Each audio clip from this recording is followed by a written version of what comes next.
Welcome, dear friends, to a place where worries gently drift away. As you settle in, let the embrace of relaxation and the promise of serene dreams wrap around you like a cozy blanket. Allow the soothing sounds of our story to guide you to magical and peaceful realms, where your imagination can roam freely. Thank you for choosing to spend this precious moment with us. Let's begin our journey to tranquility together. Story 1. In the heart of the serene countryside, where the whispering winds carried the stories of old, lay a cozy little cottage nestled among the gently rolling hills. The cottage, with its moss-covered roof and ivy-clad walls, seemed to sit in perfect harmony with the landscape, a gentle whisper among the vibrant tapestry of autumn leaves. The air was crisp, tinged with the scent of earth and wood smoke, and a narrow path, carpeted with the crisp remnants of summer, wound its way through the hills, leading to the door of a young girl named Willow. Willow was a curious child, with eyes as bright as the morning sun and a heart eager to explore the wonders of the world around her. Her days were filled with adventures, each one unraveling new mysteries and marvels of the natural world. She often wandered through the fields and woods, her laughter mingling with the rustle of leaves and the songs of birds. Little did she know, the ordinary objects that filled her home held extraordinary secrets waiting to be unveiled. The evenings in the cottage were a symphony of warmth and comfort, filled with the comforting crackle of the fireplace and the sweet, heady aroma of cinnamon that filled the air as her mother baked pies in the old stone oven. Soft shadows danced across the walls as the firelight flickered, creating an atmosphere of warmth and security. On one such crisp autumn evening, as the sun dipped below the horizon, painting the sky in hues of amber and violet, Willow was getting ready for bed. The gentle creak of the wooden floorboards accompanied her steps as she moved across her room, her eyes suddenly catching a peculiar glow emanating from her wooden hairbrush. The brush, worn yet polished by years of use, sat quietly on her dresser, its bristles shimmering with a warm, inviting light. Drawn to the glow, Willow gently picked it up, and to her astonishment, the bristles began to shift and swirl, forming intricate patterns that danced like stars across a velvet sky. A tiny voice whispered from the brush, its tone as soft as a breeze through the trees. "Dear child, you have discovered the gift of the ancient bristles. With a gentle stroke, you can weave dreams into reality." Willow's eyes grew wide with wonder, her heart fluttering like 1,000 butterflies, and she knew she had stumbled upon something truly special. The brush, imbued with ancient magic, had the power to bring dreams to life.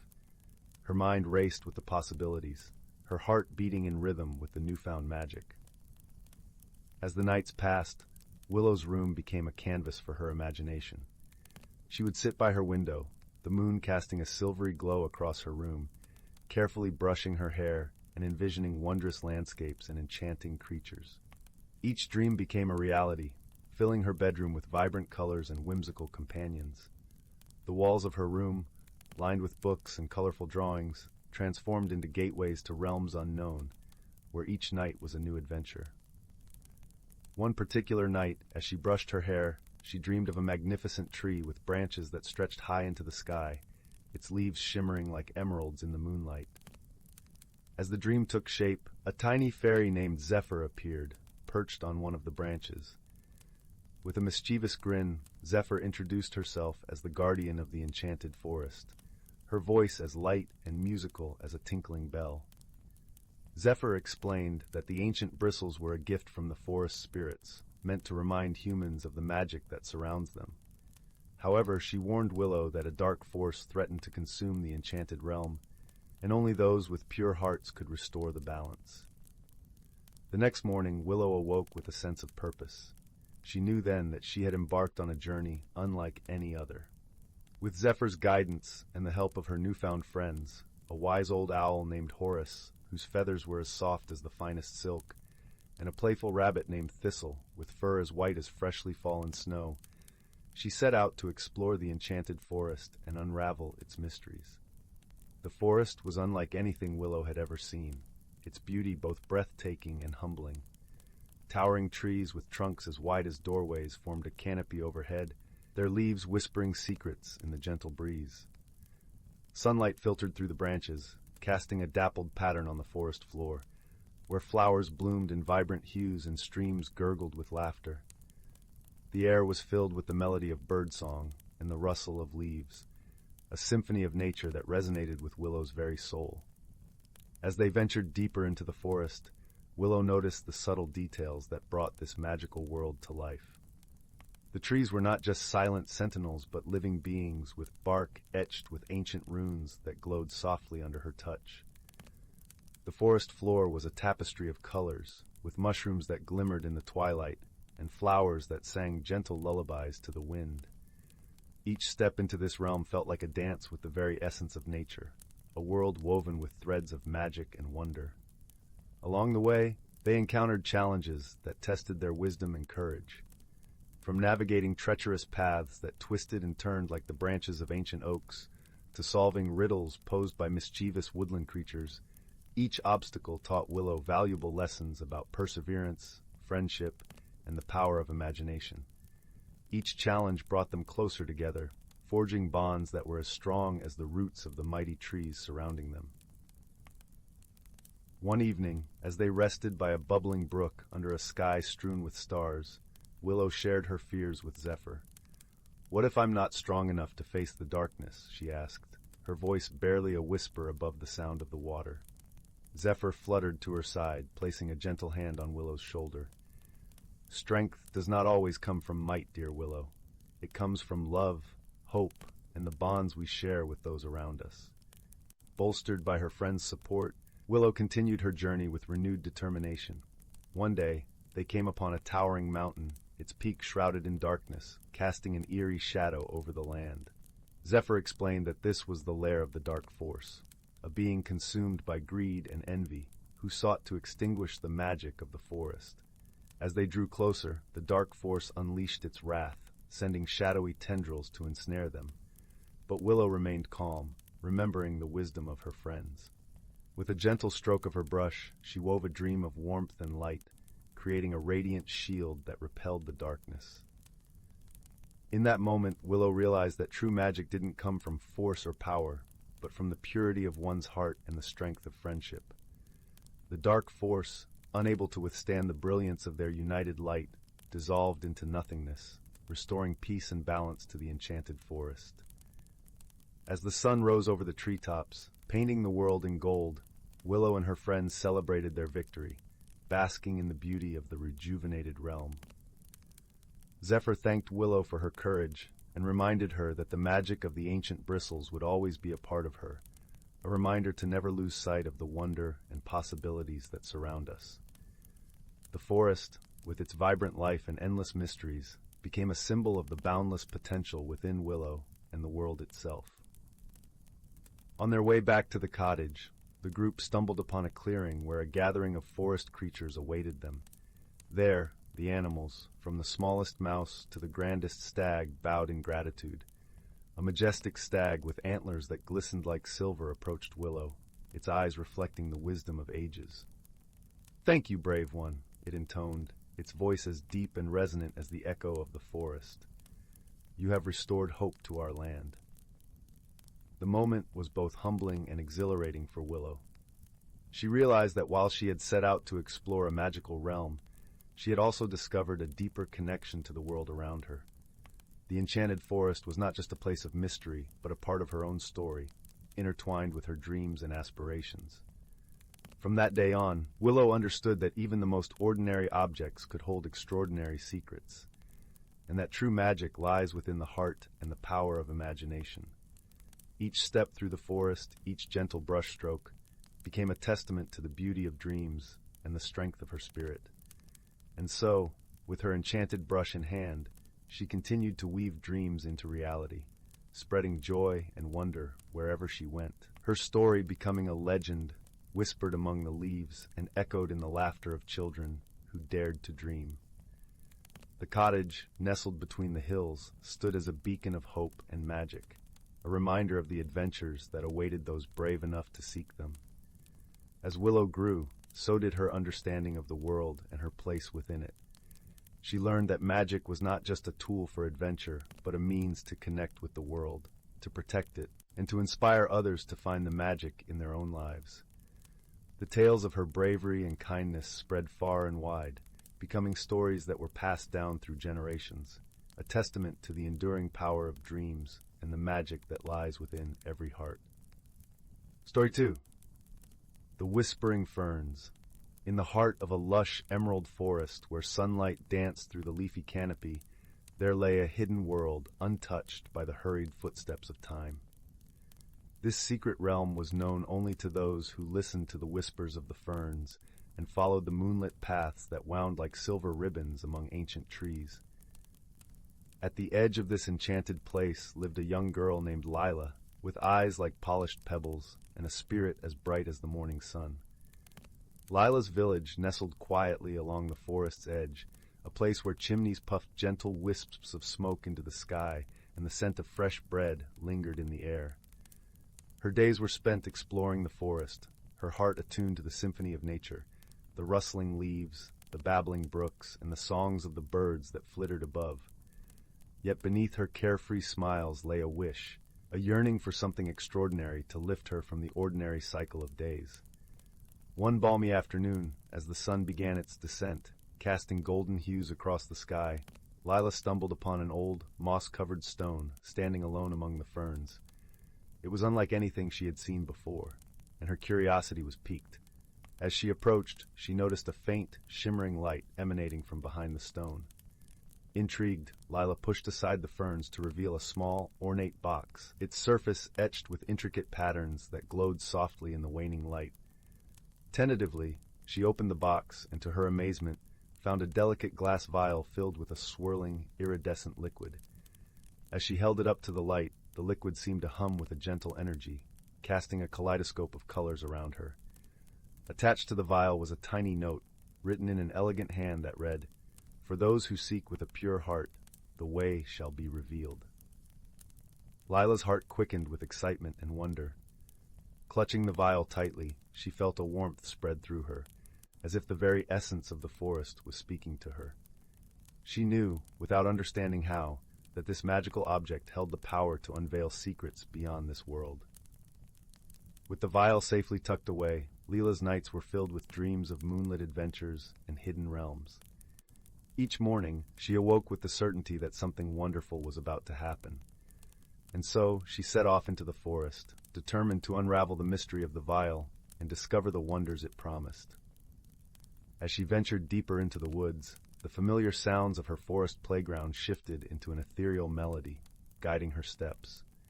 The trees seemed to lean in closer, their branches whispering secrets she could almost understand.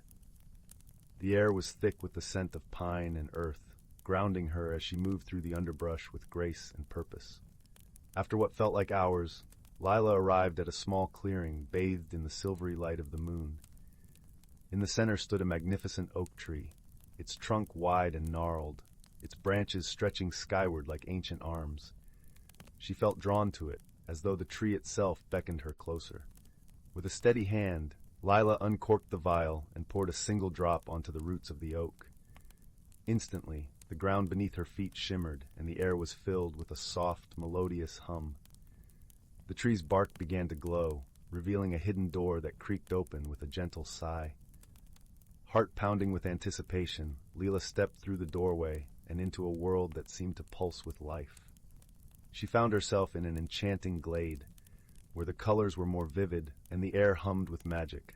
Flowers bloomed in vibrant hues, their petals shimmering like precious gems. Butterflies flitted around her, their wings leaving trails of sparkling dust. In this hidden world, Lila felt a profound sense of belonging. Here, everything was connected, a harmonious tapestry woven by the threads of magic and nature. As she wandered through the glade, she encountered creatures of myth and legend, a family of gentle fawns, a wise old owl with eyes like glowing embers, and a playful band of sprites that danced in the light of the moon. But it was a young stag, his antlers crowned with blossoms, who became her most cherished companion. His name was Bramble, and with each step he guided Lila deeper into the wonders of this enchanted realm. Together, they discovered hidden waterfalls that sang with the voices of the forest, and meadows where the stars seemed to descend and twirl around them in a celestial dance. Lila learned to listen to the whispers of the wind and the secrets carried by the brook. Her heart swelled with the wisdom of the world around her, and she found herself changed in ways she had never imagined. She discovered courage, kindness, and the strength to believe in the magic that lay within her. However, Lila's joy was tempered by an inexplicable weight she felt in her heart, a shadow of doubt that emerged in the quiet moments of solitude. She wondered whether her newfound courage and the bonds she formed were enough to face the challenges that lay ahead. Her dreams were sometimes troubled by visions of her village, the people she left behind, and the possibility of unforeseen dangers threatening her newfound paradise. As the days turned into weeks, a shadow fell over the glade. The once vibrant colors faded, and the creatures grew silent, their eyes filled with worry. The air was heavy with a sense of foreboding, and the magic that had once thrived seemed to wither beneath an unseen force. Bramble, sensing the growing unease, led Lila to the heart of the forest, where a council of the oldest and wisest beings had gathered. Among them was a grand elder tree, its bark etched with the stories of ages past. Its voice was deep and resonant as it spoke of a darkness that threatened to consume the magic of the land. "The balance of our world is in peril," the elder tree intoned.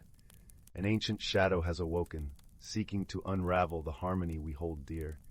It is driven by greed and despair, and only the light of friendship and wisdom can restore what is lost." Lila listened intently, her heart heavy with the enormity of the task before her. Yet she felt a spark of resolve ignite within her. She knew she could not face this challenge alone, but with Bramble and her newfound friends, they might have a chance. Together, they devised a plan to confront the shadow and restore the magic to their world. Lila's courage and determination inspired those around her, and she found strength in the bonds of friendship that had formed in this magical place. Before setting out, Lila took a moment to reflect on her journey. She realized that her fear of failure was rooted in her deep love for the world and its inhabitants. This love, she understood, was her greatest strength. The realization filled her with a newfound confidence and clarity of purpose. As the sun set on the eve of their journey, Lila stood before the council, her voice steady and sure. "We will not let our world fade into darkness," she declared. "Together, we will face this challenge and bring the light back to our land." The council nodded in agreement, their eyes filled with hope and trust. Lila felt a warmth spread through her, the knowledge that she was not alone in this fight. They were united by a shared purpose, driven by the belief that love and friendship could overcome even the darkest of shadows. With Bramble at her side and the support of the creatures of the glade, Lila set off on their quest. They traveled through the night, guided by the light of the moon and the gentle whispers of the forest. The journey was fraught with challenges, but Lila's unwavering spirit and the strength of her companions carried them forward. Along the way, they encountered trials that tested their resolve, a chasm of doubt that threatened to divide them, a tempest of fear that sought to scatter their courage. But each time, Lila's light and the bonds they shared guided them through, reminding them of the power they held together. Finally, they arrived at the heart of the darkness, a place where the air was thick with shadows and the ground pulsed with an ominous energy. Lila could feel the weight of the shadow pressing down on her, but she stood firm, her heart filled with the light of hope. With a steady hand, she uncorked the vial and poured the remaining liquid onto the ground. The iridescent liquid shimmered and spread, transforming the darkness into a sea of light. The shadows recoiled, and the air was filled with the sound of 1,000 voices, singing in harmony. The magic of the land surged forth, banishing the shadow and restoring the vibrant colors to the world. The creatures of the glade rejoiced, their eyes filled with gratitude and wonder.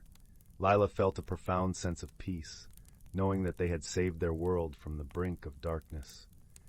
As the first rays of dawn broke over the horizon, Lila stood with Bramble, watching the sun rise over the enchanted glade.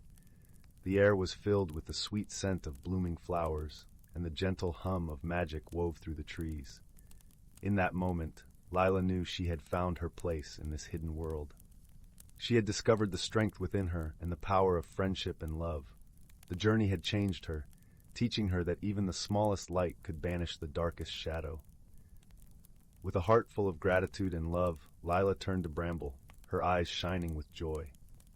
"We did it," she whispered, her voice filled with wonder and awe. "Together we saved our world."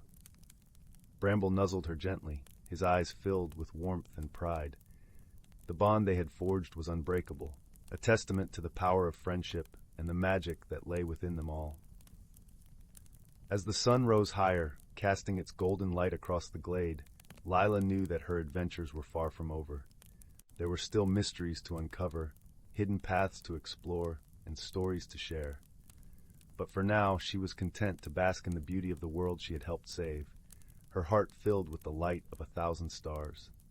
In the days that followed, Lila's village saw a change as well. The villagers, who had always admired the forest but never truly understood its mysteries, began to sense the subtle magic in the air. Lila, with her newfound wisdom, shared stories of her adventures, igniting a spark of curiosity and wonder in their hearts. The village, once just a quiet settlement at the forest's edge, became a place where the boundary between the mundane and the magical began to blur. Children, inspired by Lila's tales, ventured into the woods with open hearts, learning to listen to the whispers of the ferns. The villagers, too, found themselves drawn into the forest's embrace, discovering the beauty and peace that lay within its depths. The connection between the village and the enchanted glade grew stronger, creating a bridge between worlds that had once been separate. One day, as Lila sat by the edge of a glistening brook, Bramble by her side, she listened to the gentle flow of water and felt the soft breeze rustling through the leaves. A new idea began to form in her mind, a festival that would celebrate the bond between the village and the forest. It would be a time for stories, music, and a shared joy that would strengthen their connection to the magical world. With Bramble's enthusiastic nod of approval, Lila returned to the village to share her vision. The villagers, eager to embrace this newfound magic, joined her in planning the celebration. It became a vibrant tapestry of their collective creativity, with everyone contributing to the preparations. As the day of the festival arrived, the village was transformed. Lanterns hung from trees, casting warm glows like fireflies in the evening air. Tables were laden with delicious foods, and music filled the night sky, blending with the whispers of the forest. People danced under the stars, joyfully celebrating the union of two worlds. Lila watched with a heart full of pride as her village and the magical realm came together in harmony. The festival became an annual tradition, a reminder of the power of love and the magic that lay within each of them. And so, with the gentle rustle of leaves and the soft whispers of the ferns guiding her way, Lila's story continued, a tale of courage, friendship, and the enduring magic of the heart. As the world settled into a peaceful slumber, the glade thrummed with life, a testament to the power of love and the light that shines within us all. As the festival's glow faded into the starlit night, Lila found herself drawn back into the heart of the forest. She felt the pull of the ancient oak, the very place where her journey had truly begun. The oak stood as a sentinel, whispering of times past and futures yet to come. Lila approached, her footsteps light on the mossy ground, and placed a gentle hand on the tree's rough bark. A soft breeze stirred the leaves above, and she sensed the tree's deep, timeless wisdom enveloping her. It was then she understood that the magic she had discovered was not only in the enchanted glade or the vial's shimmering liquid, but within her. The courage to explore, the strength to face her fears, and the love that connected her to everything around her. With this newfound understanding, Lila turned back toward the village, her heart alight with purpose. She knew the festival was just the beginning. There were countless tales left to weave, adventures to embark upon, and mysteries waiting to be unraveled. And as she walked, she whispered a silent promise to the forest, to cherish and protect the magic that had become an integral part of her life.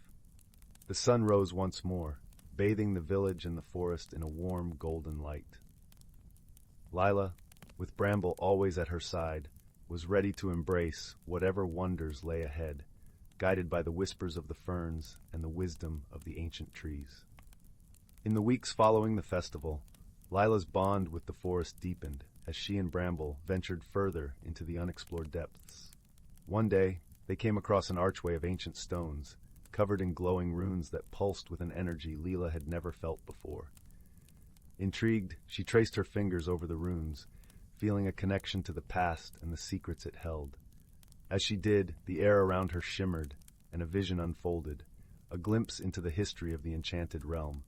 She saw the glade as it once was, vibrant and full of life, and watched as the shadow slowly crept in, driven by greed and despair. But she also saw the strength of those who had come before her, their courage and resilience in the face of darkness.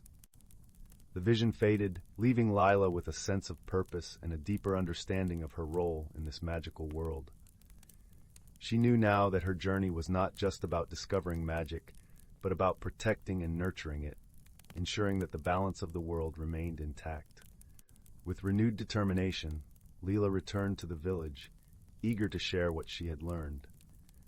She gathered the villagers and recounted her vision, emphasizing the importance of preserving the harmony between their world and the enchanted glade.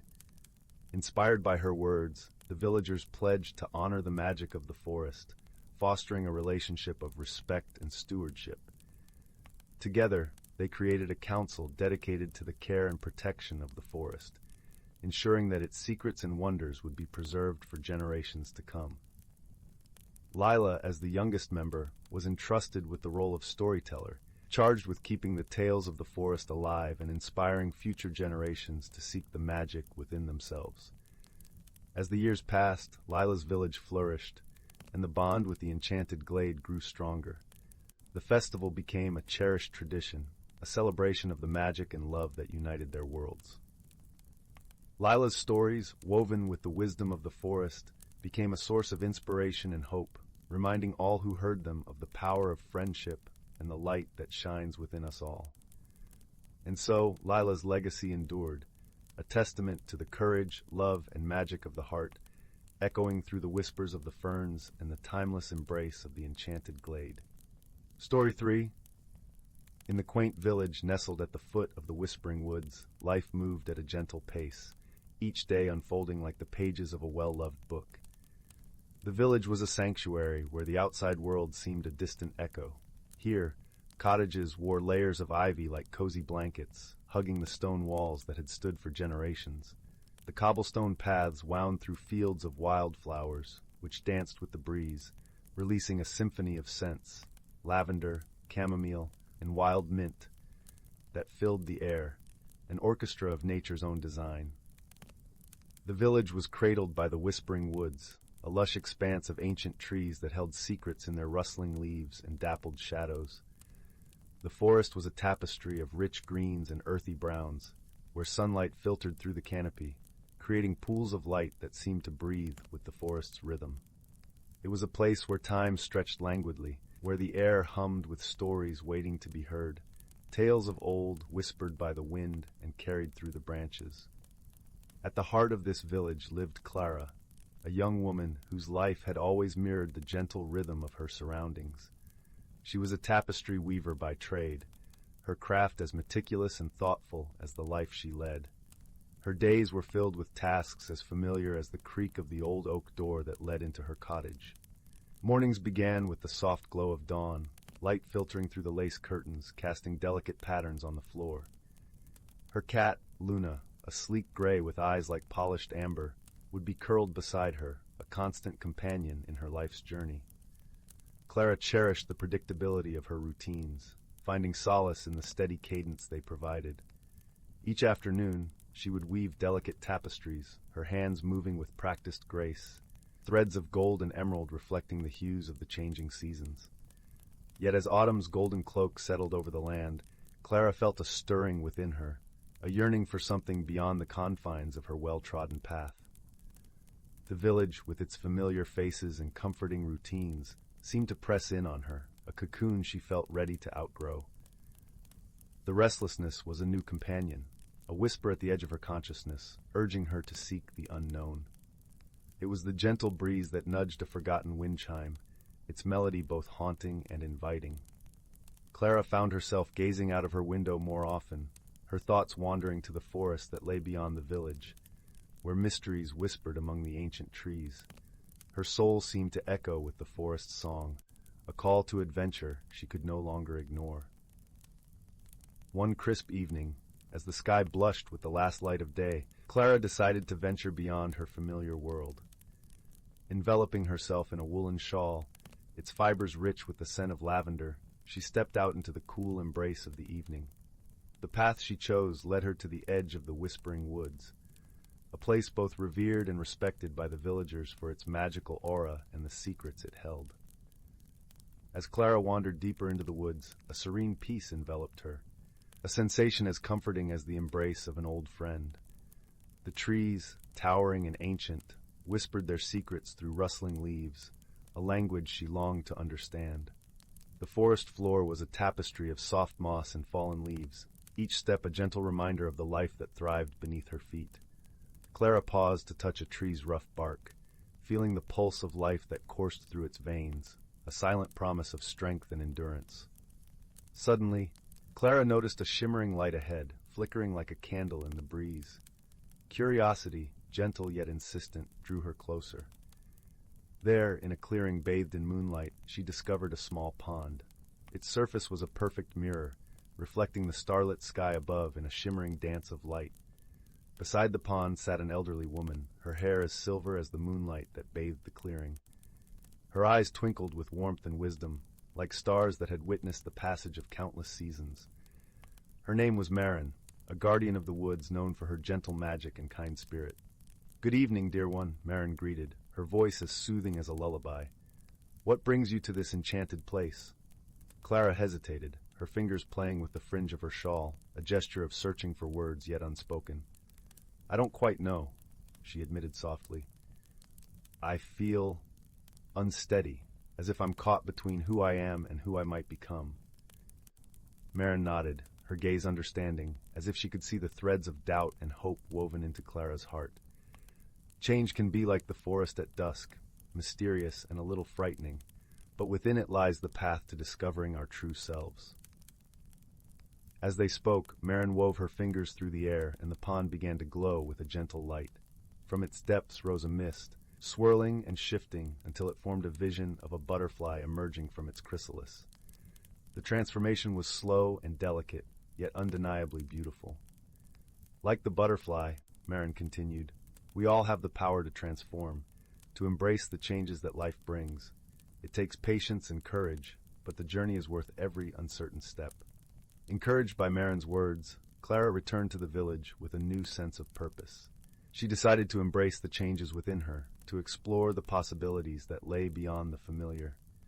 With Marin's guidance, she began to learn the magic of the woods, discovering that the same forces that shaped the world around her could also nurture her spirit.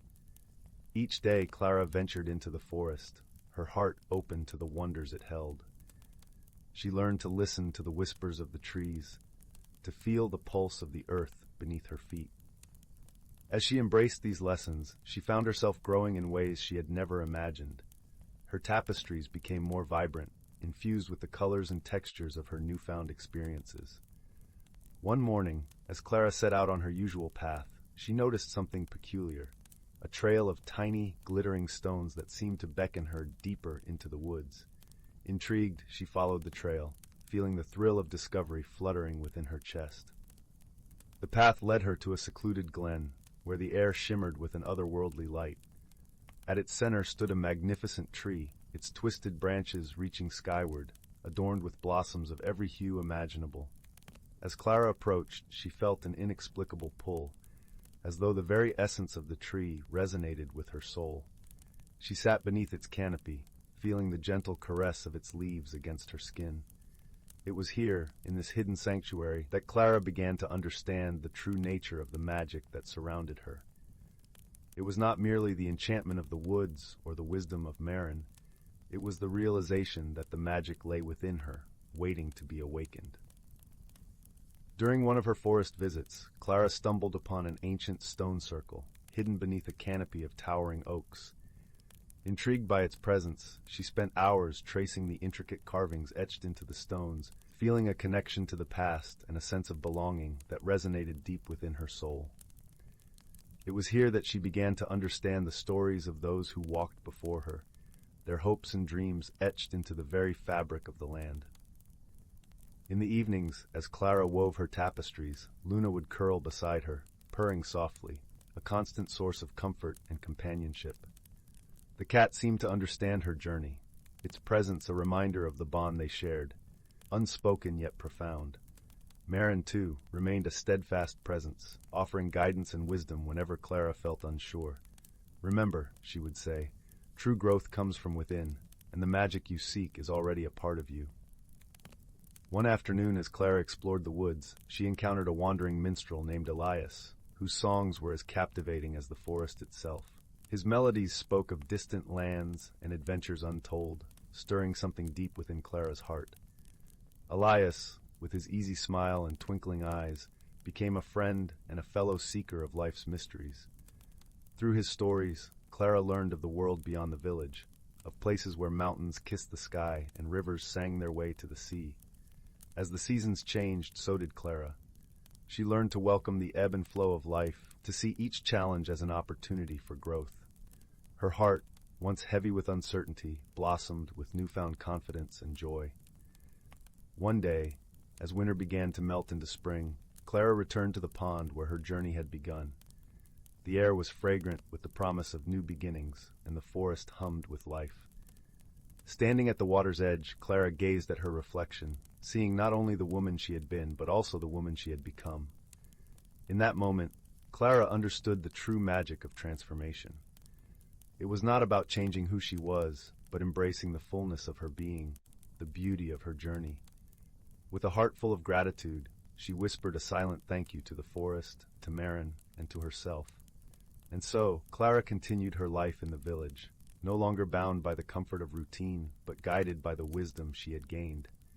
She knew that change would always be a part of her path, and she welcomed it with open arms, confident in her ability to grow and transform with grace. As the sun dipped below the horizon, casting the world in a warm embrace, Clara returned home. She found Luna waiting for her, purring contentedly by the hearth. Together, they settled into their cozy cottage, the firelight dancing across the walls, a gentle reminder of the magic within and around them. With a sigh of contentment, Clara closed her eyes, feeling the peace of the forest within her heart. She knew that whatever changes the future might bring, she would face them with the courage and wisdom she had discovered along her journey. And so, under the watchful gaze of the stars, Clara drifted into a restful sleep, dreaming of the endless possibilities that awaited her in the ever-unfolding tapestry of life. Weeks later, as spring's tender touch painted the village anew, Clara found herself called once more to the forest, but this time with Luna by her side. Together they retraced the paths Clara had taken during her transformation, Luna's paws padding silently over familiar ground. In a moment of quiet reflection, Clara realized that her journey was not just about embracing change, but also about sharing the beauty of discovery with those she loved. As they walked, Clara and Luna came upon a young sapling, newly sprouted amidst the grandeur of the towering trees. It stood as a symbol of new beginnings, fragile yet resilient against the elements. Clara knelt beside it, gently touching its tender leaves, feeling a kinship with its delicate strength. In this moment, Clara understood that her journey was not a solitary one. The forest, Marin, Elias, and even Luna had all played a part in her transformation. Each had offered her a piece of wisdom, a thread of experience that wove into the tapestry of her life, creating a pattern more intricate and beautiful than she had ever imagined. With Luna beside her, Clara knew that her journey would continue, filled with the promise of new adventures and discoveries. As she rose to leave the sapling behind, she felt a renewed sense of purpose, a certainty that the forest, with its ancient wisdom and boundless magic, would always guide her path. And so, hand in paw, Clara and Luna returned to the village, their hearts intertwined with the rhythm of the forest, ready to face whatever the future might hold, together.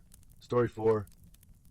In the heart of the whispering woods, where the trees hummed soft lullabies and the streams chuckled under the moonlight, there lived a peculiar community of creatures known as the Merry Mucklings.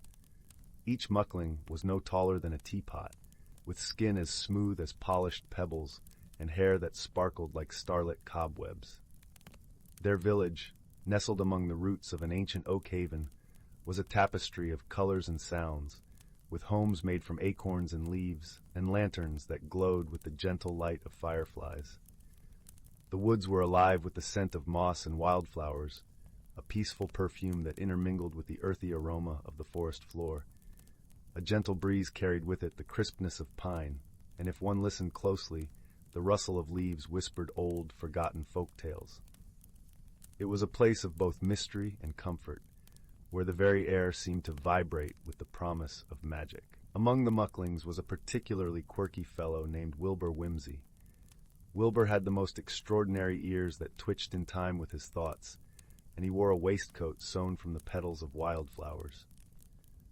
His greatest joy was inventing contraptions that whirred and whizzed, much to the delight of his friends. His workshop was a marvel of organized chaos, filled with gears, springs, and shimmering bits of stardust collected on moonlit nights. He often mused to himself about the wonders of the universe, his mind a canvas of endless possibilities. One fine spring morning, as the dew sparkled on the grass like tiny jewels, Wilbur stumbled upon a curious conundrum. The whispering woods had been humming a strange new melody, one that seemed to cause all the magical things to hiccup.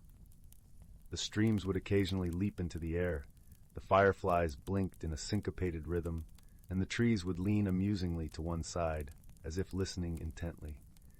It was both delightful and perplexing, and the mucklings, with their penchant for harmony, decided something must be done. Wilbur, ever the intrepid thinker, gathered his closest friends for a picnic of ponderment under the great willow, whose branches swayed like dancers in the breeze. There was Flora Fiddlefern, whose laughter could make the flowers bloom, and Barnaby Bumble, a rotund little muckling with a penchant for honey and a nose that could sniff out happiness a mile away. "Friends," began Wilbur, his ears twitching with excitement, "I believe the woods are trying to tell us something, but their message is all jumbled up. We must find a way to tune in to their melody and discover what they wish to say." Barnaby, his cheeks puffed from munching on a honey-filled daisy, suggested, "Perhaps we need to find the source of the melody. If we follow the sound, it might lead us to the heart of the matter." Flora clapped her hands, causing a nearby rosebush to erupt in a chorus of fragrant applause. "Oh, what an adventure this shall be! Imagine the stories we can tell once we've solved the mystery." And so, with their hearts light and their spirits high, the three friends set off on their quest. They traipsed through the whispering ferns and clambered over gurgling brooks, following the melody's whimsical trail. Along the way, they encountered all manner of delightful oddities. A family of hedgehogs playing hide-and-seek with a particularly bashful bush, and a pair of butterflies engaged in a graceful ballet above a pond. As they ventured deeper into the woods, the melody grew clearer and more enchanting, a symphony of notes that danced on the breeze. It seemed to lead them toward the enchanted glade, a hidden nook where the sunbeams wove golden tapestries through the branches, and the air shimmered with playful magic. There, at the very center of the glade, stood a magnificent, towering instrument unlike any they had ever seen. It was a great, living lute, its strings spun from moonlight and its body carved from the heartwood of the oldest oak. The lute seemed to be sighing the very melody that filled the woods, yet its strings were tangled in a knot of twinkling stardust, causing the hiccuping tune. Wilbur, his eyes wide with wonder, approached the lute with gentle reverence. "This must be the source of the melody. But how do we untangle such a celestial knot?" Flora, ever attuned to nature's whispers, suggested, "Perhaps a song of our own could coax the strings into harmony." Barnaby nodded, his nose twitching in agreement. "A song to soothe and smooth, to bring the harmony back to our woods." With a deep breath, Wilbur began to hum a soft, lilting tune. Flora joined in with her tinkling laughter, and Barnaby added his warm, honeyed voice.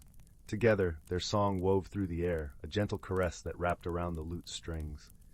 As their melody mingled with the stardust, something magical happened. The knot began to unwind, the strings vibrating in a harmonious dance. The lute sighed a deep, contented note, and the melody that had been so jumbled now flowed smoothly, a serene symphony that brought a hush to the woods. As they stood in awe of the restored harmony, an unexpected visitor emerged from the shadowed edges of the glade. An elder muckling, known to them as Elder Mossfoot, who had long been a guardian of the wood's ancient secrets, approached with a knowing smile. His appearance was marked by the wisdom of ages, his hair like soft silver threads that shimmered with the glow of fireflies. "Elder Mossfoot," exclaimed Wilbur, surprised by his presence. "Were you watching us?" The elder nodded, his eyes twinkling with pride. "Indeed, young ones. The Whispering Woods has always been alive with tales and tunes, but sometimes even it needs a little help to find its voice. You have done well today, reminding us all of the power of unity and understanding." Elder Mossfoot gestured towards the lute, saying, "This instrument is a reflection of the woods itself. Its music guides the rhythm of life here. By untangling its strings, you've not only restored harmony to the woods, but within yourselves." The realization washed over them, each friend reflecting on how their unique qualities had contributed to solving the mystery. Wilbur with his curious mind, Flora with her joyful spirit, and Barnaby with his unwavering warmth. The great lute, grateful for their help, gifted each of them a single glowing string, a token of the wood's gratitude and a reminder of their adventure. As the sun dipped below the horizon, painting the sky with hues of lavender and rose, the Mucklings made their way back to their village. The air was filled with the sweet scent of blooming night flowers, and the stars twinkled gently above, as if applauding their efforts. Upon returning to their village, they were greeted with the familiar warmth of the Muckling community. Wilbur decided to create an artifact with the glowing string, crafting a small, intricate pendant that hummed with the leftover magic of the lute. He presented it to Flora and Barnaby, a symbol of their shared adventure and the bond they had strengthened. The following day, news of their success spread throughout the Whispering Woods, inspiring other Mucklings to listen more closely to the world around them. The village buzzed with a renewed sense of unity and purpose, each Muckling finding new ways to contribute to their enchanted home. Wilbur's inventive spirit soared to new heights. He began designing new contraptions that could translate the songs of the woods into visual patterns, allowing the Mucklings to see the music as well as hear it.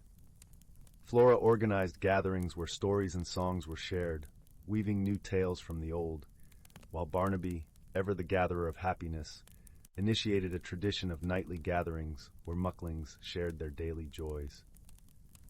Meanwhile, in the quiet moments of the evening, Wilbur found himself reflecting on the day's events under the watchful gaze of the old oak that cradled their village. His mind, always a whirl of ideas, pondered the deeper magic that coursed through the Whispering Woods. He realized that the melody had not only been a puzzle to solve, but a gentle reminder from the woods to stay attuned to its rhythms. Intrigued by this notion, Wilbur began to document his thoughts and ideas in a journal, sketching plans for new inventions that could further connect the Mucklings with the natural world around them. His musings gave rise to a concept for a device that could capture the essence of the wood's melodies and translate them into a language the Mucklings could understand. This project, he decided, would be his gift to the community, a way to ensure that the whispering secrets of the woods were never lost to time. As Wilbur shared his aspirations with Flora and Barnaby, they too embraced the vision. Flora, with her innate ability to communicate with nature, offered to gather the necessary materials from the forest. Barnaby, with his contagious enthusiasm, rallied the community to support the endeavor, ensuring that every Muckling felt a part of the unfolding journey. The Mucklings, inspired by the trio's adventure, began to see the Whispering Woods in a new light. They realized that each leaf, each stream, and each breeze carried a part of the wood's story. This newfound awareness sparked a movement within the village, a celebration of the wood's unique harmony. Flora, always one to nurture connections, organized a grand festival, inviting creatures from all corners of the forest. It was a celebration of unity and understanding, where stories and songs of the woods were shared around bonfires that crackled and popped like a joyful symphony. The night was alive with laughter and the gentle glow of fireflies, weaving a tapestry of light and sound. Barnaby, with his heart full of joy, watched the festival unfold, his nose twitching at the scent of honey cakes and blooming night flowers. He marveled at the way the community had come together, each Muckling contributing their unique talents to the celebration. It was a testament to the power of friendship and the magic of the woods. Back in the cozy embrace of their acorn homes, Wilbur, Flora, and Barnaby settled in for a restful night, their dreams filled with the harmonious melody of the woods. They knew that the magic of friendship and the power of a simple song had worked wonders, and that in the heart of the whispering woods, all was once again at peace. And so, with hearts light and minds at ease, the merry mucklings drifted into slumber, cradled by the gentle lullaby of their enchanted world. The whispering woods, now a symphony of harmony and unity, cradled its creatures in a warm embrace, ensuring that its secrets would be cherished for generations to come. Story 5. In a quaint village nestled at the edge of a sprawling, ancient forest, there lived a gentle soul named Leora. The village, with its cobblestone paths winding between cozy cottages, was a place where time seemed to move just a bit more slowly. The scent of freshly baked bread often wafted through the air, mingling with the sweet perfume of blooming flowers. Each morning, as the sun's first light bathed the village in a soft, golden hue, Leora would pause outside her small cottage, taking in the tranquil symphony of chirping birds and rustling leaves. Leora had always felt a deep connection to the world around her, the way the morning sun kissed the dew-laden grass, or how the evening breeze whispered secrets through the leaves. Yet despite this connection, she found herself struggling with the notion of change. Her role as a caretaker for the village's lush garden was more than just a job, it was a calling. The garden was her sanctuary, a canvas where she painted her dreams with blossoms of every hue.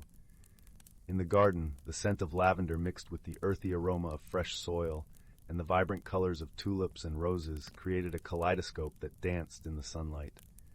But deep inside, she felt a restlessness, an unspoken yearning for something beyond her familiar routines.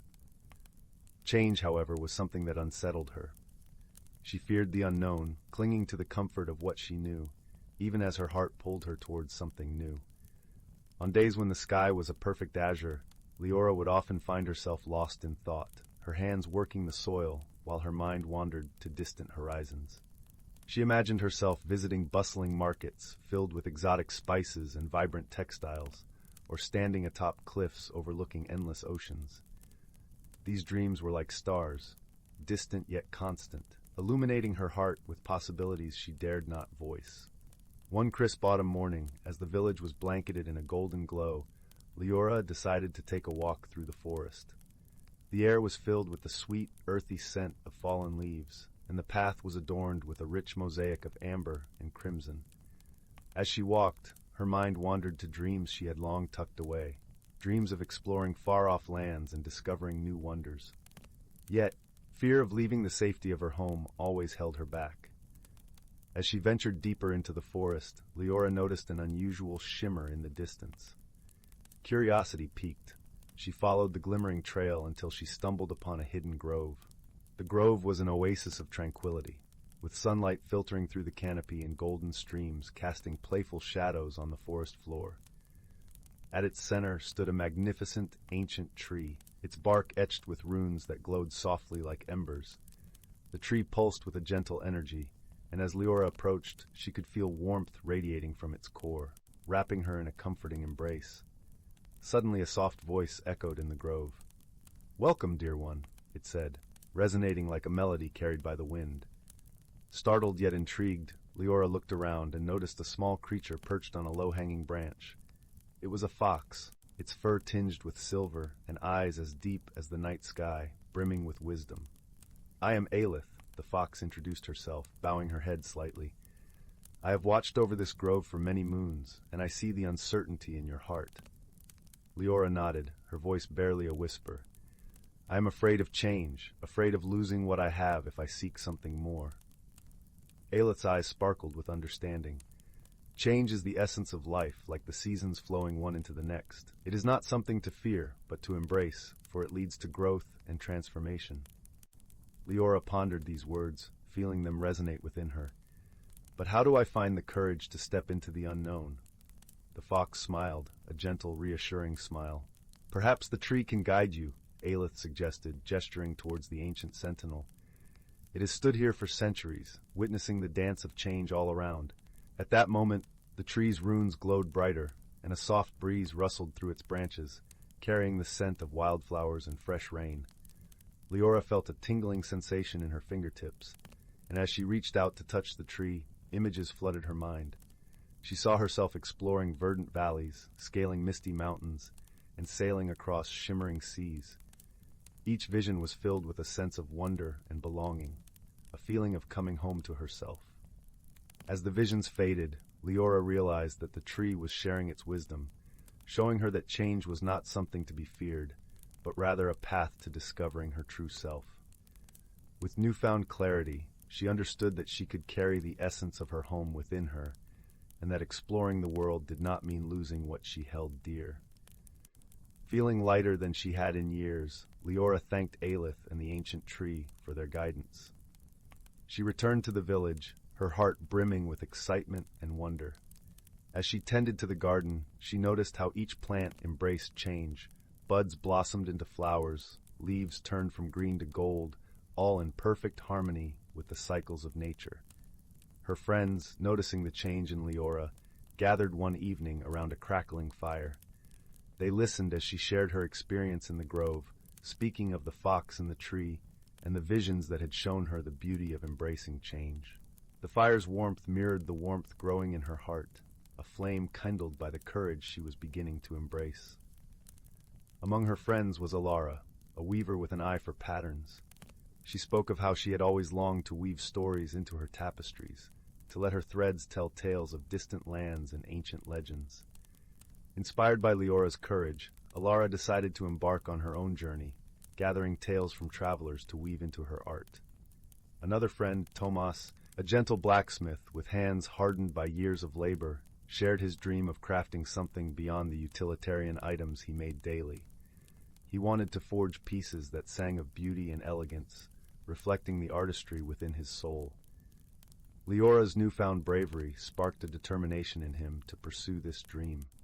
Amidst the flickering light and the comforting warmth, her friends offered their support, promising to keep the garden flourishing while she embarked on her journey.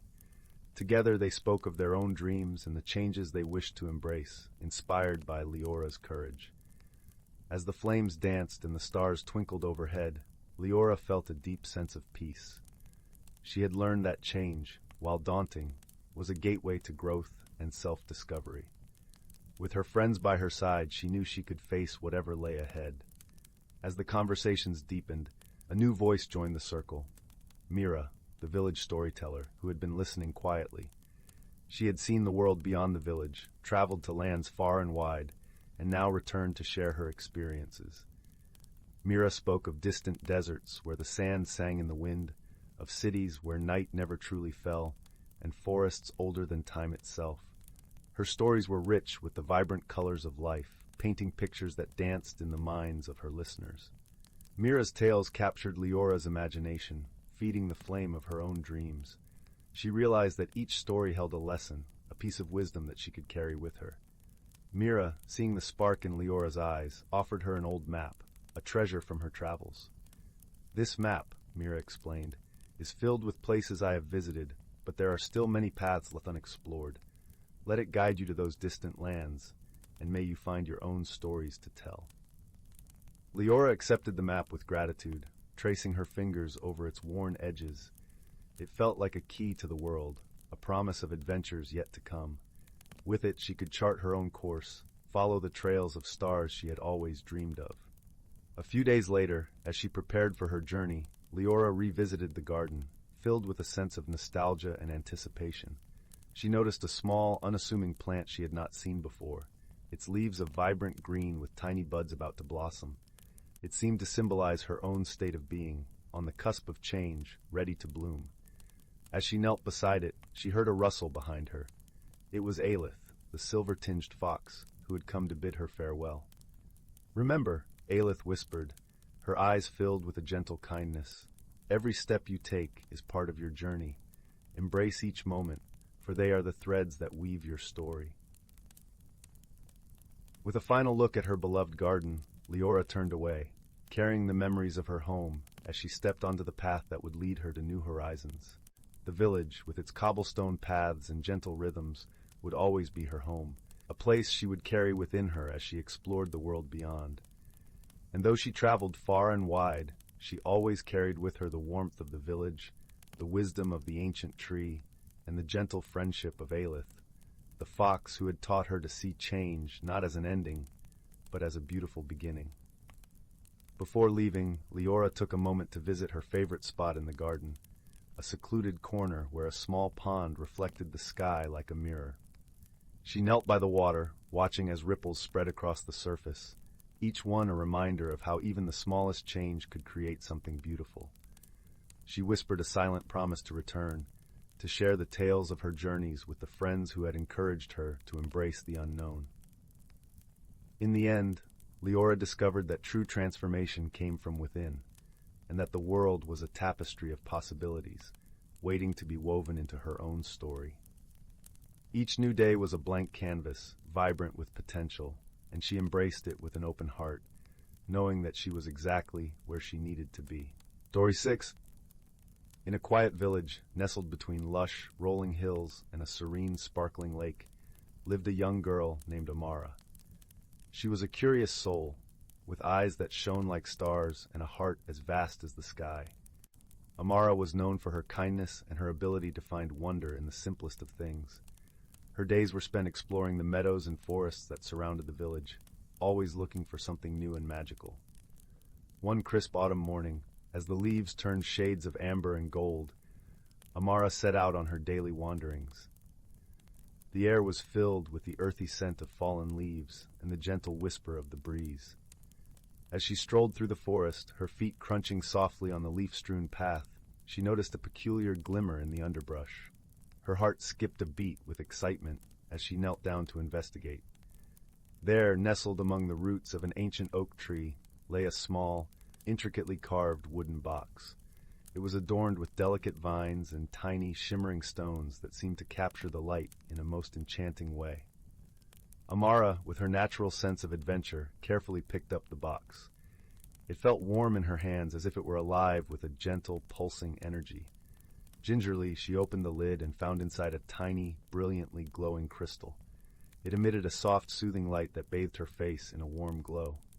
Amara could feel a gentle hum emanating from the crystal, and she sensed that it was something truly special. Her heart told her that this crystal held a magic unlike any she had ever known. As she held the crystal, a soft voice spoke to her from within her mind, a voice that was both gentle and wise. It spoke of a hidden world, a place where magic was woven into the very fabric of existence. This world, the voice explained, could only be seen by those with the purest of hearts, and the crystal was the key to entering it. Amara's heart swelled with wonder and gratitude. She knew that she had been chosen for something extraordinary. The voice guided her, telling her that she must undertake a journey to unlock the secrets of the hidden world, and in doing so, discover her own true potential. With her spirit alight with hope and excitement, Amara set out on her journey. She followed the voice's instructions, which led her deeper into the forest than she had ever ventured before. The trees whispered secrets to her as she passed, and the forest seemed to come alive in ways she had never noticed. As she walked, the path became more challenging. Twisting vines and brambles tried to block her way, but Amara's determination was unwavering. She knew that each obstacle was a test of her resolve and her kindness. She used her wit and her compassion to gently coax the forest into allowing her passage, always mindful of the delicate balance of nature. After what felt like hours, the forest opened up to reveal a breathtaking glade. It was a place of ethereal beauty, where flowers of every imaginable color bloomed in abundance, and a gentle waterfall cascaded into a crystal-clear pond that sparkled like 1,000 diamonds in the sunlight. Amara gasped in awe, her heart overflowing with joy. In the center of the glade stood a majestic tree, far larger than any she had ever seen. Its branches stretched high into the sky, and its leaves shimmered with a silvery light. Amara knew instinctively that this was the heart of the hidden world, the place where the magic was strongest. The voice spoke to her once more, guiding her to lay the crystal at the base of the great tree. As she did so, the ground beneath her feet began to tremble gently, and a soft golden light enveloped her. She felt a warmth spreading through her body, filling her with a sense of peace and belonging. In that moment, Amara understood the true nature of the hidden world. It was not just a place of magic, but a reflection of the beauty and goodness that resided within every heart. The crystal had chosen her because of her kindness and her ability to see the wonder in the world around her. As she stood beneath the great tree, Amara felt a profound sense of connection to all living things. She realized that she, too, was a part of this magical world, and that her journey had not only revealed its secrets, but had also unlocked the magic within herself. The voice spoke one final time, imparting a simple yet powerful truth. The world is full of magic, but it is up to each of us to see it, to nurture it, and to share it with others. With tears of gratitude in her eyes, Amara thanked the forest and the hidden world for the incredible gift they had given her. She knew that she would carry this newfound wisdom with her always, and that her life would be forever changed. As she made her way back to the village, the forest seemed to embrace her, its leaves rustling in gentle approval. Amara felt lighter, as if she were walking on air, her heart filled with a deep and abiding joy. When she returned home, she shared her story with the villagers, who listened in awe and wonder. They could see the change in her, the light that now shone from within, and they were inspired by her tale of magic and transformation. Amara's journey had taught her that true magic lies not in the crystal or the hidden world, but in the kindness and love that we share with one another. It is a magic that binds us all together, and it is a gift that we can all give and receive. And so, with her heart full of love and her spirit alight with magic, Amara continued to explore the world around her, always seeking out new wonders and sharing her light with everyone she met. In the years that followed, the village became a place of peace and harmony, where kindness and compassion flourished. Amara's journey had not only transformed her, but had also touched the hearts of all who heard her story, inspiring them to see the magic in their own lives. As the sun set on the village, casting a warm golden glow over the hills and the lake, Amara stood at the edge of the forest, her heart filled with gratitude for the journey that had changed her forever. She knew that the magic of the hidden world would always be with her, guiding her and reminding her of the beauty and wonder that surrounds us all. And so, with a heart full of love and a spirit alight with magic, Amara continued her journey, sharing her light with the world and inspiring everyone she met to see the magic within themselves. The end. Story 7. Once upon a time, in a small village nestled in the heart of an ancient forest, there lived a young girl named Willow. Her home was a humble cottage, surrounded by towering oaks and a winding stream that whispered secrets of the wild. Despite her simple life, Willow possessed an extraordinary gift, the ability to communicate with the creatures of the forest. From the moment she could toddle, Willow found herself drawn to the lush greenery that enveloped her home. The trees seemed to bend their branches in welcome, and the birds would perch nearby, filling the air with their melodies. It was as if the very essence of nature recognized the pure heart that beat within the young girl's chest. As Willow grew older, her connection with the forest deepened, and she discovered that her gift extended far beyond mere communication. She could sense the ebb and flow of life that pulsed through every leaf and twig, every burrow and den. The forest was a living, breathing entity, and Willow was its voice. One crisp autumn morning, as Willow wandered through the golden-hued woods, she stumbled upon a most peculiar sight. Nestled among the roots of an ancient oak tree lay a shimmering object, its surface reflecting the dappled sunlight like 1,000 tiny stars. Willow's breath caught in her throat as she knelt to examine the strange artifact. It was a pendant, crafted from a material unlike anything she had ever seen. The pendant seemed to radiate a gentle warmth, and as Willow's fingers brushed against its surface, she felt a surge of energy course through her veins. In that moment, she knew that this was no ordinary trinket. It was a vessel of profound magic. Clutching the pendant tightly, Willow hurried home, her mind racing with possibilities. She spent countless hours studying the enchanted object, marveling at its intricate design and the way it seemed to pulse with an otherworldly energy. As the seasons changed and the forest donned its vibrant cloak of green, Willow's understanding of the pendant's power grew. She discovered that by focusing her mind and channeling her connection with nature, she could harness the pendant's magic to forge an unbreakable bond with the creatures of the forest.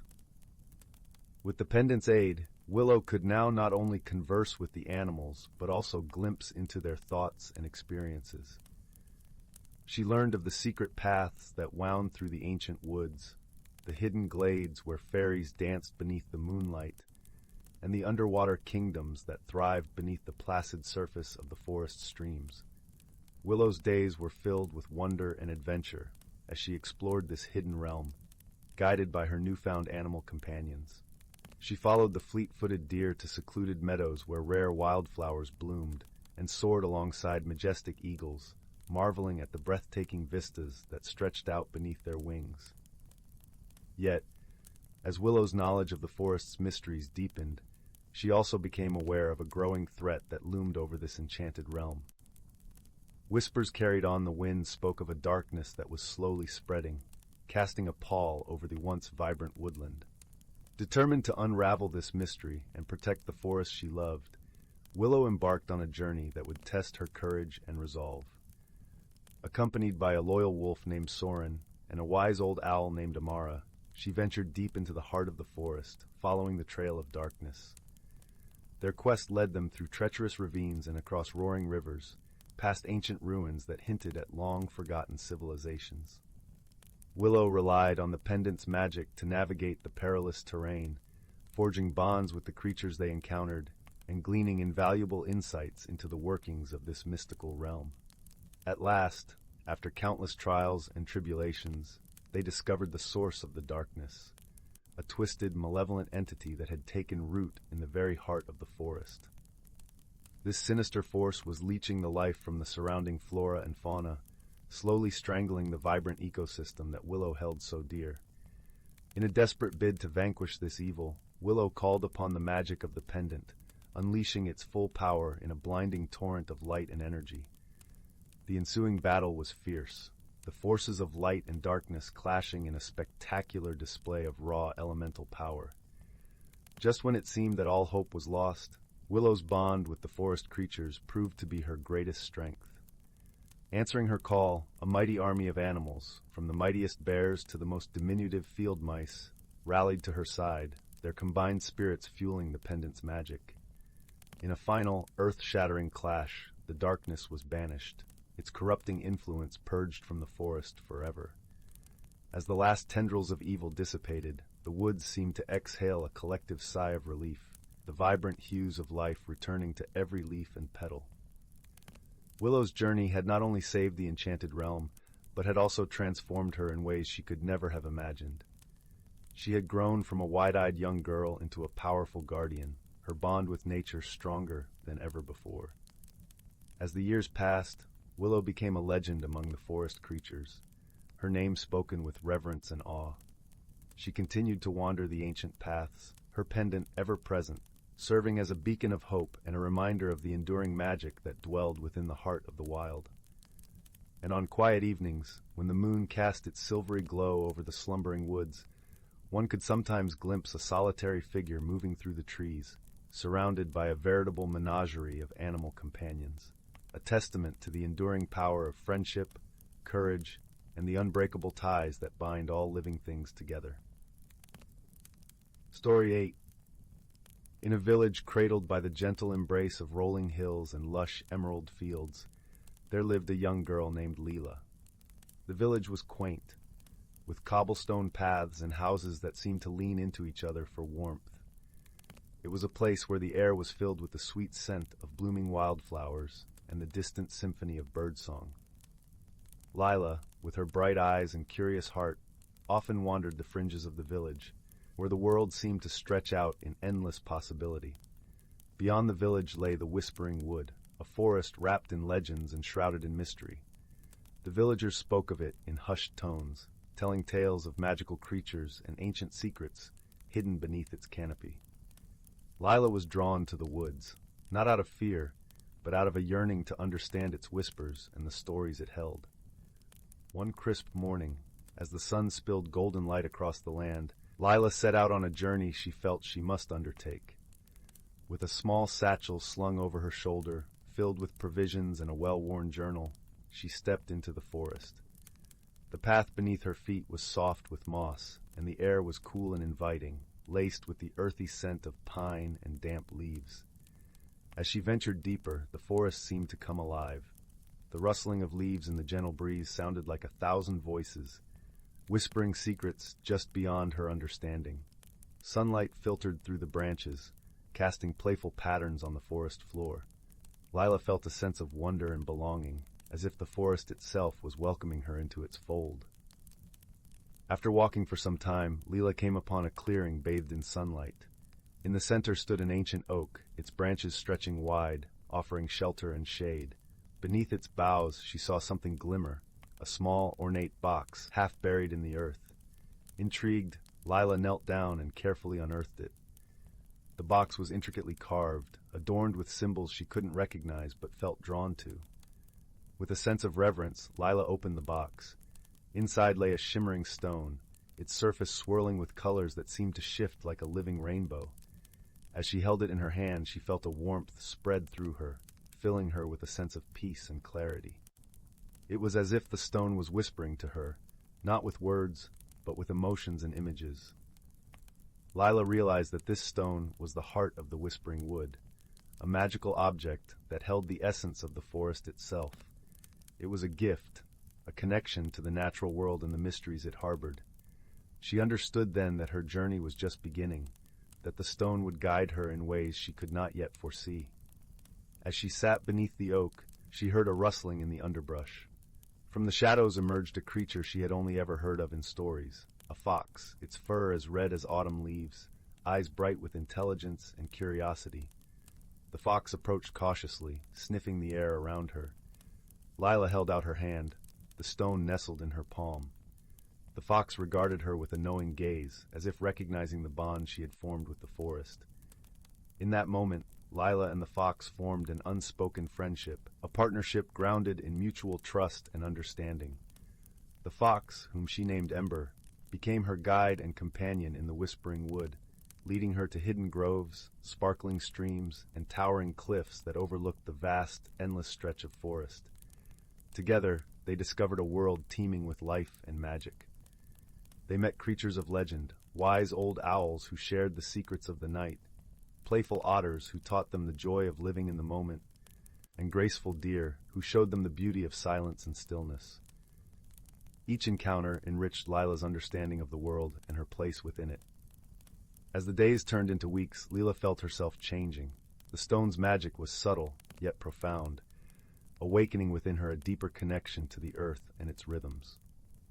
She learned to listen to the whispers of the wind, to read the language of the stars, and to feel the heartbeat of the world around her. Her heart grew in wisdom and compassion, her spirit in strength and resilience. But the Whispering Wood held more than just beauty and wonder. It was a place of balance, where light and shadow danced in harmony. One evening, as the sun dipped below the horizon and the sky blazed with the colors of dusk, Lila felt a shift in the air, a tension like the calm before a storm. Ember, sensing the change as well, led her to a hidden glen where the forest seemed to hold its breath. In the center of the glen stood a figure cloaked in shadow, eyes glowing with an otherworldly light. Lila felt no fear, only a sense of purpose. She stepped forward, the stone in her hand glowing softly, casting a gentle light that pushed back the darkness. The shadowy figure spoke, its voice like the rustle of leaves in the wind. It told of a time long ago when the balance of the forest was threatened by greed and destruction. The stone, it said, was a gift from the forest's guardian spirits, a beacon of hope to those who would protect and cherish the natural world. Lila understood then that her journey was not just one of discovery, but of stewardship. The stone had chosen her, entrusted her with the responsibility of preserving the balance of the Whispering Wood. She vowed to honor that trust, to protect the forest and all its inhabitants. With Ember by her side, Lila spent her days tending to the forest, healing its wounds and nurturing its growth. She planted trees, restored habitats, and taught others the importance of living in harmony with nature. The villagers, inspired by her dedication and the magic of the stone, joined her in her efforts, and together they ensured that the Whispering Wood would thrive for generations to come. As the years passed, Lila became a legend in her own right, her name spoken with reverence and gratitude. The forest, once a place of mystery and fear, became a sanctuary, a place of wonder and joy.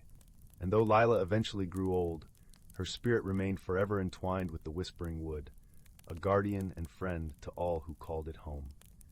In the quiet moments, when the wind whispered through the trees and the shadows danced in the moonlight, the villagers would say they could still see her, a gentle figure walking hand in hand with a fox, her heart aglow with the magic of the forest she loved. And they knew that as long as the Whispering Wood stood, Lila's legacy would endure, a testament to the power of friendship, wisdom, and the enduring bond between humankind and the natural world. Story 9. Once upon a time, in a quaint village nestled between the gentle embrace of verdant hills and the soft murmur of a crystal-clear river, there lived a young girl named Leora. The village was a place where laughter danced with the wind, and the air was tinged with the sweet scent of blooming jasmine. But most intriguing of all was the tale of the Enchanted Glade, a place whispered about in bedtime stories, said to lie just beyond the edge of the known world. Leora had always been a child of curious spirit, with eyes that sparkled like twin stars on a velvety night. Her heart held a longing for adventure, a gentle tug that pulled her towards the mysterious unknown. It was said that the Enchanted Glade was a realm where reality and dreams intertwined, a place where the impossible became possible, if only one dared to seek it out. One morning, as the sun spilled golden streams across the land, Leora decided that it was time to find the glade.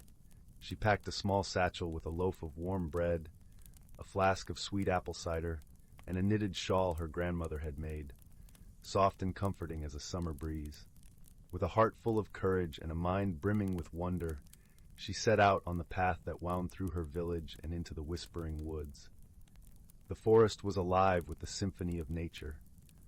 Birds sang their cheerful melodies, while the leaves rustled gently in the breeze, telling secrets to any who would listen. As Leora ventured deeper, the trees began to grow taller and more ancient, their trunks thick and gnarled, as if they were guardians of secrets untold. The sunlight dappled the forest floor, creating patterns that danced with every step she took. As Leora wandered further, she came upon a peculiar sight.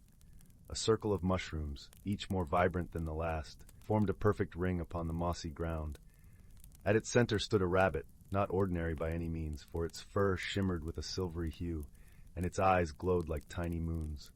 The rabbit twitched its nose in greeting, and Leora felt a gentle warmth spread through her being. "Hello, traveler," the rabbit spoke, its voice as soft as the rustle of a gentle stream. "I am Sylvan, the guardian of the forest's heart. What brings you to this enchanted place?" Leora, though surprised by the talking rabbit, felt an inexplicable sense of calm. "I seek the Enchanted Glade," she replied, her voice steady and filled with hope. "I wish to see the wonders it holds, and to discover what lies beyond the tales." Sylvan nodded, its eyes twinkling with understanding. "The path to the glade is one of courage and discovery. Follow the golden fern, and let your heart guide you." With those words, the rabbit bounded away, leaving Leora with a renewed sense of purpose. She continued her journey, her heart attuned to the whispers of the forest. It wasn't long before she came upon a golden fern, its fronds gleaming like spun sunlight amidst the emerald backdrop. Trusting in Sylvan's guidance, she followed the fern's path as it wove through the trees. Along the way, Leora encountered a myriad of wondrous creatures. A family of fireflies danced around her, their lights flickering like stars in a twilight sky. A gentle deer with antlers adorned with delicate blossoms stepped softly beside her, its presence a soothing balm to her adventurous spirit. Each encounter added a layer of magic to her journey, filling her with a sense of belonging in this enchanted world. As the sun dipped low, painting the sky in hues of rose and amber, Leora finally reached the Enchanted Glade. It was a place of breathtaking beauty, where the air shimmered with an ethereal glow. Flowers of every color imaginable bloomed in abundance, their petals whispering secrets of the ages. In the center of the glade stood a magnificent tree, its branches stretching skyward as if embracing the heavens. Beneath the tree, the ground was carpeted with soft moss, and tiny creatures flitted about, their laughter a melody that resonated with pure joy. Leora felt a deep sense of peace wash over her, a feeling of having arrived at a place she had long sought, even before she knew of its existence. As she sat beneath the tree, the glade seemed to hum with life, a gentle reminder of the beauty and wonder that lay in the heart of the unknown. Leora realized that her journey had been more than just a quest for a magical place. It had been a journey of discovery, of courage, of friendship, and of the boundless possibilities that awaited those who dared to explore. With the moon casting a silver glow over the glade, Leora knew it was time to return home. She took one last look at the wonders around her, imprinting them upon her heart. As she retraced her steps, the forest seemed to bid her farewell, its whispers a promise of future adventures yet to come. When Leora finally emerged from the woods, the village welcomed her with open arms. The stars twinkled above, and the air was filled with the comforting scent of home. She knew that her adventure had changed her, had kindled a flame of courage within her heart that would never fade. And so, as Leora lay in her bed that night, the gentle flicker of a candle casting soft shadows upon the walls, she drifted into a peaceful sleep. Her dreams were filled with the magic of the enchanted glade, a testament to the beauty and wonder that awaited those who dared to journey beyond the horizon. And in her heart, she held the knowledge that courage and exploration were not just paths to distant lands, but the keys to discovering the magic within oneself. With a contented sigh, Leora settled into the warmth of her blankets, knowing that her journey had only just begun. Story 10. In the twinkling expanse of the Andromeda Galaxy, where stars shimmered like scattered diamonds across a velvety night sky, there existed a planet named Orinthia. This planet was renowned for its lush, emerald forests and rivers that sang as they wove through the land like a silver thread. Its inhabitants, the Orin, were gentle beings with skin that shimmered in the sunlight, resembling leaves kissed by morning dew. They lived in harmony with nature, tending to the flora and fauna with tender care. On a crisp, clear evening, when the twin moons of Orinthia hung low in the sky, a peculiar visitor arrived. A sleek, cobalt-blue spacecraft descended gracefully through the atmosphere, landing softly amidst a grove of radiant ferns. From the spacecraft emerged a solitary figure, tall and clad in a suit that glinted like polished metal. This was Zephyr, an explorer from the distant planet of Crystalia, known for its icy plains and crystalline cities. Zephyr's people, the Crystallians, had skin as translucent as the ice of their homeland, and eyes that sparkled like the northern lights. Though their appearance was striking, they were often perceived as aloof due to their reserved nature. Zephyr had traveled far, seeking knowledge in the warmth of other worlds. As Zephyr stepped out into the Orinthian night, they marveled at the vibrant hues of the forest, the air rich with the scent of blooming flowers and the distant melody of flowing water. Yet their presence did not go unnoticed. From the shadows, a pair of curious eyes observed, belonging to a young Orin named Leora. Leora, ever inquisitive, had been tending to the nocturnal blooms when she spotted the unfamiliar craft. Driven by a mix of wonder and caution, she approached Zephyr, her footsteps as soft as the whispering breeze. When she emerged into the moonlight, Zephyr turned, their eyes meeting hers with a mix of surprise and intrigue.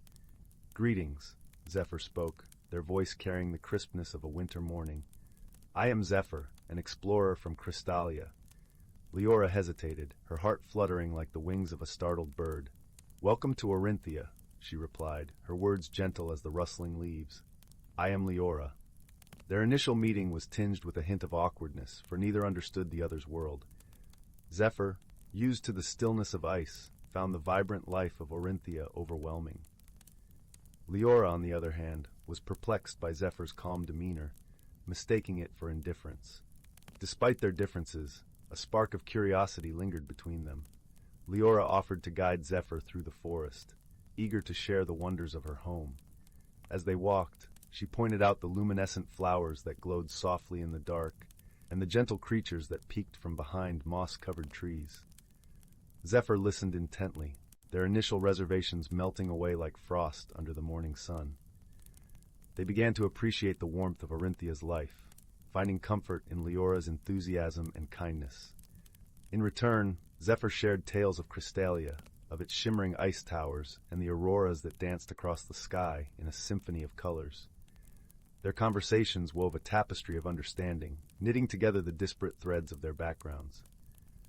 Yet their journey was not without challenges.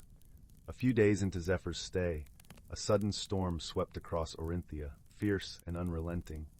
Torrential rain lashed the trees, and the peaceful rivers swelled into roaring torrents. In the heart of the storm, Leora and Zephyr sought refuge in a nearby cave, its entrance hidden behind a curtain of ivy. Inside, the air was cool and damp, echoing with the distant rumble of thunder. As they huddled together, Leora noticed a crack in the cave wall, through which water began to trickle, threatening to flood their sanctuary. Panic flickered in Leora's eyes, but Zephyr, with a calm born of experience, suggested a plan.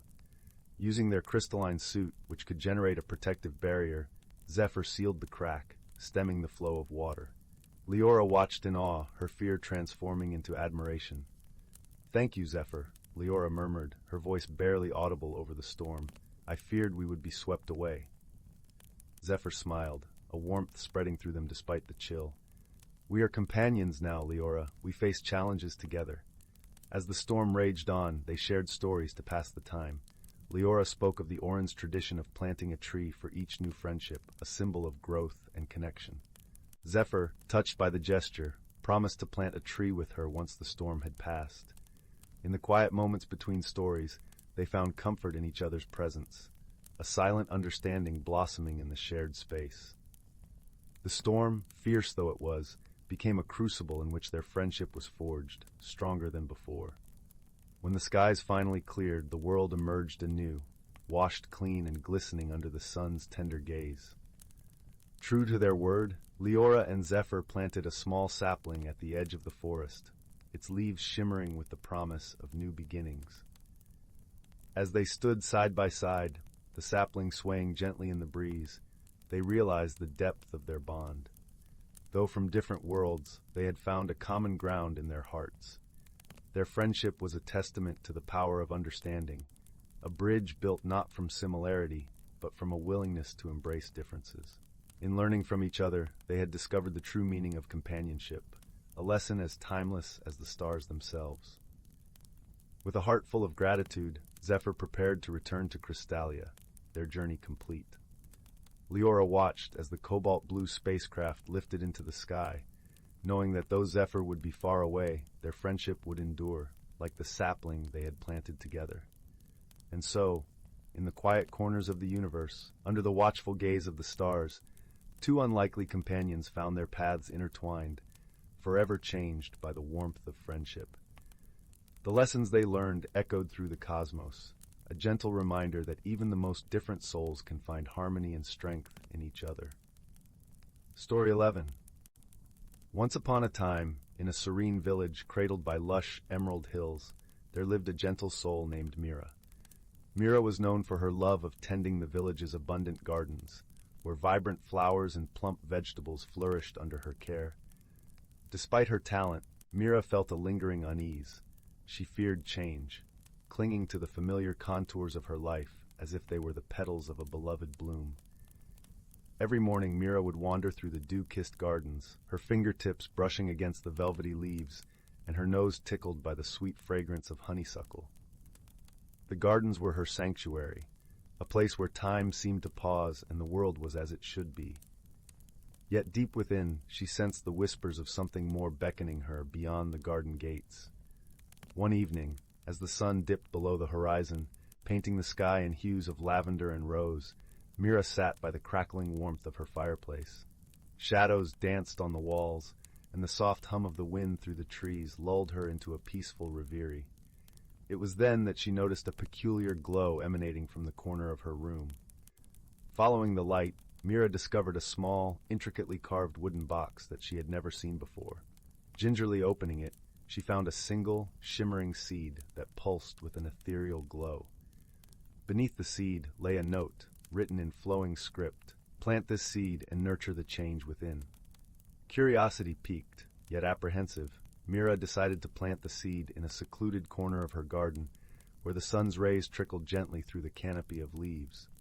Each day, she watered the seed, speaking to it softly, sharing her hopes and her fears. To her amazement, the seed sprouted almost overnight, unfurling into a vine that shimmered with the colors of dawn. As the vine grew, so too did Mira's understanding of herself. The vine mirrored her own journey, its tendrils reaching out, exploring new spaces, yet rooted firmly in the earth. Mira realized that change wasn't something to be feared, but embraced. The vine taught her that growth required patience and courage, and that beauty often lay in the unexpected. During this time, Mira found solace and wisdom in the company of her neighbors. There was sweet old Mrs. Pine, whose laughter was like the tinkling of wind chimes, and who always had a story to share over a cup of chamomile tea. And there was young Leo, with his boundless curiosity and dreams as vast as the summer sky. They encouraged Mira, reminding her that she was not alone in her journey. One day, as the vine burst into bloom, its flowers unfurling in a kaleidoscope of colors, Mira felt a profound shift within her. She understood that the vine's magical transformation was a reflection of her own inner growth. She no longer feared the changes that life might bring, for she had learned to trust in her own strength and the support of those around her. As the seasons turned and the first snowflakes fell gently upon the village, Mira stood in her garden, wrapped in the comforting embrace of a woolen shawl. The vine lay dormant now, its lessons etched deep within her heart. Mira smiled, her breath mingling with the frosty air, for she knew that, like the vine, she too would bloom again when the time was right. And so Mira lived her days with a newfound peace, embracing the changing tides of life with grace and wisdom. Her garden flourished, a testament to the beauty of transformation and the magic that lay within each of us when we dare to grow. As the village nestled under the blanket of winter, Mira's story was shared by the fireside, warming the hearts of those who listened.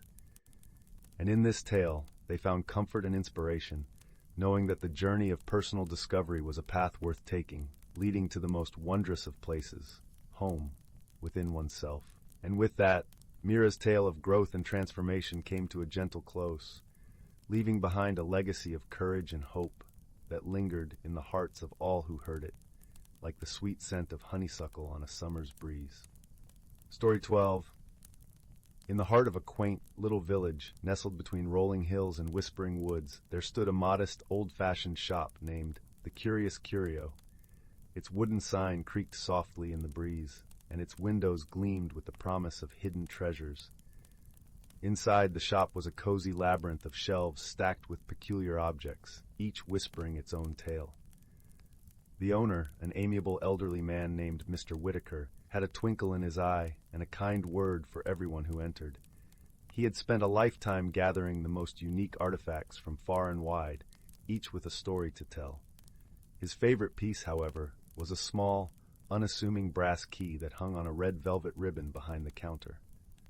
One crisp autumn morning, a young girl named Clara wandered into the shop, her eyes wide with curiosity. She was known in the village for her boundless imagination and her love for stories.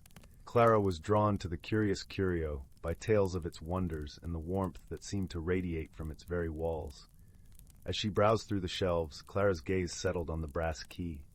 It seemed to glimmer with a light all its own, and she felt an inexplicable pull towards it. Sensing her interest, Mr. Whitaker smiled warmly and beckoned her over. "This key," he began, his voice as gentle as the rustle of autumn leaves, "is said to hold a special magic, not the kind that can be seen with the eyes, but felt with the heart." Clara's eyes sparkled with intrigue. "What does it open?" she asked, her voice a hushed whisper. Mr. Whitaker chuckled softly. "Ah, that's the mystery, my dear. This key doesn't open locks of metal, but rather the doors within ourselves. It is said that the one who carries it will embark on a journey of discovery." Clara's heart fluttered with excitement. She was at the age where the world was full of possibilities, and the thought of a journey filled with wonder and magic was irresistible. "May I borrow it?" she asked, her voice tinged with hope. Mr. Whitaker nodded, his eyes twinkling with a knowing kindness. "Take it with you, Clara, and remember, the journey is as important as the destination." With the key tucked safely in her pocket, Clara set off on her adventure. The autumn air was crisp and sweet, carrying with it the scent of fallen leaves and distant rain. As she walked, she noticed a warm, golden glow emanating from the key, guiding her steps towards the edge of the village and into the whispering woods. The woods were alive with the sounds of nature, a gentle symphony of chirping birds, rustling leaves, and the distant babble of a brook. Clara felt an unfamiliar, comforting presence as she wandered deeper into the woods, following the key's gentle glow. Just as the sun dipped below the horizon, painting the sky in hues of pink and gold, Clara stumbled upon a clearing. In the center stood a majestic ancient oak, its branches stretching wide as if to embrace the sky. At its base, nestled among the roots, was a small, intricately carved door. Clara knelt down, her heart filled with a sense of awe and anticipation. She took the key from her pocket, noting how it seemed to hum with gentle energy. With a deep breath, she inserted it into the lock. To her amazement, the door swung open, revealing a cozy, inviting hollow within the tree. Inside, the hollow was filled with the soft glow of lanterns, illuminating shelves lined with books, each bound in rich, colorful covers. In the center sat a small round table set for tea, with a steaming pot and an assortment of delicate pastries. "Welcome, dear traveler," came a voice, soft and melodic from within the shadows. Out stepped a creature unlike any Clara had ever seen, a little fox with fur as white as snow and eyes like twinkling stars. "My name is Finn," the fox said with a graceful bow.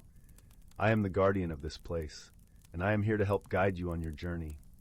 Clara felt a warmth spread through her heart at the fox's kind words. "Thank you, Finn," she replied. "But what journey lies ahead?" Finn smiled, his eyes filled with wisdom. "The journey of self-discovery, dear Clara. You see, the world is full of magic, but the greatest magic lies within us. It's a journey that will teach you to listen to your heart, to trust in your own wisdom, and to find friendship in the most unexpected places." Over the next few weeks, Clara returned to the hollow each day, guided by the glowing key. Finn became her steadfast companion, and together they explored the wonders of the woods. They visited the sparkling brook that sang with the voice of 1,000 bells, and the meadow where wildflowers danced in the wind. Each place held a lesson, and with Finn's gentle guidance, Clara began to see the world through new eyes. One day, as they sat by the brook, Finn shared a story of a distant land where the stars touched the earth and dreams took flight. "It is said," Finn explained, "that the key can help you reach that place if you truly wish it." Clara pondered the story, her heart filled with wonder.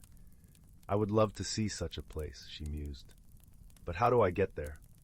Finn's eyes twinkled with amusement. "The journey to that place is not one of miles, but of understanding. You must learn to see with your heart, to listen with your soul, and to trust in the magic within you." Determined to find the land of dreams, Clara spent her days learning to tune into the quiet whispers of the world around her. She discovered that the brook sang not just with water, but with the laughter of the forest. She learned to see the stories that danced in the shadows of the trees, and to feel the gentle pulse of life beneath her feet. With each lesson, Clara grew more attuned to the magic within and around her, and with each passing day, the key's glow grew brighter, guiding her steps more surely. Finally, one starry night, as Clara stood in the clearing beneath the ancient oak, she felt a shift within her. The key in her hand shimmered with a brilliant light, and the world around her seemed to hold its breath. With a deep breath, Clara closed her eyes and let her heart guide her. She felt herself lift, light as a feather, carried on the wings of a gentle breeze. When she opened her eyes, she found herself standing in a land unlike any she had ever known. The sky was a tapestry of stars, so close she felt she could reach out and touch them. The air was filled with the scent of dreams, a sweet and ethereal fragrance that wrapped around her like a warm embrace. In this land, Clara met others who had made the journey, dreamers and seekers, each with their own story to tell. She learned that the magic she had discovered within herself was a gift to be shared, a light to guide others on their own journeys. As the days turned into weeks, Clara found that her heart was full of joy and peace. She had discovered a world of wonder and friendship, a place where dreams truly did take flight, and in her heart, she knew that the journey was just beginning. One morning, as Clara prepared to return to the village, Finn appeared by her side. "Clara," he began, his voice filled with affection. "The journey you have taken is one of great courage and wisdom. You have learned to see with your heart and trust in the magic within you. Remember, this is a gift that you can carry with you wherever you go." Clara smiled, her heart brimming with gratitude. "Thank you, Finn, for everything. I will cherish this journey and the magic you have helped me discover." With the key in her pocket and the warmth of friendship in her heart, Clara made her way back to the village, her steps light and her spirit renewed. She knew that the lessons she had learned in the land of dreams would guide her always, just as the key had guided her to its doorstep. And so as the sun set over the rolling hills, painting the sky in hues of gold and rose, Clara returned to the village, her heart full of wonder and possibilities. She had discovered the greatest magic of all, the magic of knowing oneself, the power of friendship, and the boundless potential of dreams. In the days that followed, Clara shared her story with the villagers, inspiring others to embark on their own journeys of discovery. And though Mr. Whitaker never revealed the true origin of the brass key, he watched with a knowing smile as Clara's tale spread, lighting a spark of magic in the hearts of all who heard it.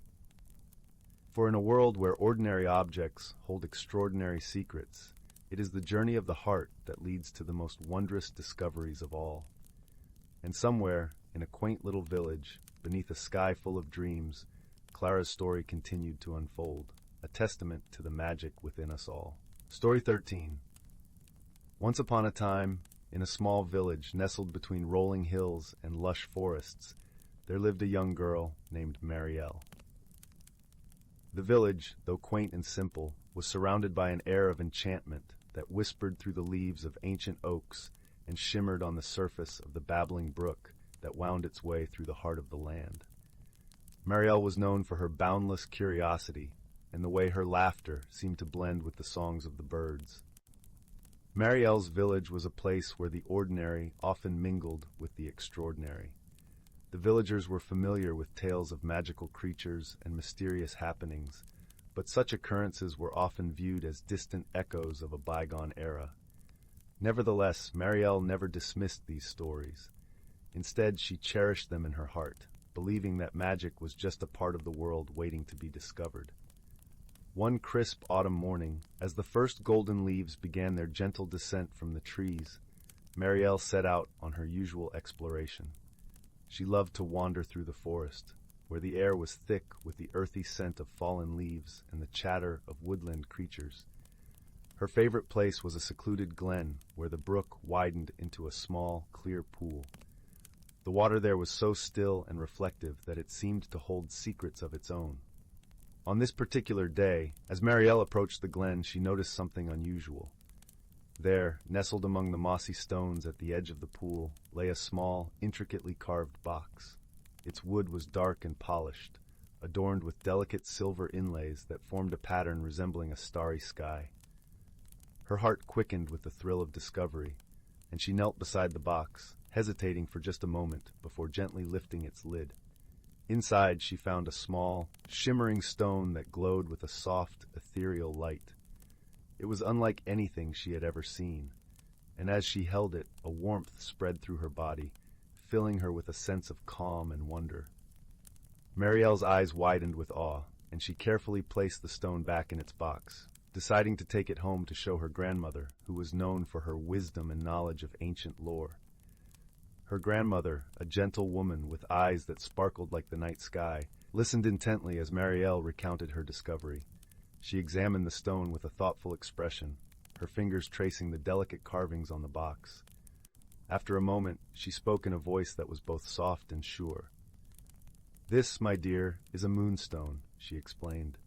"It is said to hold the power of the night sky and the wisdom of the ages. It has the ability to reveal hidden truths and guide those who seek its counsel." Marielle's eyes shone with excitement. "What should I do with it, grandmother?" she asked eagerly. Her grandmother smiled, a tender expression that crinkled the corners of her eyes. "The moonstone has found you for a reason, Marielle. Perhaps it wishes to guide you on a journey of discovery. But remember, its power must be used with a pure heart and a clear mind." With her grandmother's words echoing in her mind, Marielle felt a deep sense of purpose. she decided to keep the moonstone close, wearing it on a simple chain around her neck. As days turned into weeks, she began to notice subtle changes in her world. The colors of the forest seemed more vibrant, the songs of the birds more melodious, and the whispers of the wind more distinct. One evening, as Marielle sat by the brook, the moonstone resting against her skin, she noticed a faint silvery glow emanating from the water. Intrigued, she leaned closer, and as she did, she saw a vision unfold before her eyes. The water rippled and shimmered, revealing a hidden world beneath its surface, a world filled with creatures of light and shadow, dancing and playing in a realm untouched by time. Marielle watched, entranced, as the vision unfolded, a world where the trees were taller and the flowers more radiant, where the sky was painted with hues of twilight and dawn. She saw creatures both familiar and strange, graceful deer with antlers that glowed like moonbeams, birds with plumage that shimmered like rainbows, and tiny, delicate beings that flitted among the flowers, leaving trails of stardust in their wake. As she gazed into this hidden world, Marielle felt a pull within her heart, a longing to explore and understand this magical realm. She realized that the moonstone was showing her the way, revealing a mystery that had been waiting to be uncovered. Determined to learn more, Marielle sought the counsel of her closest friend, a kind-hearted boy named Tom. Tom was known for his gentle nature and his ability to see the beauty in even the simplest things. Together, they often explored the village and its surroundings, sharing stories and dreams as they wandered. When Marielle shared her discovery with Tom, his eyes widened with wonder. He listened intently, nodding as she described the hidden world she had glimpsed. "It sounds like a place of incredible beauty," he said, his voice filled with awe. "We must find a way to explore it together." Encouraged by Tom's enthusiasm, Marielle felt a renewed sense of adventure. The two friends spent their days searching for clues, following the whispers of the forest and the glimmers of light that danced through the trees. They discovered that the moonstone's power was strongest at twilight, a time when the boundaries between worlds seemed to blur and fade. One evening, as the sun dipped below the horizon and the first stars appeared in the sky, Marielle and Tom made their way to the glen. The air was cool and fragrant, filled with the scent of pine and the soft rustle of leaves. As they approached the pool, the moonstone began to glow, casting a gentle light that illuminated their path. Standing at the water's edge, Marielle felt a sense of anticipation and wonder. She took a deep breath, her heart pounding with excitement, and stepped forward, the moonstone guiding her every move. As her foot touched the water, a ripple of light spread across its surface, enveloping her and Tom in a cocoon of shimmering magic. In an instant, they were transported to the hidden world, a place that seemed to exist beyond the confines of reality. The air was filled with the sweet scent of blooming flowers, and the sky was a tapestry of colors that shifted and changed with every heartbeat. Marielle and Tom gazed around them in awe, their hearts soaring with joy. They wandered through this enchanted realm, marveling at its wonders and discovering new facets of its beauty with every step. They met creatures who welcomed them with open hearts, sharing stories and songs that spoke of ancient wisdom and forgotten dreams. The moonstone, ever present, seemed to guide them, revealing paths and places that held secrets waiting to be uncovered. As days turned into nights and nights into days, Marielle and Tom found themselves transformed by their journey. They learned to see the world with new eyes, to appreciate the magic that lay hidden in the everyday. They discovered that the moonstone's power was not just in its ability to reveal hidden worlds, but in its capacity to open their hearts and minds to the infinite possibilities that existed within and around them. One evening, as the twilight sky blazed with hues of pink and gold, Marielle and Tom sat together beneath a towering oak, their hearts full of gratitude and wonder. They had learned so much, not just about the hidden world, but about themselves and their place in the grand tapestry of life. As they prepared to return to their own world, Marielle looked at the moonstone, its light soft and steady against her skin. She understood now that the journey they had undertaken was just the beginning, that the magic they had discovered was a part of them, waiting to be shared with others. With a gentle touch, she placed the moonstone back in its box, knowing that its power would always be with her, a reminder of the beauty and wonder that lay hidden in the world around her. And as she and Tom stepped through the shimmering veil that separated the two worlds, they carried with them a newfound sense of purpose and a deep, abiding friendship that would guide them on their future adventures. Back in the familiar embrace of their village, Marielle and Tom shared their stories, inspiring others to look beyond the ordinary and to seek the magic that lay hidden in their own lives. Their journey had changed them, opening their hearts to the wonders of the world and the boundless potential that lay within. And so, as the years passed and the seasons turned, Marielle and Tom continued to explore, to learn, and to grow, their hearts forever touched by the hidden world they had discovered and the magic of the moonstone that had guided them on their journey. In the end, they knew that the true magic lay not in the stone itself, but in the love, friendship, and understanding they had found along the way, a magic that would light their path and warm their hearts for all the days to come. And so, beneath the starlit sky, with the gentle murmur of the brook as their lullaby, Marielle and Tom drifted into a peaceful sleep, their dreams filled with the wonders of the hidden world and the promise of new adventures yet to come. Story 14. In the quaint village of Willowbrook, where cobblestone paths wound like gentle streams and the scent of blooming lilacs filled the air, there stood a small, unassuming antique shop. The shop's windows were frosted with age, and its door creaked melodiously whenever it swung open, as though it sang a quiet greeting to those who entered. This shop was home to a collection of curiosities, each with its own tale to whisper, but none more intriguing than the brass key that sat quietly on a velvet cushion in the corner cabinet. The shop was owned by a kindly old woman named Agnes, whose eyes twinkled like stars against the backdrop of her silver hair. Agnes knew each item in her shop intimately, yet the story of the brass key remained a mystery even to her. One autumn afternoon, as the leaves danced in the crisp breeze and the sun cast a warm glow upon the village, a young girl named Clara wandered into the shop. Clara was a dreamer, with a heart full of wonder and eyes that always searched for magic in the mundane. She had a penchant for adventure, although her days were often spent helping her family with their modest bakery at the heart of the village. As she browsed through the shop, her gaze fell upon the brass key, and a peculiar warmth spread through her fingertips as she picked it up. "Ah, the key," Agnes said, her voice soft as a lullaby. "It's been here for as long as I can remember, waiting for someone who can unlock its secrets." Clara studied the key, noting its intricate patterns and the way it shimmered like sunlight on water.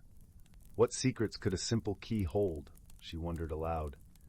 "Sometimes the simplest things hold the greatest mysteries," Agnes replied, a knowing smile playing on her lips.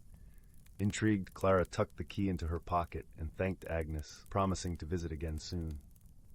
As she stepped outside, the village seemed to hum with a new energy, as though the key had awakened something within it. The air was crisp, carrying the earthy scent of fallen leaves, and Clara felt a pull, a gentle urging to explore the woods that bordered Willowbrook. The woods were a tapestry of vibrant colors, and Clara walked along a path carpeted with leaves of amber and gold. The trees whispered secrets to one another, and the sunlight filtered through the branches, creating patterns on the ground that seemed to move and shift like living creatures. As Clara ventured deeper, she felt a soft tugging at her heart, guiding her to a small clearing she had never seen before. In the center of the clearing stood an ancient oak, its branches stretching skyward like open arms. At its base, half buried in the earth, was a weathered lockbox. Clara's heart raced with anticipation as she knelt beside it, brushing away the dirt and leaves. The brass key slipped from her pocket, and with a steady hand she inserted it into the lock. A gentle click echoed through the clearing, and the box opened to reveal a delicate, shimmering orb. The orb pulsed with a gentle light, casting a warm glow that felt like a hug from a dear friend. Clara cradled it in her hands, marveling at its beauty and wondering at its purpose. As she sat there, pondering the orb's meaning, a soft rustling in the nearby bushes caught her attention. From the shadows emerged a small, plump rabbit with fur as white as snow, its eyes a deep, thoughtful blue. The rabbit approached Clara with a curious tilt of its head. "Greetings, young one," the rabbit said, its voice as gentle as a whispering brook. Clara blinked in surprise, for she had never heard an animal speak before. But there was something comforting in its presence, as if they had been friends for a long time. "I'm Clara," she said, recovering from her surprise. "And you are?" "I am Whiskers," the rabbit replied with a nod. "You have found the orb of illumination, a treasure that reveals the hidden wonders of the world to those with a pure heart." "But what am I to do with it?" Clara asked, looking at the orb with a mix of awe and uncertainty. Whiskers twitched his nose thoughtfully. "The orb will guide you. It will light the way to that which you seek, and in turn, you shall bring light to others." With Whiskers at her side, Clara's journey through the woods took on a new meaning. As they walked, the orb's glow illuminated hidden paths and secret groves, revealing the beauty of the forest in ways Clara had never imagined. The gentle rustle of leaves, the sweet song of distant birds, and the earthy scent of moss became part of a symphony that filled her heart with joy. Along the way, they encountered a wise old owl named Hoot, whose feathers were as soft as a cloud, and whose eyes held the wisdom of ages. Hoot perched on a low branch, observing them with a serene gaze. "Ah, the orb of illumination," Hoot said, his voice a deep, soothing rumble. "It has been many moons since it last graced these woods. You must be a special soul, young Clara." Clara blushed at the compliment, feeling a sense of belonging she had never known before. "What can you tell me about the orb?" she asked. "The orb reflects the light within your heart," Hoot explained. "It can show you paths not taken, dreams not yet realized. But to truly understand its power, you must look within yourself." With Hoot's words resonating in her mind, Clara continued her journey, her heart open to the possibilities that lay ahead. She soon came upon a gentle stream, its waters sparkling in the orb's light like a cascade of tiny stars. Here she met a fox named Felix, whose fur was a rich, fiery red, and whose spirit was as lively as a summer breeze. "Welcome, traveler," Felix exclaimed, his voice bright and full of cheer. "I see you've made some fine friends. What brings you to this part of the woods?" Clara smiled, feeling the warmth of friendship envelop her. "I'm not entirely sure," she admitted, "but I feel like the orb is leading me somewhere important." Felix nodded, his eyes twinkling with mischief. "The journey is as important as the destination, dear Clara. Embrace each moment, and you'll find what you seek." As the sun began to set, casting a golden glow over the forest, Clara felt a growing sense of purpose. The orb's light flickered, guiding her to a hidden grove where the trees formed a natural archway. Beyond it lay a peaceful glade, its grass soft and inviting, and in its center stood a circle of ancient stones. Clara approached the stones with reverence, sensing that this was the culmination of her journey. She placed the orb in the center of the circle, and it began to glow brighter, casting a warm, comforting light that filled the glade with a sense of peace and serenity. In that moment, Clara understood the orb's true purpose. It was not about revealing hidden treasures or unlocking secrets, but about illuminating the path to understanding oneself and the world. It was a reminder that even the smallest light could dispel the darkest shadows. With the orb's light shining brightly, Clara felt a deep sense of contentment. She knew that she would return to Willowbrook, not just with tales of wonder, but with a newfound wisdom that would guide her throughout her life. As she made her way back through the forest, Whiskers, Hoot, and Felix by her side, Clara felt a bond with the world around her. The journey had changed her, not through grand adventures or heroic deeds, but through the gentle realization that magic could be found in the simplest of things if one only knew how to look. And so Clara returned to her village, her heart full of light and her spirit at peace. She had discovered that the greatest magic lay not in the orb she had found, but in the journey itself and the friends she had made along the way. That night, as Clara lay in her bed, the orb's gentle glow filling her room with a soft, soothing light, she knew that her journey had only just begun. The world was full of wonders waiting to be discovered, and she would embrace each new day with an open heart and a sense of wonder. The village of Willowbrook slumbered peacefully, the glow of the orb a quiet promise that the world was full of light and magic for those willing to see it. And as the stars twinkled in the night sky, Clara drifted into a deep, restful sleep, dreaming of the adventures yet to come. Story 15. In a small, serene village nestled between sprawling meadows and ancient woods, there lived a gentle soul named Arya. Arya was known for her love of the familiar rhythms of life in the village. She cherished the way the morning sun cast golden light on the cobblestone paths, and how the scent of blooming lavender fields mingled with the crisp mountain air. Despite her deep love for her home, Arya often felt a restlessness within her, like a whispering breeze urging her to embrace change. Yet she was apprehensive. Change was an unpredictable tide, and Arya preferred the gentle waves she could see and understand. One evening, as the sky blushed with hues of rose and amber, Arya strolled along her favorite path by the river. Here the water sang a soft melody, its surface reflecting the first twinkling stars. As she walked, she noticed something unusual, a shimmering glow beneath the gentle waves. Curiosity piqued, Arya knelt by the water's edge and dipped her hand into the cool, glistening stream. To her astonishment, the water swirled and danced around her fingers, forming iridescent lilies that floated delicately on the surface. A soft voice, as gentle as the river's song, spoke in her mind. Change is not to be feared, dear one. It is the essence of life's magic. Startled but intrigued, Arya pondered the mysterious message. Over the following days, she shared her experience with her closest friends, Mira and Lyndon, who were always by her side with encouragement and understanding. Mira, an artist with a heart as vibrant as her palette, listened with wide eyes. "What a gift, Arya! The river sees something special in you," she declared, her voice like the cheerful trill of a flute. Lyndon, a thoughtful gardener whose hands knew the language of the earth, nodded in agreement. "Change nurtures growth," he said, his voice a gentle rumble like distant thunder. "Just as seeds transform into blossoms, you too must embrace your own growth." With their support, Arya felt a newfound courage blossom within her. She decided to return to the river each evening, seeking the comfort of its magical presence. The river became her confidant, its waters revealing more of its enchantment with each visit.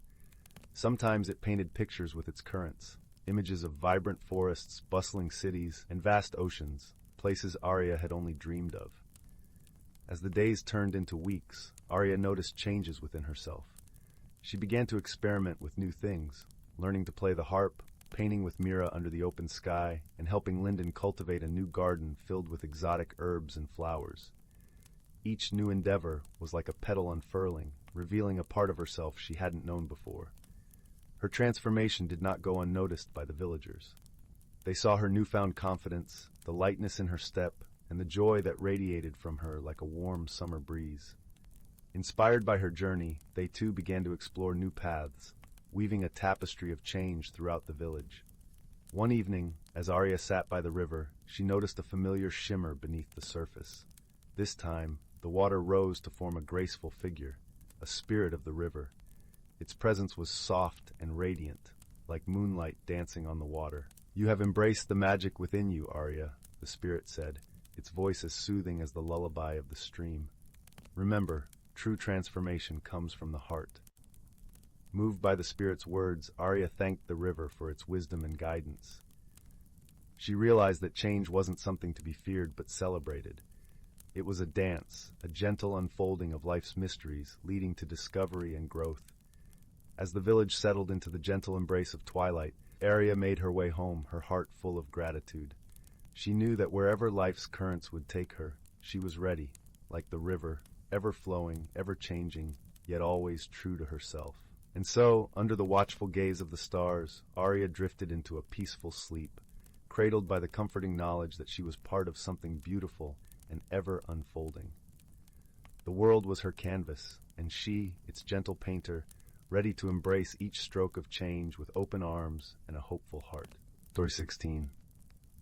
In a sleepy village, nestled at the foot of the whispering woods, where the trees sang softly with the breeze and the stars twinkled like scattered jewels across the night sky, there lived a young woman named Arya. Her home, a quaint stone cottage covered in ivy and wildflowers, was a sanctuary of warmth and comfort. The scent of lavender and freshly baked bread often wafted through the air, inviting anyone who passed by to linger a while. Arya was known for her gentle smile and the laughter that danced in her eyes, yet inside she found herself struggling with a growing unease. The village was her world, a place where every path was well-trodden and every face familiar. But lately, a restlessness had taken root in her heart, whispering of change, a change she both longed for and feared. One crisp autumn morning, as the leaves turned to shades of amber and gold, Arya decided to wander deeper into the whispering woods than she ever had before. The forest was a tapestry of enchanting sounds and sights. The rustle of leaves underfoot, the soft chatter of woodland creatures, and the gentle murmur of a brook winding its way through the trees. As she walked, Arya came upon a clearing bathed in the golden light of the sun filtering through the canopy above. At its center stood an ancient oak tree, its trunk wide and gnarled, with branches that stretched towards the heavens. Nestled among its roots was a door, small and round, as if inviting her to step into another world. Curiosity piqued, Arya approached the door and, with a deep breath, turned the handle. The door creaked open to reveal a spiral staircase descending into the earth. With each step downwards, the air grew warmer, infused with the scent of rich earth and blooming jasmine. The walls glowed with a soft luminescence, casting a gentle light on her path. At the bottom of the staircase, Arya found herself in a cavern filled with the soft hum of magic. Crystals dotted the walls, shimmering in hues of azure and emerald. In the center of the cavern stood a pool, its waters as still and clear as glass, reflecting the light of the crystals above. As she gazed into the pool, Arya saw not her own reflection, but a myriad of images, visions of herself in different forms and places. She saw herself painting in a sunlit studio, teaching children in a bustling town square, and tending to a garden bursting with life. Each vision was a whisper of possibility, a glimpse of who she could be beyond the confines of her village. In that moment, a figure emerged from the shadows, a woman draped in robes that shimmered like moonlight on water. Her eyes were wise and kind, holding the depth of ancient stories untold. She introduced herself as Seraphina, a guardian of the forest and a guide for those seeking change. "Why do you hesitate, dear one?" Seraphina asked, her voice as soothing as the forest itself. "Change is but a part of the journey, a chance to discover the many facets of your soul." Arya sighed, feeling the weight of her own uncertainty. "I fear losing the life I know," she confessed. "What if I fail? What if I cannot find my way back?" Seraphina smiled gently, her presence a balm to Arya's troubled heart. The path of transformation is not about losing oneself, but about becoming more of who you truly are. Each step forward is a step towards your own light. Encouraged by Seraphina's words, Arya spent the days that followed exploring the magical cavern and learning from her new mentor. Seraphina taught her to listen to the whispers of the forest, to understand the language of the wind, and the wisdom held within the roots of the trees. With each lesson, Arya felt a blossoming within her, a quiet strength she had not known before. The villagers, noticing her frequent absences, grew curious but supportive. Her closest friends, a merry band of souls who cherished her dearly, visited her cottage often, bringing tales of the village and laughter to fill her home. They encouraged her journey, reminding her that even if she wandered far, her heart would always find its way back to them. As the weeks turned into months, Arya embraced the changes within her. The visions she had seen in the pool became less daunting and more like a map of her heart's desires. She began to paint, capturing the beauty of the forest and the magic of the cavern in vibrant strokes of color. Her art spoke to those who saw it, touching their hearts with its warmth and wonder. One day, as she painted a particularly vivid sunrise, Arya realized that the restlessness she had once felt had transformed into a quiet contentment. She understood now that change was not something to be feared, but a gift to be welcomed. It was a dance with the unknown, a chance to grow and flourish like the wildflowers that adorned her cottage. With newfound confidence, Arya decided to share her journey with the village. She invited everyone to her cottage, where she displayed her paintings and spoke of the magic she had found in the whispering woods. Her friends and neighbors listened with rapt attention, their eyes alight with wonder and inspiration. Through her story, Arya taught them that the heart is a compass, guiding us towards our true selves, even if the path is winding and the destination unclear. She reminded them that friendship and love are the anchors that keep us grounded, no matter how far we roam. As the evening drew to a close and the villagers returned to their homes, Arya stood at her door, watching the stars twinkle in the night sky. She felt a deep sense of peace, knowing that she was exactly where she needed to be. The magic of the forest had mirrored her inner growth, showing her the beauty of personal discovery and the strength that lay within. And so, under the watchful eyes of the moon and the whispering trees, Arya continued her journey, embracing each new day with an open heart and a spirit ready for whatever magic life might bring. In the quiet stillness of her cottage, with the fire crackling softly in the hearth, she knew that she had found her way home, not just to a place, but to herself. Story 17. Once upon a time, in the heart of a vast and whispering woodland, there lay a quaint little village named Verdant Hollow. Its name aptly described the lush emerald canopy that enveloped it, where sunlight filtered through the leaves, casting a gentle green glow over the cobblestone paths and cozy cottages. The villagers were kind, their lives interwoven like the tapestry of ivy that clung to their homes. In this village, there lived a gentle youth named Lyndon. Lyndon was a tender soul whose heart was as soft as a midsummer's breeze. He had golden curls that danced around his face like shafts of sunlight through the trees, and eyes that mirrored the deep, tranquil pools of the forest. Despite his gentle nature, Lyndon struggled with an unease. He feared change as one might fear a shadowy figure in the night. Lyndon's life was as predictable as the seasons, and he found comfort in the familiarity of routine. Each morning, he would wander to the forest's edge, gathering herbs and tending to the garden he had cultivated with care. Yet, as the days passed, he felt a quiet stirring within him, like the rustle of leaves before a summer storm. He longed for something more, something he couldn't quite name. One crisp autumn afternoon, as the leaves turned to hues of amber and gold, Lyndon found himself drawn deeper into the forest than ever before. The air was filled with the scent of earth and wood smoke, and the ground beneath his feet was a tapestry of fallen leaves, each step releasing a satisfying crunch.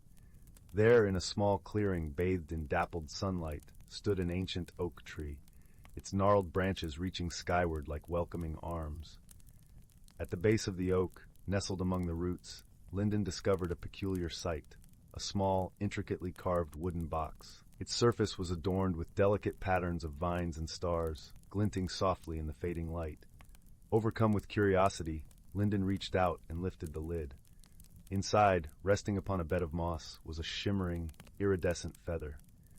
As Lyndon held the feather in his hands, a warmth spread through him as if he had wrapped himself in a cloak of sunshine. Suddenly, he felt a flutter in his chest, a gentle transformation beginning to take shape. The feather glowed softly, its light weaving around him like the tendrils of a waking dream. With a gasp, Lyndon realized he was changing, not in form, but in spirit. In the days that followed, Lyndon found himself greeted by new friends, creatures of the forest that seemed drawn to the light within him. There was Bramble, the wise old fox with eyes like polished amber, who shared stories of the forest's ancient magic, and Willow, the gentle deer who taught Lyndon the language of the trees, each rustle and creak telling tales of the world around them. Through their friendship, Lyndon learned that change was not something to be feared but embraced. The forest itself was a living testament to transformation, each season bringing new life and new beginnings. The shimmering feather had awakened a part of him that had lain dormant, a yearning for growth and discovery. One crisp morning, as a delicate frost glistened on the leaves, Lyndon awoke to find the feather gone, its magic now a part of him. He felt lighter somehow, as if he had shed a layer of old skin, revealing a new, vibrant self beneath. With a newfound sense of purpose, Lyndon ventured back to the village, his heart aglow with the warmth of the forest's wisdom. Lyndon shared his journey with the villagers, weaving tales of the magical creatures and the lessons he had learned.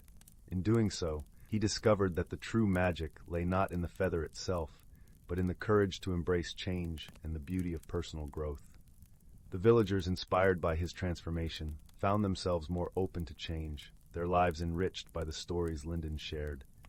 As the seasons turned and the forest whispered its timeless secrets, Lyndon continued to grow, nurturing the light within him. He became a beacon of hope and wisdom, his heart forever entwined with the magic of the woodland. And so, in the heart of Verdant Hollow, Lyndon found his place, a gentle soul who had blossomed like the flowers in his garden, forever changed by the magic of the forest and the power of friendship.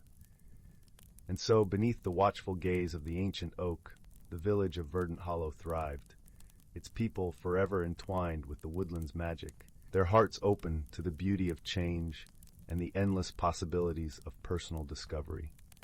And as the gentle breeze rustled through the leaves, it carried with it the promise of new beginnings and the comforting whisper of home. Story 18. In the farthest reaches of the galaxy, beyond the shimmering silver nebula, nestled a peculiar planet named Lyra. It was a place where the skies were eternally painted with shades of lavender, and the trees bore luminescent fruits that glowed gently in the moonlight. Lyra was a haven for peaceful beings, but its tranquility was soon to be stirred by an unexpected encounter. One such evening, as the two moons of Lyra cast their soft, silver glow over the land, a small, round spacecraft zipped through the starlit sky, leaving a trail of twinkling stardust behind. Inside the vessel was a sprightly creature from the planet Zintar, known among her kind as Mara.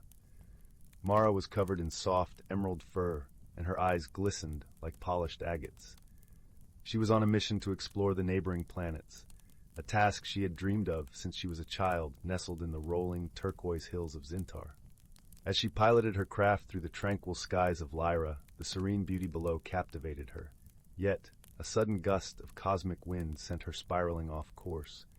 With a jolt and a gentle thud, her spacecraft landed softly in a meadow filled with flowers that seemed to sing with the breeze. Nearby, another being was observing the celestial dance of the stars. This was Taro, a gentle giant from the icy world of Valoria. Taro, with his towering stature and skin like smooth, blue marble, was a caretaker of Lyra's lush landscapes. His heart was as warm as the core of his snowy planet, and his soul resonated with the harmony of the universe. Curious about the sudden flash of light in the sky, Taro approached the landing site. As he neared the spacecraft, he noticed Mara emerging cautiously, her bright eyes wide with wonder and a hint of apprehension. They stood facing each other, two beings from worlds apart, both unsure and intrigued. Mara and Taro's initial exchange was fraught with misunderstanding. Mara, in her eagerness, spoke in the rapid melodic tones of Zintar, while Taro responded in the slow, resonant language of Valoria. Their words tumbled into the night air, a jumbled symphony of miscommunication. Yet as they gestured and mimed, laughter began to bridge the gap between their worlds. With patience and creativity, they found new ways to communicate. Mara used the expressive dance of her kind, while Taro responded with the graceful, flowing movements of Valoria. They soon realized that despite their differences, they shared a common language of kindness and curiosity. As the days passed, Mara and Taro faced challenges that tested their budding friendship. One morning, a thick, misty fog rolled over Lyra, blanketing the landscape and obscuring the path back to Mara's spacecraft. Together, they embarked on a journey to find their way home through the mysterious, ethereal forest. The forest was alive with the gentle hum of creatures unseen, and the air was sweet with the scent of blooming starflowers. Mara, nimble and quick, darted through the underbrush, while Taro used his strength to clear paths and lift her over obstacles. At times their journey was met with difficulty. A river, swollen from recent rains, barred their path. Mara, small and agile, could leap across the stones, but Taro hesitated, his size making the crossing perilous. It was in this moment that Mara, using her quick wit, devised a plan. She gathered sturdy vines and, with Taro's help, fashioned a bridge that allowed them both to cross safely. As they traversed the mystical woodlands, they shared stories of their homes. Mara spoke of the shimmering lakes of Zintar, where the waters danced with the light of 1,000 suns. Taro recounted tales of the auroras that painted the skies of Valoria in vibrant ribbons of color. Through these shared stories, they discovered the true depth of their friendship. Mara admired Taro's gentle strength and his ability to find beauty in every corner of the universe. Taro, in turn, was inspired by Mara's boundless enthusiasm and her unwavering spirit of adventure. One evening, As they rested beneath a canopy of glowing leaves, Mara confided in Taro.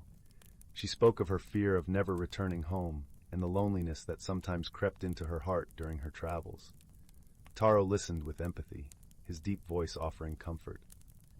"You are never truly alone," he rumbled softly, "for your heart carries the warmth of every friendship you have ever known." The words resonated with Mara, and she realized that friendship was not bound by distance or time. It was a bond that transcended the stars themselves. Finally, after many adventures and shared moments, they found their way back to Mara's spacecraft. The fog had lifted, revealing the beauty of Lyra in all its splendor. It was time for Mara to continue her journey, but not without the promise of returning. As they stood together, gazing at the twinkling cosmos above, Mara and Taro embraced. They knew that they were no longer just travelers from distant worlds. They were companions, their hearts forever linked by the journey they had shared. With a gentle hum, Mara's spacecraft lifted into the sky, leaving a trail of shimmering stardust. Taro watched until it disappeared into the horizon, his heart full of new understanding and the warmth of a friendship that would light his path through the universe. And so, in the vast, endless expanse of the galaxy, two unlikely companions discovered the true meaning of friendship. It was a bond that transcended words and worlds, a testament to the power of kindness, understanding, and the shared journey of the heart. As the moons of Lyra continued their gentle dance across the sky, the planet remained a place of peace and possibility, a sanctuary where all beings, no matter how different, could find common ground and the magic of enduring friendship. Story 19. The Whispering Woods, a tale of friendship and transformation. In the quaint village of Evermoss, nestled between emerald hills and a silver-threaded river, there lay a secret known only to a few. The villagers spoke in hushed tones of the Whispering Woods, a dense forest that bordered the village like a guardian shrouded in mist and mystery. They said the woods were alive with magic, and that those who entered rarely returned unchanged. On the edge of this enchanting forest lived a young girl named Lila. Her cottage was a cozy abode crafted from stone and timber, with a chimney that puffed out tendrils of smoke like a contented sigh. Lila was known for her gentle spirit and curious mind. Her days were filled with the simple joys of village life, tending to her garden and listening to the stories of the elders who spoke of wonders and wisdom from times long past. Yet Lila's heart yearned for more.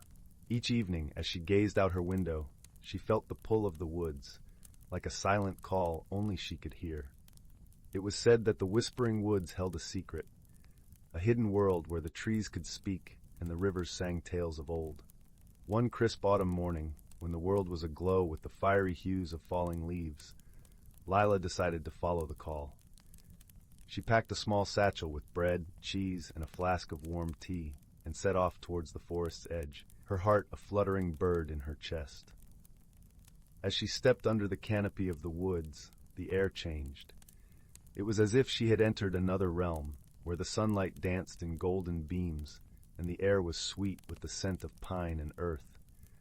The leaves whispered secrets as they rustled in the breeze, and the path beneath her feet seemed to guide her deeper into the heart of the forest.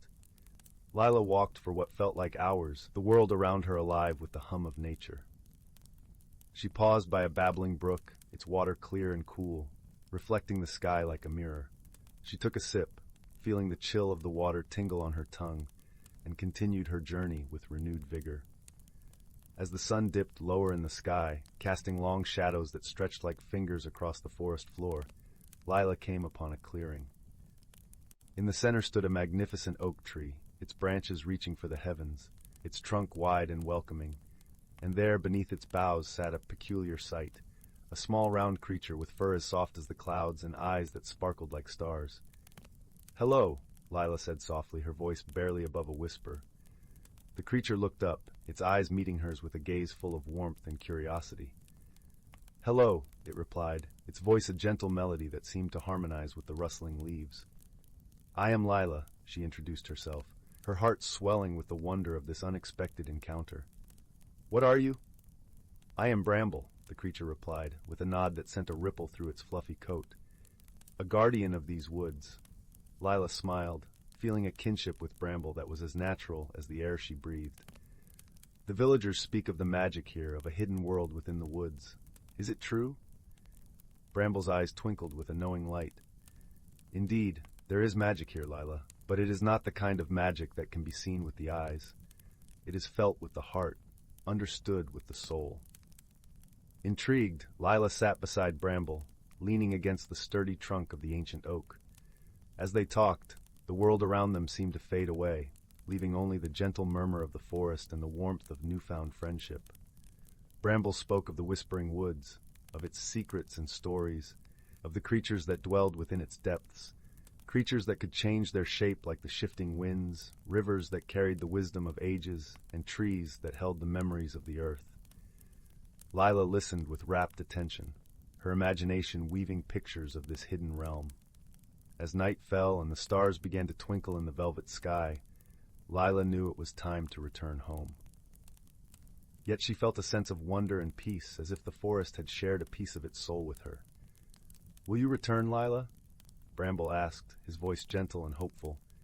"Yes," Lila promised, feeling the truth of it settle in her heart. "I will return, and perhaps one day I will understand the magic you speak of." With that, Lila made her way back through the woods, the path now familiar and welcoming. As she emerged from the trees, the village lay before her, bathed in the soft glow of moonlight. She felt different, as if the forest had awakened something within her, a deeper understanding of the world and her place within it.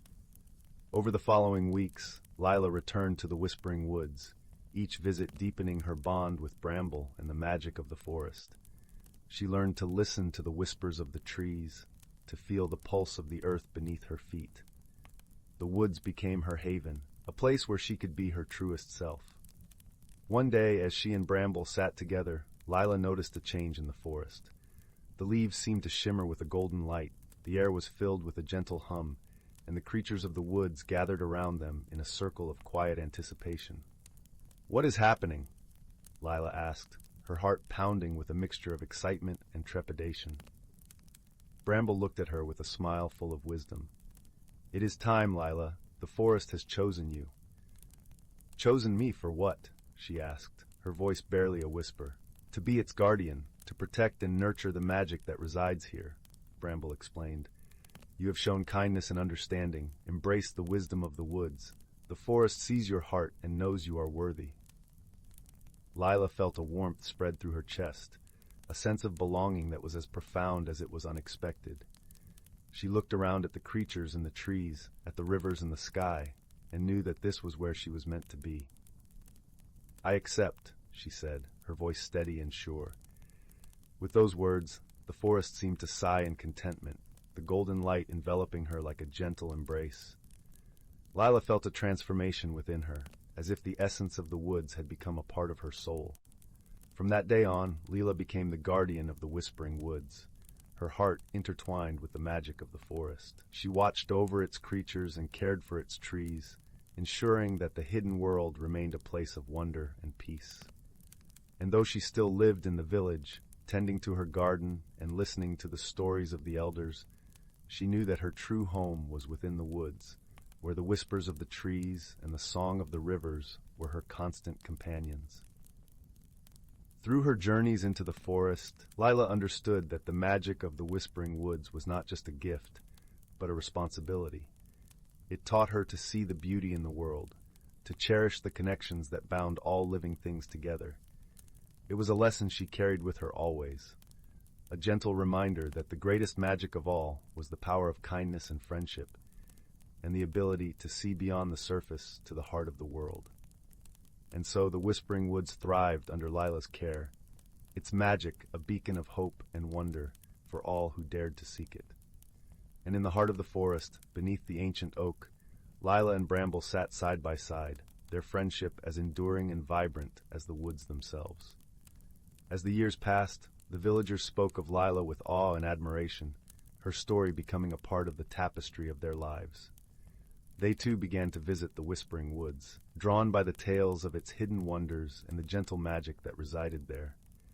And though the world outside changed with the passage of time, the Whispering Woods remained a sanctuary of peace and beauty, a testament to the enduring power of friendship and the magic that lay in the heart of the earth. Thus, the tale of Lila and the Whispering Woods was woven into the fabric of the village, a story of transformation and growth, of friendship that defied expectations, and of a hidden world that revealed the true magic of the heart. In this way, the Whispering Woods continued to whisper its secrets to those who listened, its magic a gentle reminder of the beauty and wonder that lay just beyond the edge of the known world, waiting to be discovered by those with the courage to seek it. Story 20.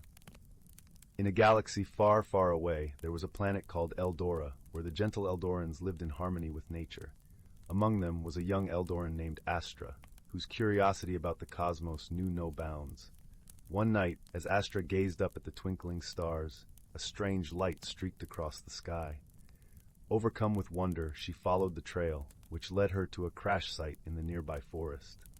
There, amid the smoldering wreckage, lay an unusual being, a robotic explorer named Z3R0 from the technologically advanced world of Siberion. At first, Astra and Z3R0 found it difficult to understand each other. Astra marveled at Z3R0's intricate machinery, while Z3R0 was baffled by Astra's organic form and her connection to the natural world. But as they spent more time together, they began to appreciate each other's unique perspectives. One day, while exploring the lush forests of Eldora, they stumbled upon a hidden cave that led deep underground. Driven by their shared sense of adventure, they ventured forth, only to find themselves trapped by a rock slide. In the dim light of Z3RO's glowing circuits, they realized they had to work together to escape. Astra's knowledge of the natural world guided them through the maze of tunnels, while Z3RO's analytical skills helped them navigate the treacherous obstacles. As they faced each challenge side by side, a bond of trust and friendship began to form between the unlikely companions. In one harrowing moment, Astra slipped and found herself hanging precariously over a deep chasm. Without hesitation, Z3RO extended its robotic arm and pulled her to safety. In that moment, Astra realized that beneath Z3RO's metallic exterior beat a heart of compassion and loyalty. When they finally emerged from the caves, battered but triumphant, they were greeted by the warm light of Eldora's twin moons. As they sat side by side, gazing up at the stars, they realized that their differences had brought them together in a way they never could have imagined. From that day forward, Astra and Z3R0 embarked on countless adventures together, exploring the wonders of the universe and forging an unbreakable bond of friendship. They learned that true friendship transcends physical forms and spans the vastness of space itself. And as they journeyed through the stars, they carried with them the precious knowledge that no matter how different beings may seem, they all share a common desire for understanding, acceptance, and the warmth of a true friend's embrace. Story 21.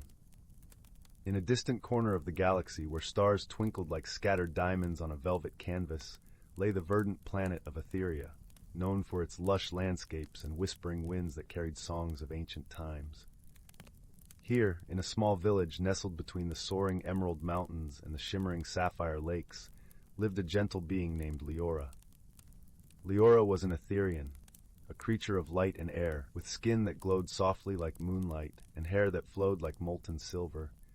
Her heart was as vast as the sky above, always open to the wonders of the universe.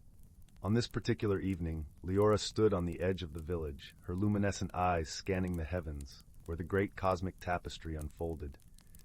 Her mind was alight with the possibilities of the unknown, the stories of stars, and the secrets of distant worlds. As she gazed, a streak of light shot across the sky, a comet, or so she thought. But as the light drew nearer, it became apparent that it was no ordinary celestial visitor. With a whoosh and a gentle thud, a small spacecraft landed softly on the grassy plains nearby, its metallic surface gleaming under the twin moons of Etheria. Leora, driven by curiosity and kindness, approached cautiously. The hatch of the spacecraft opened with a soft hiss, and from within emerged a most peculiar creature, a Trilonian named Krell, from the planet Trilonia, known for its vast deserts and towering crystalline spires. Krell was unlike anything Leora had ever seen. His skin shimmered like polished bronze, and his eyes were deep pools of violet. He had a wiry frame and a multitude of slender limbs that moved with an almost musical grace. Despite his alien appearance, there was something gentle in his demeanor. "Greetings," Krell said in a melodic voice, his words carrying the accent of 1,000 stars. "I come in peace. My vessel has suffered damage, and I seek assistance." Leora's heart swelled with empathy. "Welcome to Etheria," she replied warmly. "I am Leora. We will help you, fear not." Despite the warm welcome, the village was abuzz with whispers and wary glances. The Etherians, though kind, were unfamiliar with visitors from the stars, and Krell's presence sparked both intrigue and apprehension. Leora, however, was determined to bridge the gap between worlds. As the days passed, Leora and Krell worked together to repair the spacecraft, a task that proved more challenging than anticipated. The technology of Trilonia was intricate and foreign to Etherian eyes. Misunderstandings were frequent. Krell's instructions often seemed cryptic, and his tools strange in Leora's hands. But with each mistake, they learned more about each other, and slowly, their initial awkwardness gave way to laughter and camaraderie. One afternoon, as they labored under the dappled light of the forest, Krell paused, his gaze thoughtful.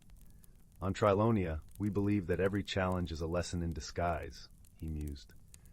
"I have learned much from you, Leora, about patience and the beauty of simplicity." Leora smiled, her heart warming to the compliment. "And I from you, Krell. You see the world with a wonder that reminds me of the stars. Together, we are better." Their bond grew stronger as they shared stories of their worlds. Krell spoke of the shimmering deserts of Trilonia, where the sands sang in the wind, and the crystalline spires that caught the sunlight in a dazzling dance of colors. Leora, in turn, shared tales of the Etherian forests, where the trees whispered ancient secrets and the lakes mirrored the dreams of the sky. One evening, as they sat by the flickering glow of a campfire, a sudden rustling in the underbrush startled them. From the shadows emerged a small, timid creature, an Etherian fox, its fur a cascade of stardust silver. It had wandered too far from its den, lost and frightened. Leora reached out gently, her voice a soothing melody. "Come, little one, you are safe with us." To Krell's amazement, the fox approached, nuzzling into Leora's embrace. Krell watched, his heart touched by the moment. "Even across the stars, kindness is a language all creatures understand," he said softly. Together they cared for the fox, feeding it and ensuring its safe return to the forest. This shared act of kindness brought them even closer, solidifying a friendship that transcended their differences. As the weeks turned into months, the repairs to Krell's spacecraft neared completion. The day of departure loomed, bittersweet and inevitable. Leora and Krell stood together, gazing at the vessel that would carry Krell home. "I will miss this world and your friendship, Leora," Krell said, his voice tinged with emotion. "You have shown me that the universe is boundless in its capacity for connection." Leora nodded, her eyes glistening like the morning dew. "And you, Krell, have taught me that true friendship knows no bounds, not even those of time and space." With a final embrace, Krell boarded his spacecraft, the hatch closing with a gentle sigh. Leora watched as the vessel rose into the sky, a beacon of light against the twilight. As it disappeared into the vastness of the cosmos, she knew that their friendship would endure, a thread woven into the fabric of the universe. In the quiet aftermath, as the stars began their nightly dance, Leora felt a profound sense of peace. She returned to the village, her heart aglow with the knowledge that across the galaxies, a friend would always be watching the same stars, thinking of her. And so, under the eternal sky, the tale of Leora and Krell lived on, a story of unlikely companions who discovered that the true meaning of friendship lies in the heart's ability to embrace the unknown with love and understanding. Story 22. The Whispering Waters. In the quaint village of Willowbrook, nestled comfortably between rolling hills and the edge of a vast ancient forest, the world seemed to sway gently to the rhythm of the passing seasons. The village was a tapestry of thatched roofs, cobblestone paths, and gardens that burst with wildflowers in hues of lavender, gold, and crimson. The people of Willowbrook were known for their kindness and their stories, tales whispered over steaming mugs of tea by the fireside, tales that danced on the breeze like leaves twirled by the wind. Among the villagers lived a gentle soul named Lydia. She was a young woman, with eyes the color of the summer sky, and hair like the golden fields that swayed beyond the village. Lydia was known for her quiet wisdom and the warmth of her smile, which seemed to light up even the gloomiest of days. She spent her mornings tending to her garden, where the scent of roses mingled with the earthy aroma of fresh soil. It was in this garden that Lydia found solace, her hands nurturing life from the ground with tenderness and care. One late autumn afternoon, as the sun dipped low and painted the sky in shades of amber and rose, Lydia's life began to change in ways she could not yet fathom. She was gathering the last of the season's herbs when she noticed something unusual beneath the canopy of leaves. There, half buried in the earth, was a small, intricately carved box. Its surface was adorned with swirling patterns that seemed to shimmer as they caught the fading light. Lydia knelt down, brushing away the soil that clung to the box, and carefully pried it open. Inside lay a peculiar stone, smooth and translucent, with a soft, bluish glow that pulsed gently like a heartbeat. As she cradled the stone in her hands, a warmth spread through her fingers, up her arms, and into her heart. She felt an inexplicable sense of connection, as if the stone were whispering secrets from the depths of time. Intrigued and a little bewildered, Lydia decided to seek the counsel of the village elder, Old Man Thistle. He was a man whose face bore the marks of countless winters, his eyes twinkling with a mischievous wisdom. His home was a cozy cottage filled with the scent of herbs and the soft crackle of a welcoming fire. As Lydia recounted her discovery, Old Man Thistle listened intently, nodding with understanding. "Ah, the whispering stone," he murmured, his voice like the rustle of leaves in a gentle breeze. "It's said to hold the essence of the whispering waters, a hidden realm where the river sings and the trees dance. Those who possess the stone can hear the whispers of the waters and are guided to see the world through eyes unclouded by doubt." Lydia's heart fluttered with a mix of excitement and curiosity. She had heard tales of the Whispering Waters, a mystical place where time flowed like a gentle stream, where those who ventured were forever changed. The stories spoke of a journey that revealed the true nature of one's heart, a journey that few had undertaken and fewer still had returned from unchanged. Old Man Thistle continued, his voice weaving a tapestry of wonder. "The stone chooses its bearer with care, for it leads to a path of discovery. It is said that the journey will test your heart and your spirit, revealing truths you may not yet understand. Are you ready, Lydia, to listen to the whispers and embark upon this journey?" Lydia felt a stirring within her, a call to adventure that resonated with her very soul. The path ahead was uncertain, yet the promise of discovery and transformation filled her with a sense of purpose. She nodded, determination shining in her eyes, and Old Man Thistle smiled, a knowing smile that spoke of journeys past and futures yet to come. That night, as the stars shimmered like diamonds in the velvet sky, Lydia set out on her journey. The whispering stone nestled in her pocket, its gentle glow lighting the way as she ventured into the heart of the ancient forest. The air was crisp and filled with the scent of pine and earth, the leaves whispering secrets as they danced in the moonlight. As Lydia walked, she felt the forest come alive around her. The trees seemed to lean in, their branches swaying in a silent symphony. The path was winding and mysterious, yet Lydia felt a curious sense of calm, as if the forest itself were guiding her steps. Hours passed, and the forest opened into a glade bathed in the soft light of dawn. In the center of the glade lay a shimmering pool, its waters clear and still as glass. The whispering stone pulsed gently in Lydia's hand, and she knew she had found the whispering waters. She knelt by the edge of the pool, gazing into its depths. As she did, she heard a soft, melodic whisper, like the song of a distant river.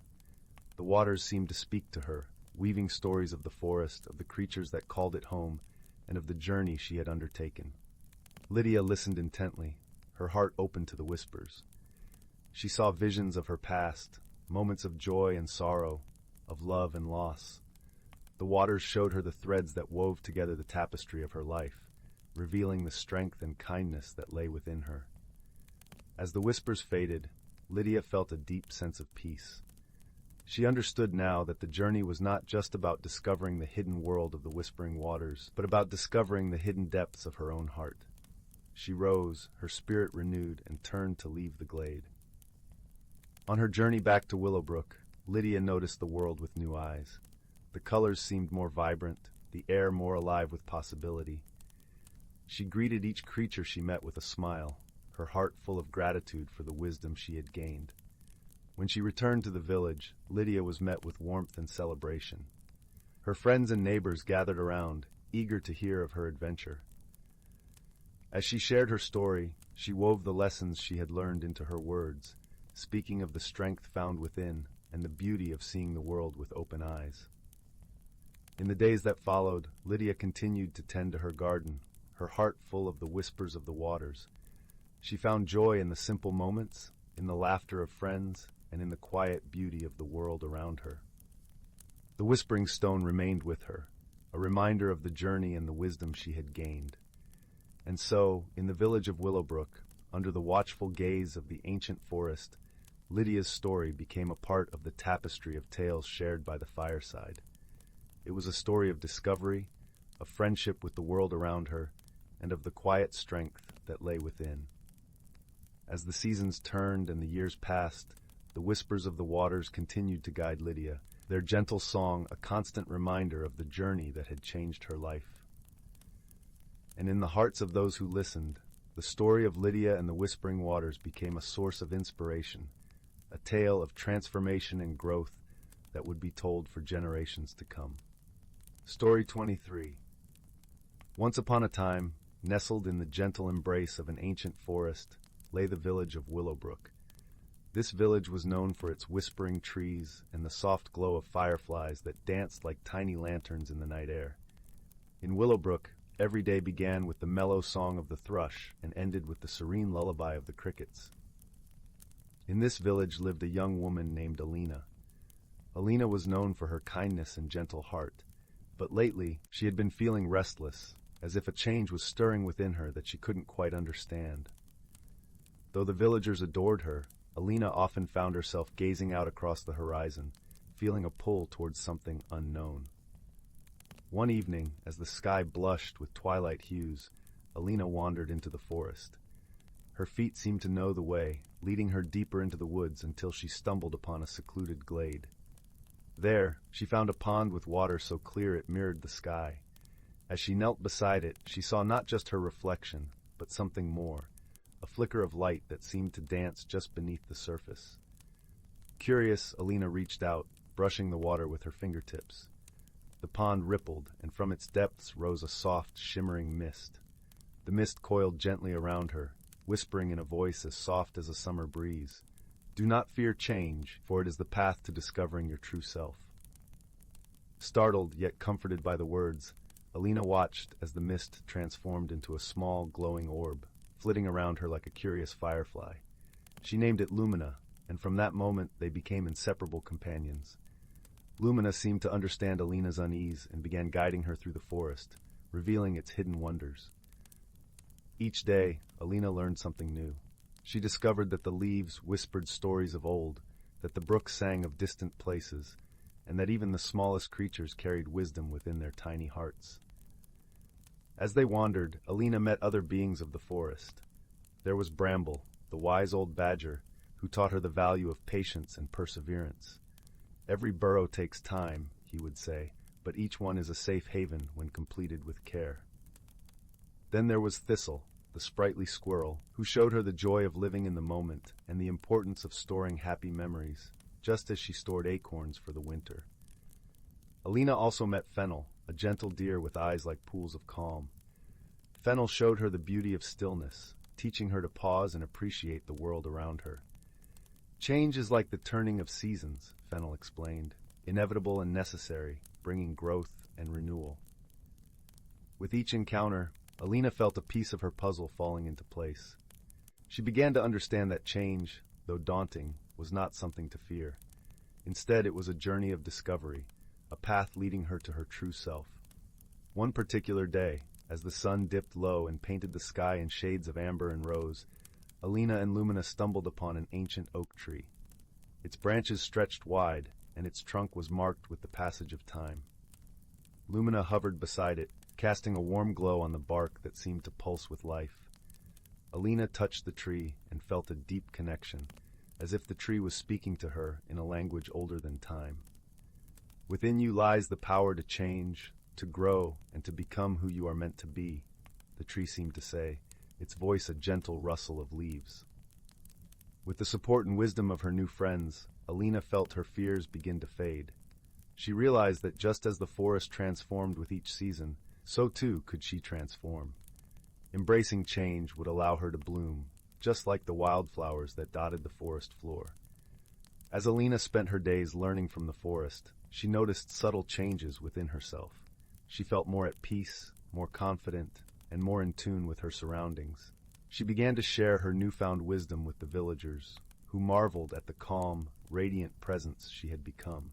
In time, Alina understood that the journey she had feared was, in fact, a path to self-discovery.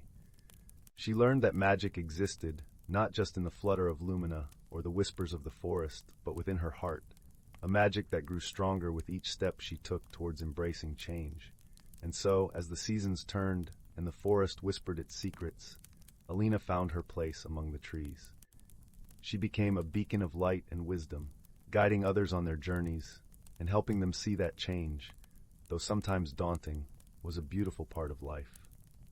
As the years passed, Alina's story became a cherished tale in Willowbrook, a reminder to all that within each of us lies the power to transform, to grow, and to become who we are truly meant to be.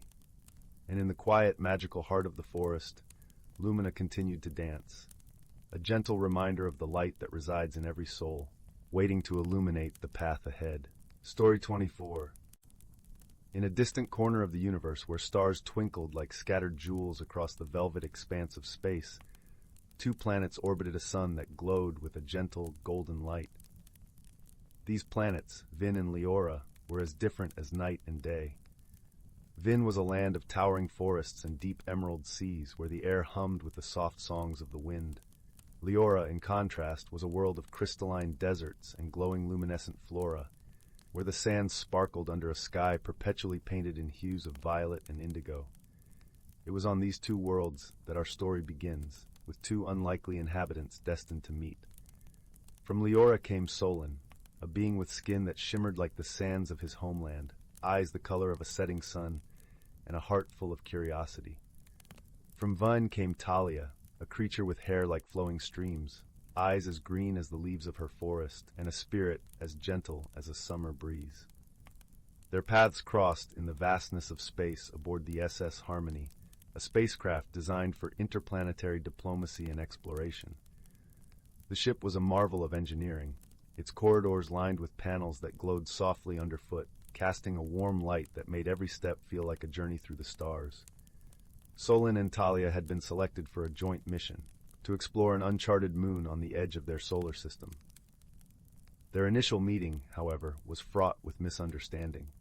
Solon, accustomed to the direct communication style of his people, often came across as abrupt to Talia, who spoke in the lilting, poetic manner of her own culture.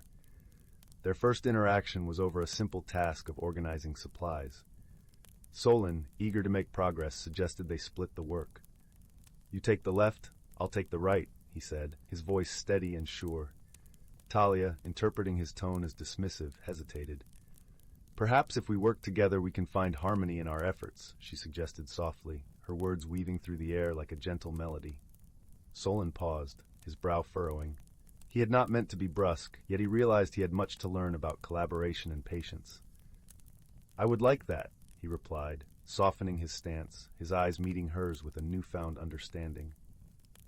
As they journeyed to the moon, the challenges they faced were many. The surface of the moon was unpredictable, its terrain a patchwork of jagged rocks and shifting sands. On their first expedition, a sudden sandstorm caught them by surprise, swirling around with a force that threatened to separate them. In the midst of the storm, Talia reached out, her hand finding Solon's. "Hold on," she called over the roar of the wind, her grip firm and reassuring. Solon, whose heart raced with the thrill of the unknown, found comfort in her presence. Together, they braved the storm, relying on each other's strengths to navigate back to the safety of their ship. As the days turned into weeks, their bond deepened. Solon learned to appreciate the beauty in Talia's thoughtful approach to challenges, while Talia found strength in Solon's unwavering resolve. They shared stories of their worlds, painting vivid pictures with their words. Solon spoke of the endless horizons of Leora, where the sun set in a blaze of colors unseen on Vine, while Talia described the whispering leaves of her home, where each rustle was a secret shared by the forest. One evening, under a sky filled with unfamiliar stars, Solon and Talia sat outside their ship, wrapped in thermal blankets to ward off the chill. The moon's surface, bathed in silvery light, was quiet and still, a perfect reflection of the peace they felt within. "Do you think we'll ever truly understand each other?" Solon asked, his voice gentle and filled with wonder. Talia smiled, her eyes sparkling like the stars above. "Understanding is a journey, not a destination," she replied, "and I am grateful to walk this path with you." In that moment, Solon realized the true meaning of friendship. It was not about finding someone who was exactly like you, but about embracing the differences and learning from them. It was about opening your heart to another, even when the path was uncertain. Their mission concluded successfully, and as they returned to their respective worlds, they carried with them the lessons learned and the bonds forged. Though separated by vast distances, their friendship remained a constant, like a star that never dims. And so, under the same sky that connected their worlds, Solon and Talia found comfort in the knowledge that true friendship, much like the universe itself, was boundless and ever-expanding. Story 25. In the heart of the whispering woods, where the trees sang softly to the wind and the moonlight danced across the leaves, there lay a quaint little village known as Willow Hollow. Willow Hollow was a place where magic mingled with the everyday, as naturally as the sun rose and set. It was here that our story begins, on a night when the stars twinkled with a particular brightness, as if sharing a secret of their own. The village was abuzz with excitement and curiosity, for something peculiar had been happening. Every night, as the clock struck midnight, the village's beloved fountain in the central square would begin to glow with a soft, golden light. This was not the ordinary luminescence that sometimes occurred with magical waters. It was something far more enchanting and mysterious. The villagers, while intrigued, wondered what could be causing this nightly spectacle. In a cozy cottage at the edge of the village lived a young girl named Clara. Clara was known for her keen eye and gentle heart, often tending to the creatures of the forest and helping her neighbors with small, magical tasks. She had auburn hair that caught the sun's rays like autumn leaves, and eyes the color of moss after a fresh rain. Clara was particularly fond of solving puzzles and mysteries, and the glowing fountain had captured her imagination. One evening, as she sat by the fire with her beloved cat Pip curled on her lap, Clara decided it was time to investigate the strange occurrences. Pip, a sleek black cat with a penchant for adventure, purred in agreement. They set off into the night, the air crisp and filled with the scent of pine and earth.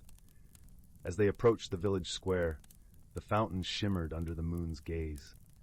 Clara watched as the minute hand of the clock tower inched closer to midnight. Just as the clock began to chime, the fountain sprang to life, its waters turning a brilliant gold. The light was warm and inviting, casting gentle shadows across the cobblestones. Clara noticed something she hadn't before, a gentle ripple at the base of the fountain, as if something beneath the water was stirring. With Pip at her heels, she knelt by the fountain's edge, peering into its depths. The water was clear, and as she looked closer, she saw tiny bubbles rising to the surface, illuminated by the golden glow. "Do you see what I see, Pip?" Clara whispered, her breath creating soft clouds in the chilly night air. Pip mewed in response, his eyes fixed on the bubbling water. Determined to uncover the mystery, Clara decided to seek the wisdom of Thistle, the village elder.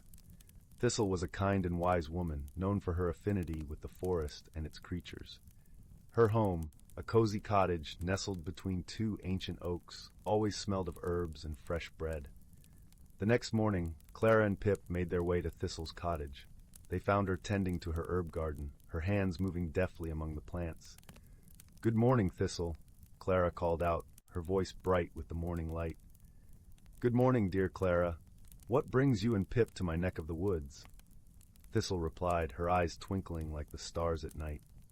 Clara explained the mystery of the glowing fountain, describing the bubbles and the golden light. Thistle listened intently, nodding slowly.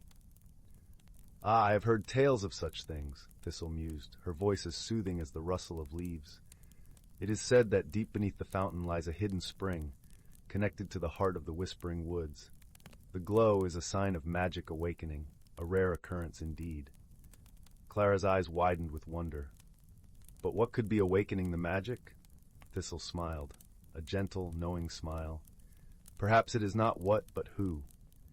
The forest has many guardians and friends. Have you considered speaking with the sprites?" Sprites were the playful, elusive creatures that dwelled in the whispering woods. They were known for their mischief and their deep connection to nature. Clara had often seen them flitting about, leaving trails of sparkling light in their wake. "I hadn't thought of that," Clara admitted. "How might I find them?" Thistle handed Clara a small pouch filled with rose petals and lavender. "Sprinkle these at the edge of the forest at twilight. The sprites are fond of such offerings and may choose to reveal themselves." That evening, as the sun dipped below the horizon and the sky turned a deep indigo, Clara and Pip made their way to the forest's edge. The air was cool and alive with the sounds of crickets and the gentle whisper of the trees. Clara scattered the fragrant petals upon the ground, their scent mingling with the night air. For a moment, all was still. Then, from the shadows, tiny lights began to flicker into existence, like stars descending to earth. The sprites emerged, their laughter soft as the breeze, their forms delicate and shimmering. "Hello, Clara," they chimed in unison, their voices like the tinkling of bells. "We know why you have come." Clara smiled, feeling the warmth of their presence. "Can you tell me about the fountain? Why does it glow so magically each night?" The sprites twirled in the air, their light weaving patterns in the dark. "The spring beneath the fountain is waking, for it is the time of the great renewal. The forest is preparing to blossom anew, and the magic must flow freely." Clara listened, understanding dawning upon her like the first light of day. "Is there something I can do to help?" The sprites gathered around her, their eyes sparkling with gratitude. "All we need is to ensure the path to the spring remains open. There are stones that have shifted, blocking the magic's flow. With your kind heart and clever hands, we believe you can set things right." Clara nodded, determination shining in her eyes. "I will do my best." Under the guidance of the sprites, Clara and Pip made their way to the fountain. The sprites showed her the stones that had moved, large and ancient, covered in moss and time. With gentle hands and a heart full of purpose, Clara began to shift the stones, working carefully to avoid disturbing the natural order. As the final stone was moved, a gentle, golden mist began to rise from the water, enveloping Clara and Pip in its warm embrace. The fountain's glow brightened, a joyous light that seemed to sing with the forest's voice. "Thank you, Clara," the sprites chimed, their forms dancing in the golden mist. "The magic will now flow as it should, bringing life and renewal to all." Clara smiled, her heart full of the forest's gratitude. "It was my pleasure," she replied, feeling the connection between herself and the world around her grow stronger. As the night deepened, Clara and Pip returned home, the forest serenading them with its gentle lullaby.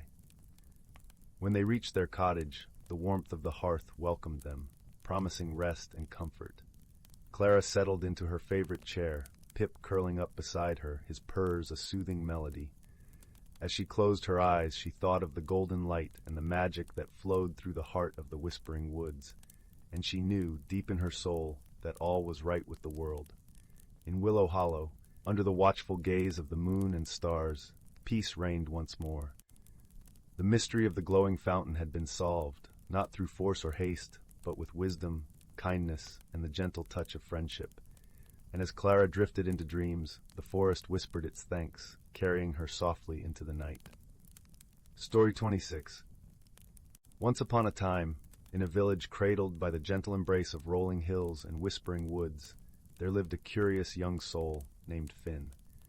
Finn was known for his twinkling eyes and a heart full of wonder, always dreaming of what lay beyond the familiar fields and the babbling brook that danced through the village. One crisp morning, as the sun painted the sky with strokes of gold and pink, Finn set out on an adventure. Clad in a cozy woolen sweater and armed with a small satchel filled with a warm loaf of bread and a flask of fragrant herbal tea, he ventured toward the edge of the village, a place where the known world seemed to meet the unknown, like old friends greeting each other. As Finn approached the edge of the woods, he noticed something he had never seen before. There, nestled among the ancient trees, was a path lined with shimmering stones that glinted in the soft morning light. Each stone seemed to hum a quiet melody, inviting him forward. With a heart pounding not from fear, but from excitement, Finn stepped onto the path. The air here was different, sweet with the scent of blossoms unknown, and rich with the earthy aroma of moss and leaves. The trees arched overhead, their branches weaving a canopy that filtered the sunlight into a dappled dance upon the forest floor. As he walked, Finn's footsteps were accompanied by the gentle rustling of leaves and the occasional chirp of a hidden bird. Before long, Finn encountered his first gentle challenge. A shimmering brook, much wider than the one near his home, babbled merrily across his path. Its waters were crystal clear, revealing smooth stones beneath that seemed to pulse with an inner light. Just as Finn pondered how to cross, a small, fluffy creature appeared at his side. It was a creature like none he had ever seen. Part rabbit, part squirrel, with a pair of delicate, translucent wings that glistened like dew-kissed spider silk. The creature chirped softly, as if urging Finn to follow. With a graceful leap, it landed on the stones in the brook, each one lighting up with a soft glow under its tiny feet. Encouraged by his new companion, Finn followed, stepping carefully on the glowing stones, each one warm and reassuring beneath his feet. Together, they crossed the brook, and Finn felt a thrill of courage unfurling within him. On the other side, the path opened into a meadow bathed in golden light, where wildflowers swayed gently in the breeze like a sea of color. The air here was alive with the scent of honey and fresh grass. In the center of the meadow stood a towering tree, its bark a tapestry of silver and gold, and its branches reaching up to tickle the clouds. As Finn approached, he noticed a small door carved into the tree trunk, just the right size for a curious explorer. With a gentle push, the door swung open to reveal a warm, inviting glow from within. Inside was a room unlike any other, a library of wonders, filled with scrolls and books that seemed to whisper tales of distant lands and forgotten times. Finn spent what felt like an eternity exploring the library, each story unfolding like a new leaf on the tree of his imagination. He met characters who faced great challenges, who traveled far and wide, and who always found their way through courage and friendship. As he read, Finn realized that every story, every adventure, began with a single step into the unknown. With his heart full of newfound courage and wisdom, Finn finally closed the last book and stepped back outside. The sun was beginning its descent, painting the sky with hues of orange and violet. His fluffy companion chirped once more, and together they retraced their steps, crossing the shimmering brook and following the glowing stone path back to the village. As Finn returned home, the village seemed to welcome him with open arms, the familiar sights now tinged with a touch of magic from his journey. He shared his tales with the villagers, his eyes alight with the wonder of his adventure.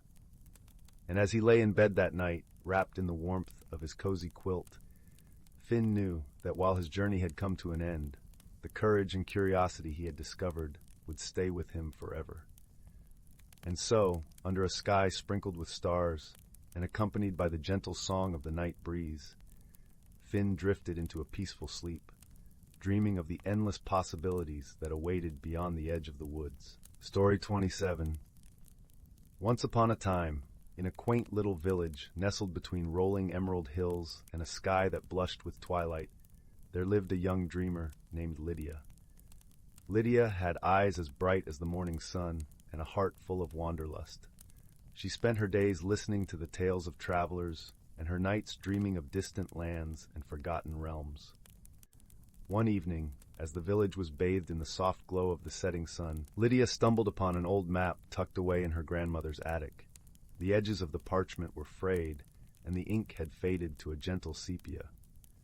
The map depicted a place known only as the Whispering Glade, a mystical forest rumored to lie beyond the hills and cloaked in mystery. The thought of exploring such an enchanting place made Lydia's heart dance with excitement. The very next morning, Lydia set out on her journey, her feet crunching on the dewy grass, her breath mingling with the crisp morning air. The path led her through fields dotted with wildflowers, their petals painted in the hues of sunrise. As she walked, the gentle hum of bees and the melodious chirping of birds provided her with a cheerful symphony. After a time, Lydia reached the edge of the village, where the land gave way to the shadowy embrace of the whispering glade.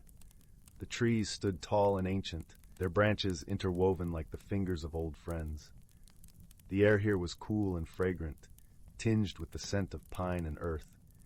As Lydia stepped into the forest, she felt a tingling sensation, as if the very ground beneath her was alive with stories untold. Deeper into the glade she wandered, where the light filtered through the canopy in a kaleidoscope of greens and golds. It was in this magical place that Lydia encountered the first of many whimsical creatures. A family of fireflies danced around her, their tiny bodies flickering like stars that had fallen from the heavens. They whispered secrets of the forest in a language only the heart could understand, guiding her along a path that wound like a ribbon through the trees. As Lydia ventured further, she came upon a brook that sang a gentle lullaby as it tumbled over smooth stones. Here she met a curious creature, a small, furry being with eyes as round as saucers and ears that twitched with curiosity. It introduced itself as Twig, a guardian of the glade. Twig was playful and wise, and he offered Lydia a comforting presence as she continued her journey. Together they laughed and shared stories, their voices mingling with the rustle of leaves. As day turned to dusk, Lydia found herself facing a gentle challenge. Before her lay a bridge woven from vines and flowers, suspended over a shimmering expanse of water that reflected the twilight sky. It was said that only those with pure intentions could cross. Lydia hesitated for a moment, feeling a flutter of doubt, but Twig, with a reassuring nod, encouraged her to trust in herself. Gathering her courage, Lydia stepped onto the bridge, and to her delight, it held firm beneath her feet. With a heart full of newfound confidence, Lydia crossed the bridge, Twig scampering by her side. On the other side, they discovered a clearing bathed in moonlight, where the forest opened up to reveal a sky filled with twinkling stars. In the center of the clearing stood a majestic tree, its branches stretching towards the heavens, adorned with blossoms that glowed with a silvery light. Lydia approached the tree, feeling an overwhelming sense of peace. She realized that her journey had not only led her to a place of beauty and wonder, but had also awakened a deeper understanding within her. She had discovered that true courage was not the absence of fear, but the willingness to explore the unknown with an open heart. As Lydia sat beneath the glowing tree, Twig nestled beside her, she felt a profound sense of belonging. The whispering glade had welcomed her with open arms, and in return, she had found not only adventure, but also friendship and self-discovery. With the moon as her witness and the stars as her companions, Lydia closed her eyes, letting the tranquility of the glade wash over her. She knew that when she returned to her village, she would carry the magic of this place within her, a reminder that the world was full of wonders waiting to be explored. And so, as the night wrapped its gentle arms around the glade, Lydia drifted into a peaceful slumber, her dreams filled with the promise of new adventures and the whisper of the forest's eternal song. In the morning, Lydia awoke to the gentle caress of sunlight filtering through the leaves. Twig was already awake, playfully nudging her to rise. With a stretch and a yawn, she stood up, feeling refreshed and invigorated. It was time to return to her village, but she felt a twinge of sadness at leaving such an enchanting place. As they made their way back through the glade, Lydia and Twig shared more laughter and stories. She realized that the bond they had formed was a treasure she would carry with her always. The forest seemed to bid them farewell, the leaves rustling in a gentle breeze that spoke of future journeys and new beginnings. When they reached the edge of the glade, Lydia turned to Twig, her heart full of gratitude. "Thank you for showing me the way," she said softly, kneeling to give him a warm embrace. Twig, with a twinkle in his eyes, replied, "Remember, the glade will always be here, waiting for you, and so will I." With that, he scampered back into the forest, disappearing among the trees. Lydia watched him go, a smile playing on her lips. She turned towards her village, the path home now familiar and welcoming. As she walked, she carried with her the lessons of the glade. that courage and curiosity could lead to the most wondrous of places, and that friendship was a gift as precious as any treasure. When she finally reached her village, Lydia found herself surrounded by familiar faces and comforting sights. The village was just as she had left it, yet she felt different, changed by the magic of her journey. She shared her tales with those eager to listen, inspiring others to seek their own adventures and discover the wonders that lay beyond the horizon. That night, as Lydia lay in her bed, she gazed out the window at the stars twinkling above, a reflection of the fireflies' dance in the glade. She knew that the world was vast and full of secrets, and she felt a sense of peace knowing that she was a part of it all. With a heart full of dreams and a spirit ready for the next adventure, she closed her eyes and drifted into a deep, restful sleep. And so, Lydia's journey to the Whispering Glade became a cherished memory, a reminder of the beauty that lay in exploration, the strength found in courage, and the joy of friendships forged in the heart of an enchanting forest.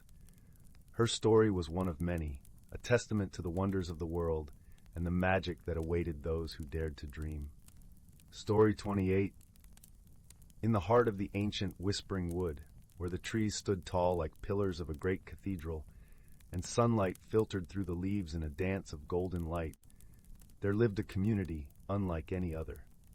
Here the creatures of the forest lived in harmony, their lives woven together in a tapestry of balance and mutual respect. The rustling leaves whispered secrets of ages past, and the babbling brook sang a lullaby that could soothe the most restless of souls. The forest was home to Wren, a sprightly little sparrow with feathers as soft as down and eyes that sparkled like dew-kissed morning glories.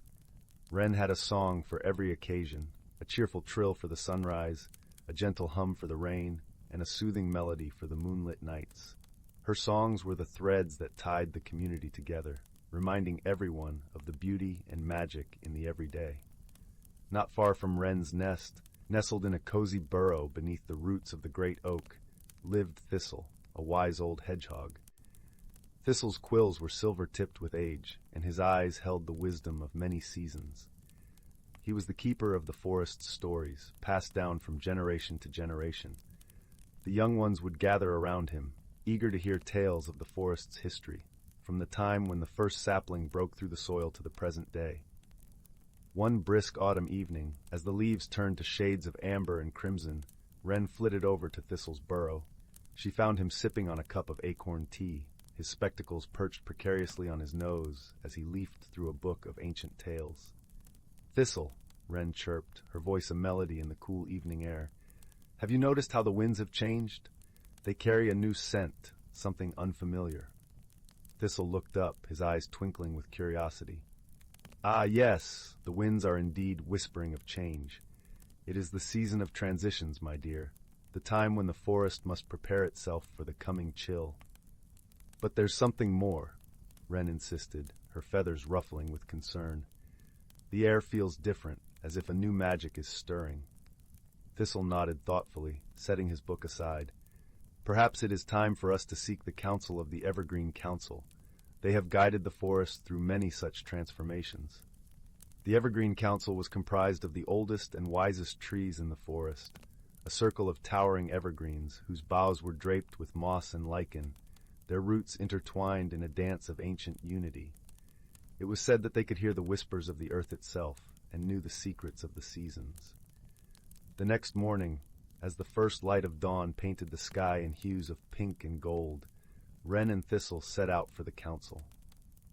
The forest was alive with the colors of autumn, the air crisp and filled with the earthy scent of fallen leaves.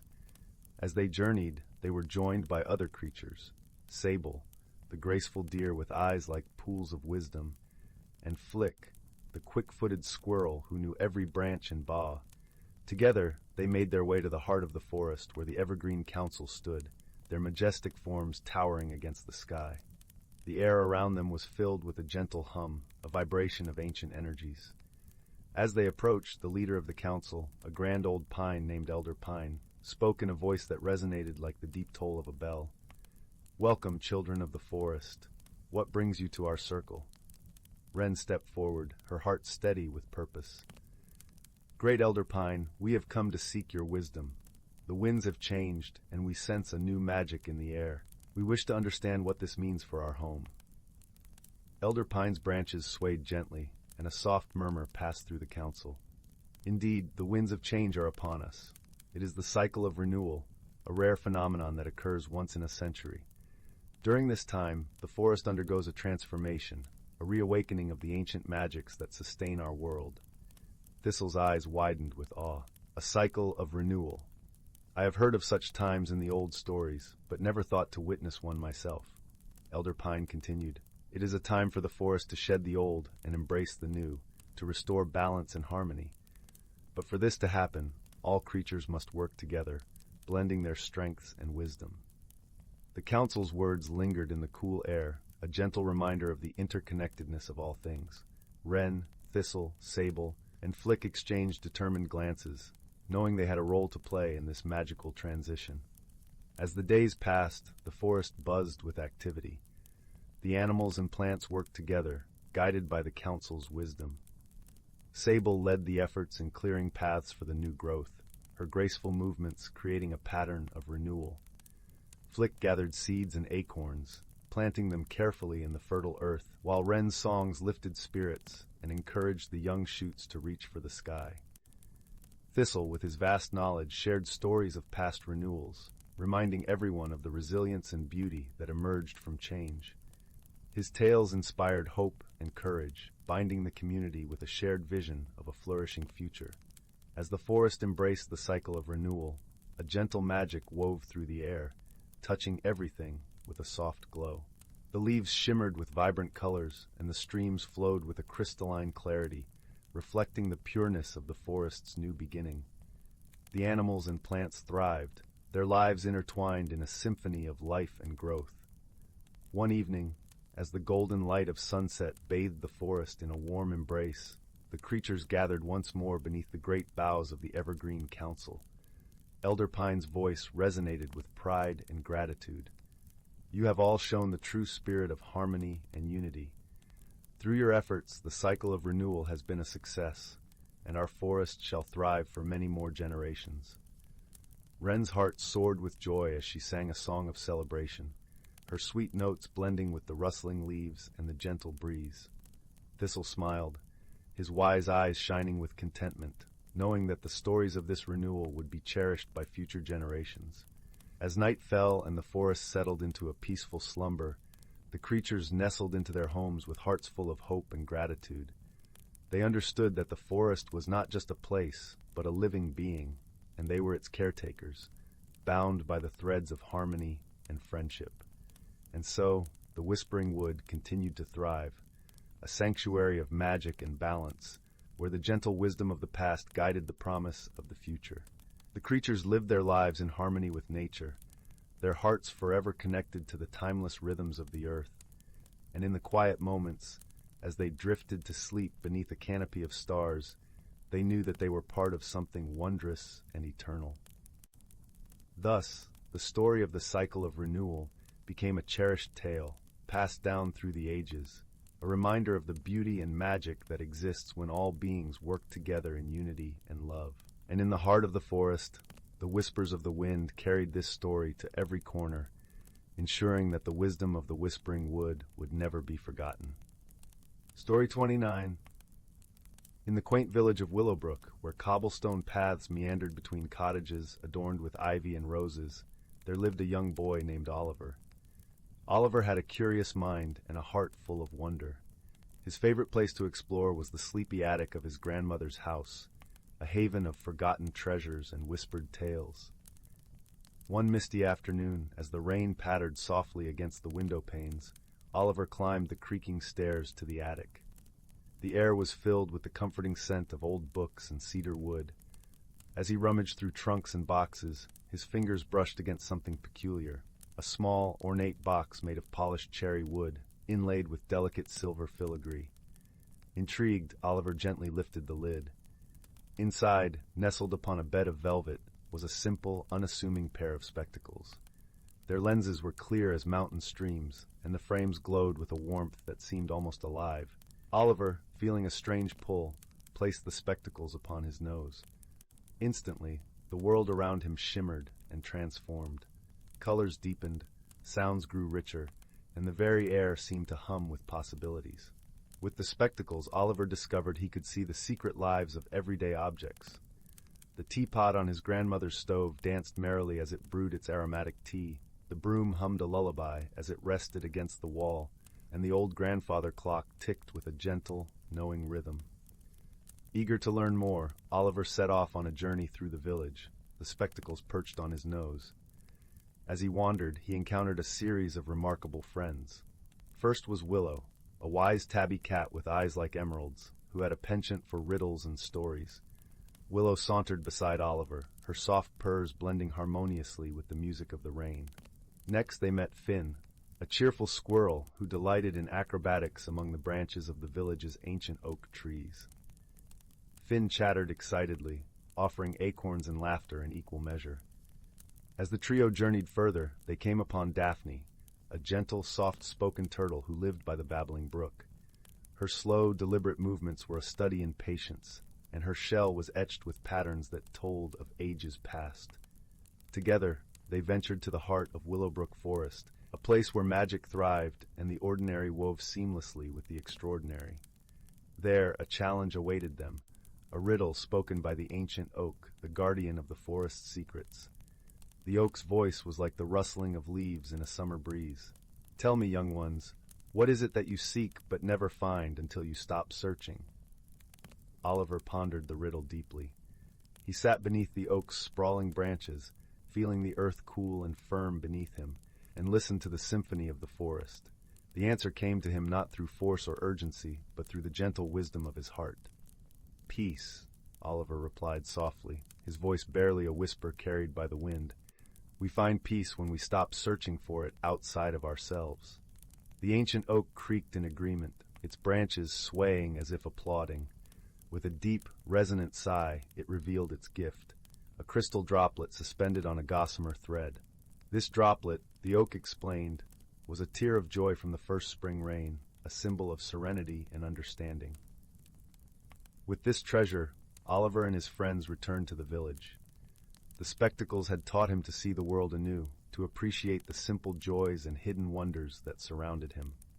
He learned that true magic lay not in objects, but in the kindness and wisdom shared with friends.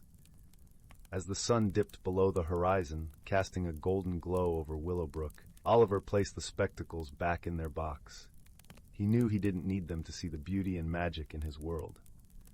With Willow, Finn, and Daphne by his side, Oliver felt a deep sense of peace and belonging. And so, as the stars began to twinkle in the velvet sky, Oliver drifted into a gentle slumber, cradled by the warmth of friendship and the soft whispers of the magical world around him. Story 30.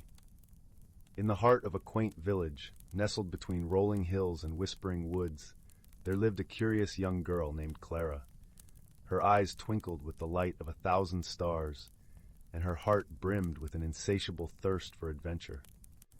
The village was a tapestry of cobblestone paths and charming cottages, each with its own garden where the scent of lavender and honey filled the air. The gentle burble of the village brook sang a soothing lullaby, harmonizing with the rustle of leaves in the breeze. One crisp autumn morning, as the golden sun painted the world in hues of amber and scarlet, Clara set off on a much-anticipated journey. She had heard whispers of an enchanted glade deep within the forest, a place where the ordinary and extraordinary danced together in harmony. With a satchel slung over her shoulder filled with warm bread, cheese, and a small flask of apple cider, Clara waved farewell to her village and stepped onto the path less traveled. The forest welcomed her with open arms. Towering trees, their branches tangled like the fingers of ancient giants, created a canopy that filtered the sunlight into dappled patterns on the forest floor. The air was crisp and tasted of pine and earth, invigorating Clara with every breath. As she walked, the soft crunch of leaves underfoot and the distant calls of woodland creatures accompanied her, composing a symphony of nature. As Clara ventured deeper, the forest began to change. The trees grew taller, their trunks wrapped in mossy cloaks, and the air shimmered with a mysterious energy. It wasn't long before she stumbled upon a glistening brook that cut through the forest like a silver ribbon. Kneeling beside it, Clara cupped her hands to take a sip, and as the cool water touched her lips, she heard a gentle giggle. Startled, Clara looked around and saw a tiny creature perched on a nearby rock. It was no larger than a squirrel, with wings like a dragonfly's and skin that glowed softly, as if lit from within. The creature's eyes were the color of the summer sky, and it wore a crown of delicate wildflowers. "Hello, Clara," the creature chimed, its voice as light as a breeze. "I am Lumina, guardian of the glade. I have been waiting for you." Clara blinked in surprise but felt no fear. There was something comforting about Lumina's presence, a sense of familiarity as if they were old friends. "Hello, Lumina," Clara replied, a smile spreading across her face. "I've come to find the Enchanted Glade. Will you help me?" Lumina nodded, her wings fluttering with joy. "Of course, but first you must pass through the Valley of Echoes. It is a place of reflection and discovery." With Lumina as her guide, Clara continued her journey. The path led them into a misty valley where the air was thick with whispers. Every sound they made echoed back to them, not just in repetition, but as a chorus of voices, each one a fragment of the past. "Listen closely," Lumina encouraged, hovering beside Clara. As Clara listened, she heard echoes of her own laughter, the comforting words of her parents, and the soft lullabies of her grandmother. Each echo was a reminder of love and warmth, and Clara felt her heart swell with gratitude. It was as if the valley was showing her that she was never truly alone, even when the path seemed uncertain. The valley gradually gave way to a meadow that shimmered with colors Clara had never seen before. Flowers bloomed in vibrant shades of turquoise and magenta, their petals dancing in the gentle breeze. Butterflies of every hue flitted from blossom to blossom, leaving trails of sparkling dust in their wake. In the center of the meadow stood the entrance to the glade, a grand archway woven from ivy and twinkling with tiny lights. Clara took a deep breath, her heart pounding with excitement and a touch of trepidation. Lumina landed softly on her shoulder, whispering words of encouragement. "Remember, Clara, the glade is a place of magic and wonder, but it is your courage and open heart that will unlock its secrets." Taking a step forward, Clara crossed the threshold and felt a warm sensation envelop her. The glade was a realm of dreams, where the sky was a kaleidoscope of colors and the ground sparkled like stardust. Trees with silver bark and leaves of gold lined the path, and the air was filled with the soft melody of unseen musicians. As Clara wandered through the glade, she encountered creatures of every kind.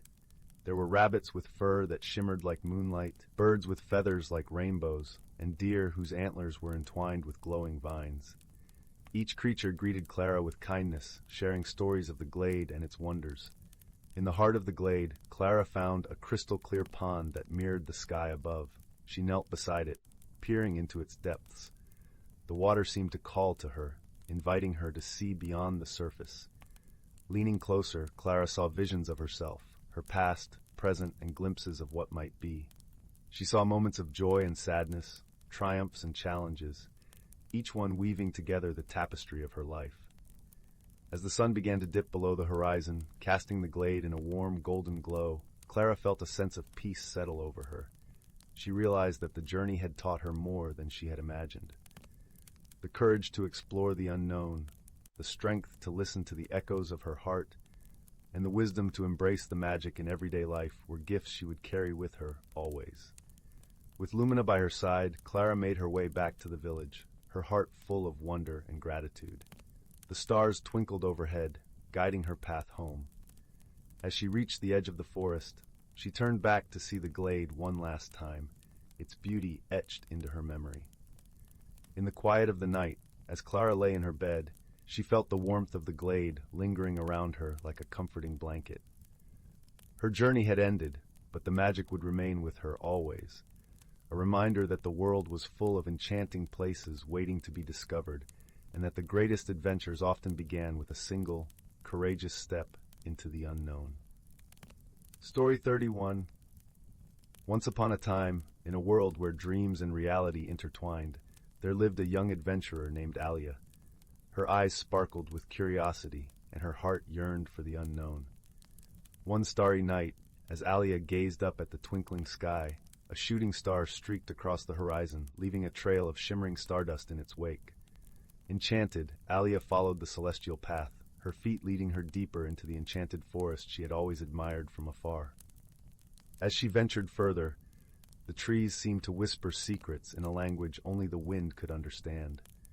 Moonlight filtered through the canopy, casting an ethereal glow upon the forest floor. Alia's breath caught in her throat as she stumbled upon a clearing unlike any she had ever seen. Mushrooms as tall as trees dotted the landscape, their caps adorned with intricate patterns that shimmered like diamonds.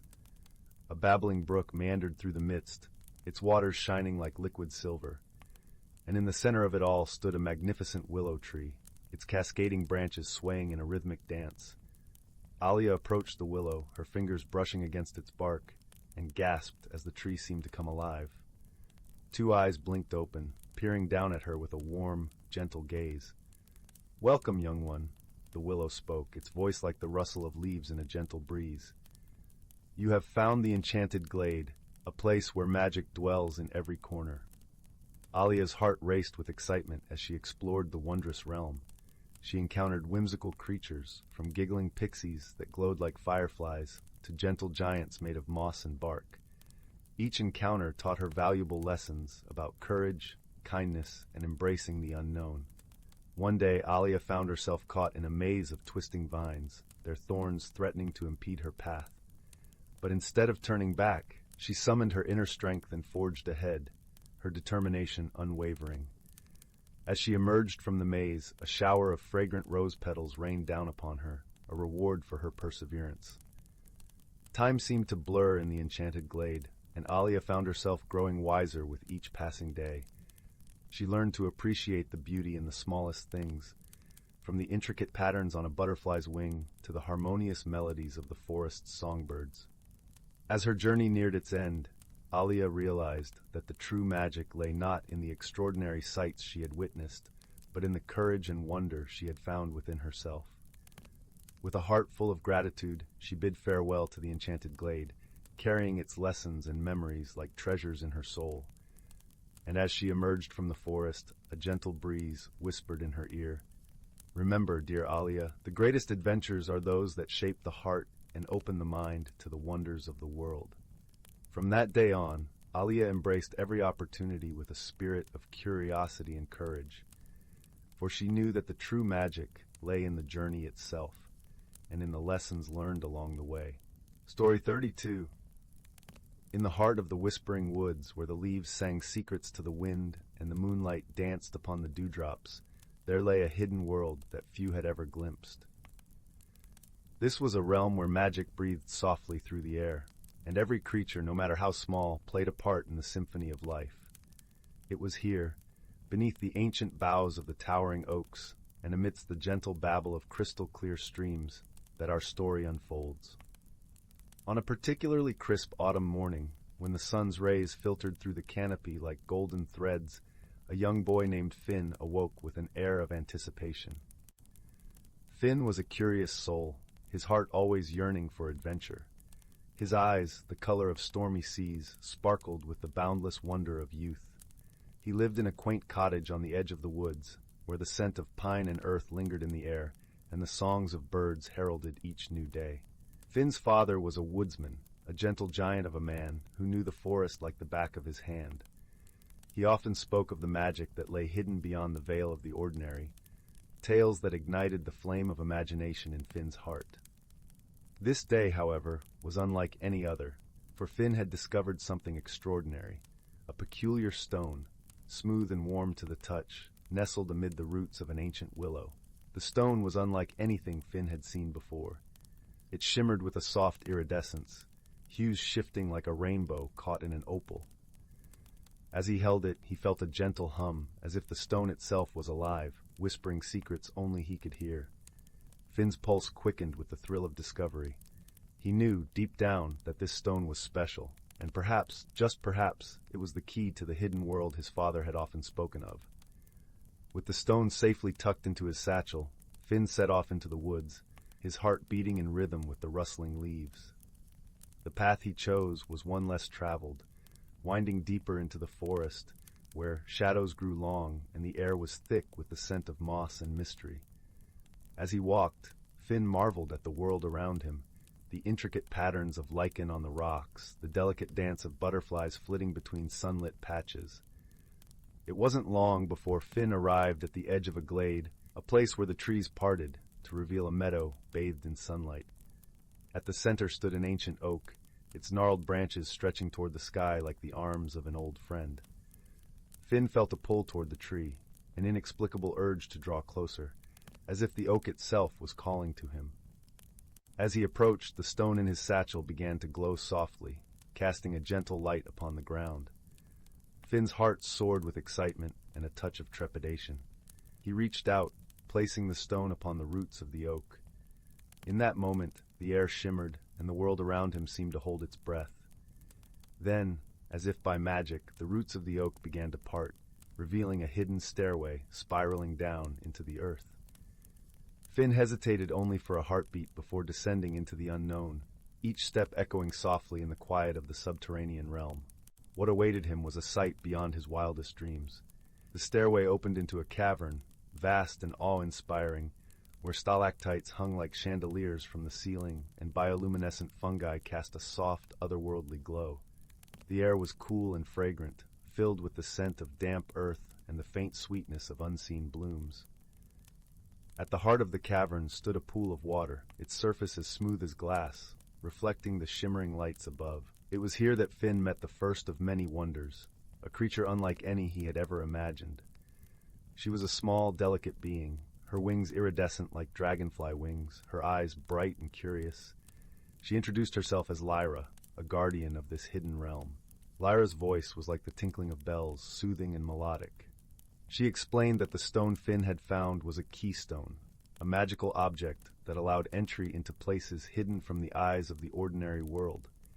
With it, Finn had unlocked the gateway to their sanctuary, a place where magic thrived and the natural world lived in harmony. Finn listened, enraptured by her words, as Lyra spoke of the challenges their world faced. A shadow had fallen over their sanctuary, a creeping darkness that threatened to snuff out the light that sustained them. It was a mystery that had puzzled the Guardians, for it grew not from malice, but from a forgotten sadness buried deep within their land. Determined to help, Finn pledged his aid to Lyra and her kin. Together, they embarked on a journey through the hidden world, traversing landscapes that defied imagination. They wandered through fields of luminous flowers that sang in the moonlight, crossed rivers where the water shimmered like liquid sapphire, and climbed hills that whispered tales of forgotten times. Along the way, Finn met other guardians, gentle creatures with eyes that glowed like embers and fur as soft as velvet. Each shared their wisdom and friendship, their kindness a balm to his soul. He learned that true strength lay not in might, but in the heart's ability to understand and embrace the unknown. As their journey unfolded, Finn began to see the world through new eyes. The hidden realm was not merely a place of enchantment, but a reflection of the beauty and fragility of life itself. It taught him that every creature, every plant, played a vital role in the tapestry of existence, and that harmony was achieved through balance and respect.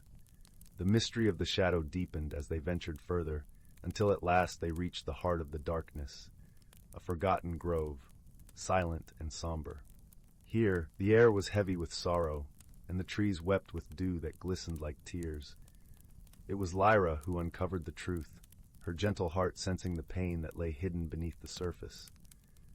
The grove was the resting place of an ancient guardian, one who had given her life to protect the realm from harm. Over time, her sacrifice had been forgotten, her story lost to the winds of change. The shadow was her lingering grief, a longing to be remembered and honored for her selfless act. Moved by the tale, Finn and the Guardians gathered around the grove, their hearts united in a vow to honor the memory of the fallen guardian. Together, they sang a song of remembrance, their voices rising in a harmonious chorus that echoed through the hidden world. As the song reached its crescendo, the shadow began to lift, dissolving like morning mist before the rising sun. The grove brightened, the air filled with warmth and light, as the spirit of the guardian found peace at last. With the shadow gone, the hidden realm was restored to its former glory, vibrant and alive with magic. Finn felt a deep sense of fulfillment. knowing that he had played a part in healing the land and bringing joy to its inhabitants. As the sun set on their final day together, Finn bid farewell to his newfound friends, his heart heavy with gratitude and love. Lyra gifted him the keystone as a token of their friendship, a reminder of the adventure they had shared and the bond they had forged. With a wistful smile, Finn returned to his world, the path to the hidden realm now closed but forever imprinted in his heart. He walked back through the whispering woods, the whispers of the leaves a comforting lullaby that accompanied him on his journey home. Upon reaching his cottage, Finn found his father waiting, a knowing smile on his face. He listened intently as Finn recounted his adventure, his eyes shining with pride and understanding. That night, as Finn lay in his bed, the keystone resting on his nightstand, he felt a sense of peace and contentment. He knew that the hidden world was not truly gone, but lived on in his memories and dreams. It had changed him, opened his eyes to the magic that existed in every corner of life, and taught him the true meaning of friendship and courage. And so, as the stars twinkled in the night sky and the gentle breeze rustled through the trees, Finn drifted into a deep, restful sleep, his heart aglow with the warmth of a world beyond imagination, a world he would carry with him always. Story 33. In a distant galaxy where stars shimmered like scattered diamonds across a velvet sky, there existed a planet named Lumina. Lumina was a dazzling orb of bioluminescent forests and crystalline waters, where creatures of all shapes and colors thrived under the gentle glow of its 2 moons. Among the inhabitants of Lumina was a young starlight collector named Lyra. She was a Luminian, a species known for their translucent skin that reflected the hues of their surroundings, making them appear like living rainbows. Lyra's days were filled with the peaceful task of collecting starlight to power the homes and villages of her people. Her evenings were spent sharing stories with her beloved companion, a gentle, moss-covered creature named Finn, who had eyes that twinkled like the night sky. Though she loved her life on Lumina, Lyra often wondered about the worlds beyond her own. One evening, as Lyra sat beside the rippling waters of Lake Glimmer, her thoughts were interrupted by a brilliant flash across the sky. A shooting star, she thought at first, but as it grew larger, she realized it was something else entirely, a ship plummeting toward the forest with a fiery tail.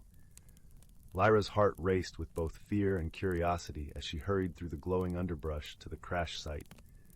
There, amidst the fallen leaves and the soft hum of creatures awakening from their slumber, she found a strange, metal vessel. Its surface was smooth and reflective, like a pool of liquid silver. From the wreckage emerged a figure unlike any Lyra had ever seen. Clad in a suit of shimmering scales, the being was slightly taller than Lyra, with eyes that glowed a soft, serene blue. This was Zephyr, a voyager from the planet Eris, a realm of floating islands and endless skies.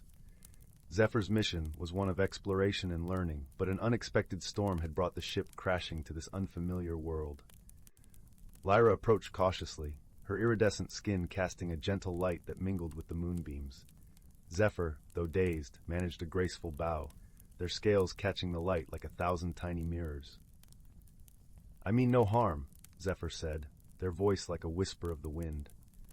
Understanding only fragments of Zephyr's language, Lyra responded with gestures and smiles, hoping to convey her goodwill.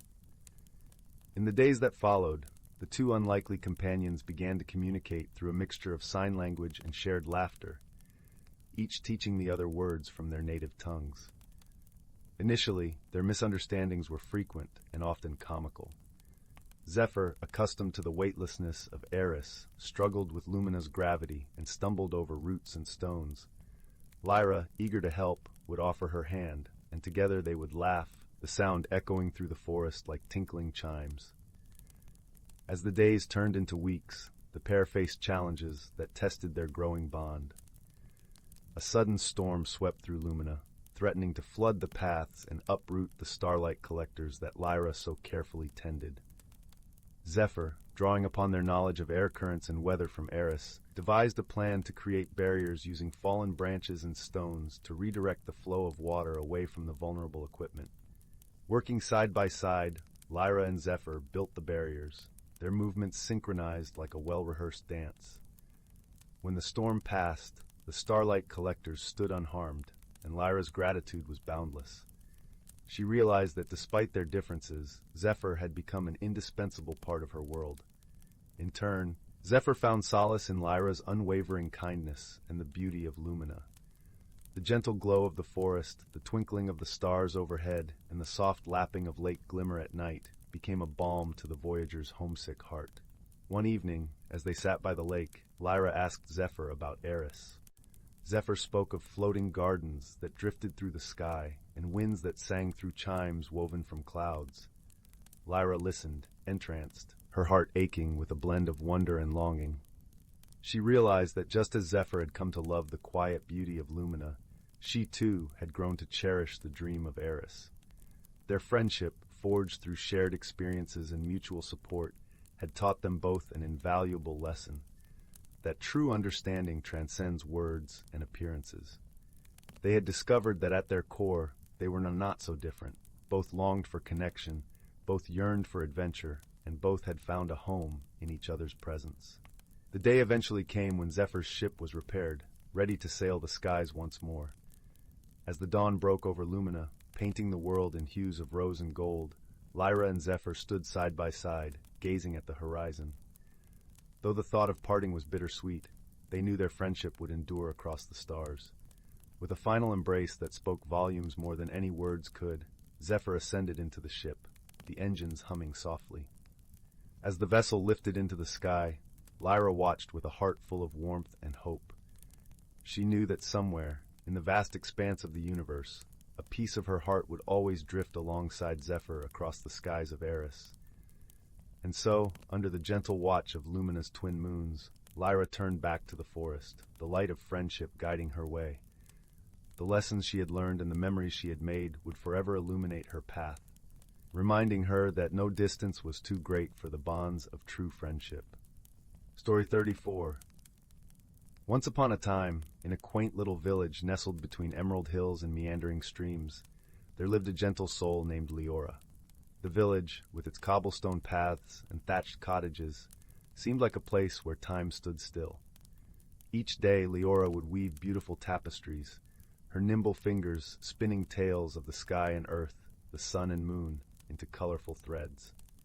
One crisp autumn morning, as the golden leaves fell like whispers from the trees, Leora set out to gather some berries for a special dye. Her path led her to the edge of the Whispering Woods, a place known for its ancient secrets and gentle murmurings of the trees. There, beneath a sprawling oak, she noticed something curious: a small, intricately carved wooden box, half hidden under a blanket of leaves. Intrigued, Leora brushed away the leaves and carefully opened the box. Inside, she found a delicate spindle, unlike any she had seen before. Its shaft was polished to a gleaming finish, and it was crowned with a shimmering, iridescent gem that caught the light in a myriad of colors. As she touched the spindle, a warm, tingling sensation traveled up her arm, filling her with a sense of wonder. Leora took the spindle home, placing it gently beside her loom. That evening, as she began to spin her threads, she discovered something extraordinary. The spindle seemed to dance in her hands, weaving threads that shimmered with an ethereal glow. Her tapestries came alive, depicting scenes of distant lands and starry skies, as if the spindle itself held the dreams of the world. Word of Leora's magical tapestries spread quickly through the village, attracting visitors from far and wide. Yet amidst the admiration, Leora felt a growing curiosity about the spindle's origins. She wondered who had carved it and why it was hidden beneath the oak tree. With a heart full of questions, she decided to embark on a journey to uncover the spindle's secret. The next morning, Leora set off with a basket of provisions and her trusty spindle tucked safely inside. Her first stop was the home of the village elder, a kind old woman named Malus, who was known for her wisdom and knowledge of the village's history. Malus welcomed Leora with a steaming cup of herbal tea and listened intently to her tale. Ah, the Whispering Woods, she mused, her eyes twinkling with ancient secrets. Long ago, it was said that the forest was home to the Fae, guardians of nature's wonders. Perhaps this spindle is a gift from them, a reminder of their presence. Encouraged by Malus's words, Leora continued her journey, her path leading her deeper into the forest. As she wandered beneath the towering trees, she met a host of woodland creatures, each with their own stories and insights. There was Nico, the wise old owl, who spoke in riddles and rhymes, and Mira, the playful fox, whose laughter echoed through the trees like a bubbling brook. With each encounter, Leora's understanding of the spindle grew. She learned that its magic was not just in the threads it spun, but in the way it connected people and stories, weaving them into the fabric of life. As she listened to the forest's tales, she realized that the spindle's true power lay not in its ability to create beautiful tapestries, but in its capacity to bring joy and wonder to those who beheld them. One evening, as the sun dipped below the horizon, painting the sky with hues of rose and gold, Leora found herself by a tranquil pond. The surface shimmered like liquid glass, reflecting the world in perfect symmetry. As she gazed into the water, she saw the face of a young fae, her features delicate and ethereal. "You have discovered the spindle's magic," the fae whispered, her voice as soft as the breeze through the leaves. "It was crafted long ago by our kind, to remind the world of the beauty that lies in every heart. Use it well, and remember, the greatest magic is found in the kindness and love we share with others." With newfound understanding, Leora thanked the fae, promising to honor the spindle's gift. She returned to her village, her heart filled with gratitude and joy. Her tapestries continued to enchant and inspire, spreading warmth and light to all who saw them. And so, in the gentle embrace of the whispering woods, Leora discovered that the true magic of the spindle lay not in its ability to weave threads, but in its power to weave hearts together, creating a tapestry of friendship and love that would endure for all time. As the village settled into its nightly slumber, the stars twinkled above like tiny lanterns guiding dreams through the night. Leora's story became a cherished tale, reminding everyone that the most wondrous gifts are often found in the simplest of things: a spindle, a story, and the gentle heart of a weaver. And with that thought, the village drifted into peaceful sleep, cradled in the warmth of shared dreams and the quiet magic of a world filled with love. Story 35. In a quaint village nestled amidst rolling hills and whispering woods, there stood a cobblestone cottage with ivy climbing the walls and a thatched roof that appeared to have been woven from the finest strands of golden hay. Inside the cottage, where the air was always perfumed with the scent of lavender and freshly baked bread, lived a young girl named Clara. Clara had a heart as gentle as the morning breeze, and eyes that sparkled with the curiosity of 1,000 questions. One crisp autumn afternoon, as leaves danced to the ground in hues of amber and scarlet, Clara decided to explore the attic of her cottage. It was a place she had seldom visited, filled with the forgotten relics of her family's past.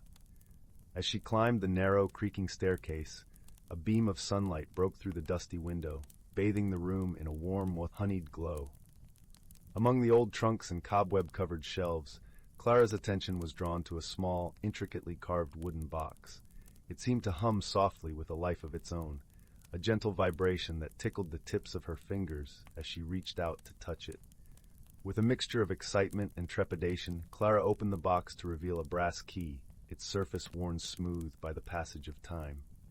The key, however, was unlike any she had ever seen. It shimmered with an iridescent sheen, colors swirling and shifting like the northern lights. Clara felt an inexplicable pull towards it, as if it was whispering secrets only she could understand.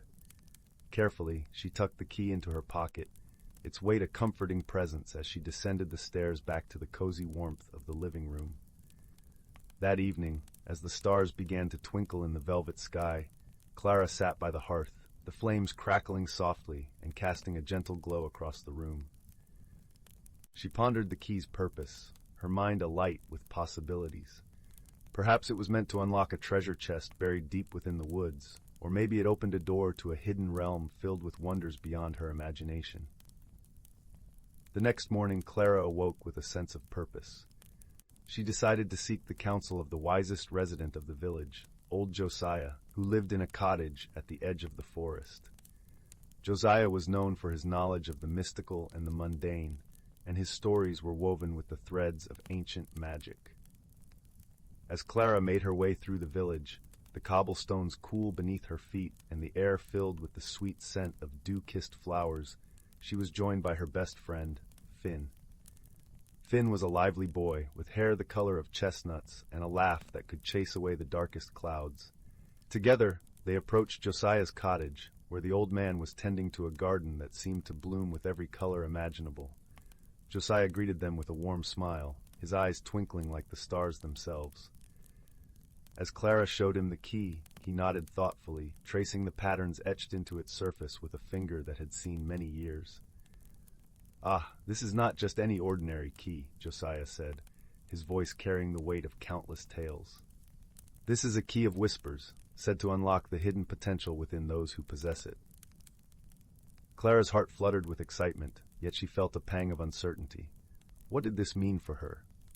Josiah continued, sensing her question. "The key will lead you to a journey of discovery, but it is not a journey you must undertake alone." As if on cue, a small furry creature scampered into view, its eyes bright and curious, its tail flicking playfully. It was Pip, the village squirrel known for his clever antics and boundless energy. Pip chirped eagerly, offering his companionship for the journey ahead. With Finn and Pip by her side, Clara felt a surge of confidence. Josiah handed her a map, its surface marked with symbols that seemed to dance and shift as she looked upon them. "Follow where your heart leads, and remember, wisdom is the greatest key of all," Josiah advised, his words wrapping around Clara like a comforting cloak. And so, with the map in hand and the key tucked safely in her pocket, Clara, Finn, and Pip set off on their adventure. They traveled through sun-dappled meadows where wildflowers swayed in the breeze, and across babbling brooks that sang cheerful songs. They climbed hills that offered views of the endless horizon, and wandered through forests where the trees whispered secrets of the ages. As they journeyed, Clara discovered that the key did more than just shimmer with magic. It seemed to respond to her thoughts and feelings, guiding them towards places of wonder. At times, it would hum with a gentle warmth, leading them to hidden glades where the dew sparkled like diamonds, or to clearings where the air was filled with the melodious trills of birds unseen. One evening, as the sun dipped below the horizon, painting the sky in strokes of pink and purple, they found themselves at the edge of a vast, shimmering lake. The water was so clear that it mirrored the sky perfectly, creating an illusion of endless space. Clara felt a deep sense of peace as she gazed at the reflection, the key in her hand growing warm. Suddenly the surface of the lake began to ripple, and from its depths emerged a figure clad in robes of silvery mist. It was the guardian of the lake, a being of ancient wisdom and grace. The guardian spoke with a voice like the gentle rustle of leaves. "To unlock the true power of the key, you must solve the riddle of the heart." Clara listened intently, her mind racing. The guardian continued, "The riddle is this. I am not held, yet I am shared. I am invisible, yet I can be seen. I am the greatest treasure, yet I hold no form. What am I?" The answer came to Clara as naturally as the dawn follows night. With a smile she whispered, "Love." The guardian nodded, and the key in Clara's hand glowed brilliantly, Polly, its light enveloping her in a warm embrace. She felt a transformation within her, a blossoming of understanding and strength. The journey had taught her that love, in all its forms, was the most powerful magic of all.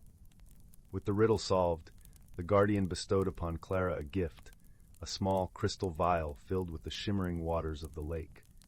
"This water holds the essence of your journey. Use it wisely," the guardian advised before vanishing back into the depths. As they made their way back to the village, Clara felt a change within her. The journey had been one of discovery, not just of the world around her, but of her own heart. She realized that her strength lay in kindness, her power in compassion, and her greatest treasure in the friendships she cherished. Upon returning, Clara shared her tale with Josiah, Finn, and Pip, each word a testament to the magic of her adventure. The village gathered to hear her story, their hearts warmed by the gentle glow of the evening fire, the air filled with the sweet scent of blooming night jasmine. And so, under a sky sprinkled with stars, Clara learned that the key to every great discovery is love, a lesson she would carry with her always, a light to guide her through the darkest of nights. As she drifted off to sleep, wrapped in the comforting embrace of her dreams, she knew that the true magic of her journey lay not in the key, but in the heart that held it.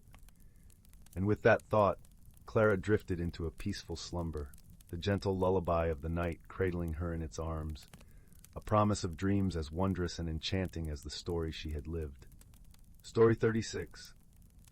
In the quaint village of Willowbrook, nestled in a valley surrounded by lush, rolling hills, there was a small, unassuming antique shop owned by a kindly old gentleman named Mr. Whitaker. His shop, filled with a plethora of trinkets and treasures from bygone eras, was a place of wonder and curiosity for the villagers. On a particularly crisp autumn afternoon, as the golden leaves danced gracefully in the breeze, a young girl named Clara wandered into the shop, her eyes alight with curiosity. Clara was a quiet and imaginative child, always dreaming of adventures and tales of magic. As she meandered through the aisles, her fingers brushed against the polished surfaces of old clocks, porcelain figurines, and ornate picture frames. It was then that she noticed a peculiar object tucked away on a dusty shelf in the corner, a small, intricately carved wooden box. The box was adorned with delicate engravings of swirling vines and tiny stars, and it seemed to whisper secrets of old to anyone who would listen. Intrigued, Clara gently picked up the box, feeling the smooth wood warm to her touch. She carefully opened the lid, revealing a soft, velvety interior and a single, shimmering key.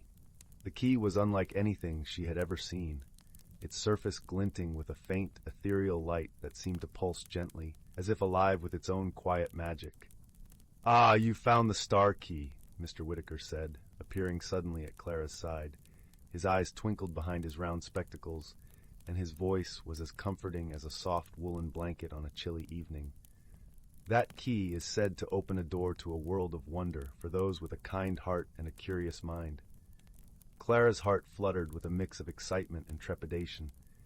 She had always longed for a grand adventure, and now it seemed one was within her grasp.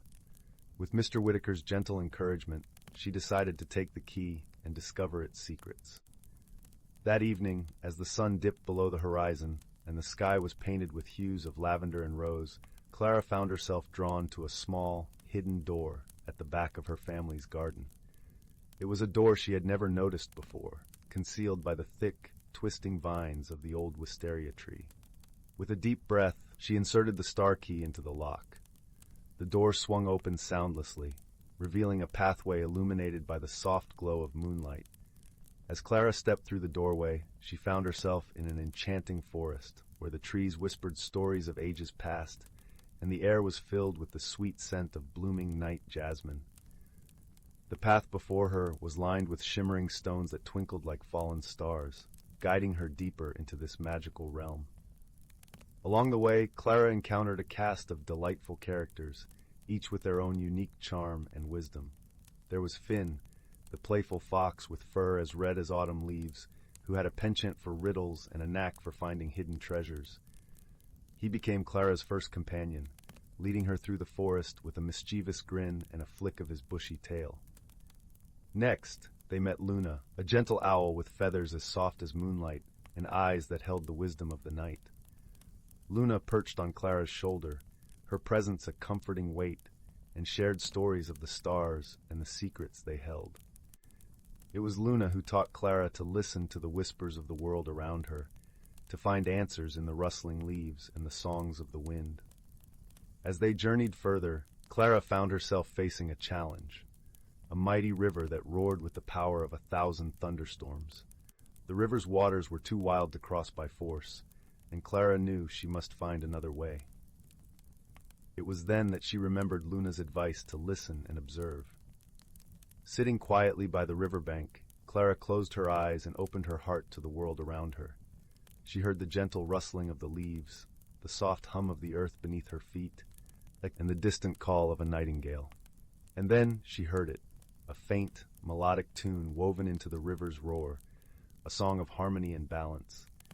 With newfound understanding, Clara rose and began to hum the melody, her voice blending with the river's song. As she sang, the waters calmed and parted, revealing a path of stepping stones that led safely to the other side. Grateful and amazed, Clara and her companions continued their journey, each step bringing them closer to the heart of this magical world. They discovered meadows filled with flowers that danced in the moonlight, ancient trees that whispered tales of forgotten times, and hidden glades where the air was alive with the laughter of unseen fairies. Finally, they reached a clearing, bathed in the soft glow of starlight, where a grand tree stood at the center, its branches stretching high into the heavens. This was the Tree of Dreams, a place where the hopes and dreams of all who visited were nurtured and cherished. As Clara approached the tree, she felt a warmth spread through her, a sense of belonging and purpose. She realized that her journey had been one of discovery, not just of the world around her, but of herself. She had learned to listen, to trust in her own wisdom and the guidance of her friends. With a heart full of gratitude, Clara placed the star key in a small nook at the base of the tree, where it glistened like a tiny star, a gift to the world that had given her so much. She knew that her adventure had come to an end, but the lessons she had learned would stay with her forever. As she made her way back through the forest, accompanied by Finn and Luna, Clara felt a sense of peace and fulfillment. The journey had changed her, teaching her that true magic lies not in grand gestures, but in the quiet moments of understanding and friendship. Returning to Willowbrook, Clara found her way back to the small door in the garden. As she stepped through, she felt the comforting embrace of home, the familiar scent of earth and leaves wrapping around her like a beloved old quilt. That night, as Clara lay in her bed, the soft glow of the moon spilling through her window, she thought of her adventure and the new friends she had made. She knew that the world was full of wonders, waiting to be discovered by those who were willing to listen and learn. And with that comforting thought, Clara drifted into a peaceful sleep, her dreams filled with the gentle melodies of the forest and the twinkling light of 1,000 stars. Story 37. Once upon a time, in the serene village of Willowbrook, nestled in a lush valley surrounded by whispering woods and flowing streams, there lived a gentle soul named Anwen. Anwen was known for her warm smile and a heart that resonated with kindness, but deep down she feared change more than anything else. Her world was a mosaic of routine and familiarity, where each day was like the one before, painted in comforting hues. The village itself was a tapestry of colors and sounds, where the cottage chimneys puffed out wisps of smoke that blended with the morning mist, and the air was perfumed with the scent of blooming lilacs. Children's laughter echoed through the cobblestone streets, while the elders' stories spun timeless tales at dusk, their voices dancing like the flickering shadows of the lamplight. Anwen lived in a quaint cottage at the edge of the village, where the forest's edge kissed her garden with an array of wildflowers that swayed gently in the breeze. Her garden was a sanctuary, a place where she felt grounded, her hands working the soil as if in rhythm with the heartbeat of the earth itself. But as the seasons began to shift, a mysterious change swept through Willowbrook. The old oak tree at the heart of the village, which had stood for centuries as a guardian of time, began to shed its golden leaves in a flurry of whispers and secrets. It was said that the tree held ancient magic, and as it changed, so did the fabric of the village's life. Anwen felt the stirrings of unease as the air turned crisp and the colors around her deepened into the jewel tones of autumn. She found herself drawn to the old oak tree, where one day she discovered a peculiar sight, a shimmering cocoon nestled among the roots, glowing with an ethereal light. It pulsed gently, as if alive with its own heartbeat, and Anwen felt an inexplicable connection to it. Gently she touched the cocoon, and immediately a warmth spread through her fingers, traveling up her arm and settling in her heart. It was as though the cocoon whispered to her, a soft, melodic hum that spoke of growth and transformation. Curious and a little apprehensive, Anwen confided in her friends, Bryn and Ira, who lived nearby. Bryn, a wise old woman with eyes that sparkled with mischief and wisdom, had a knack for understanding the mysteries of the world.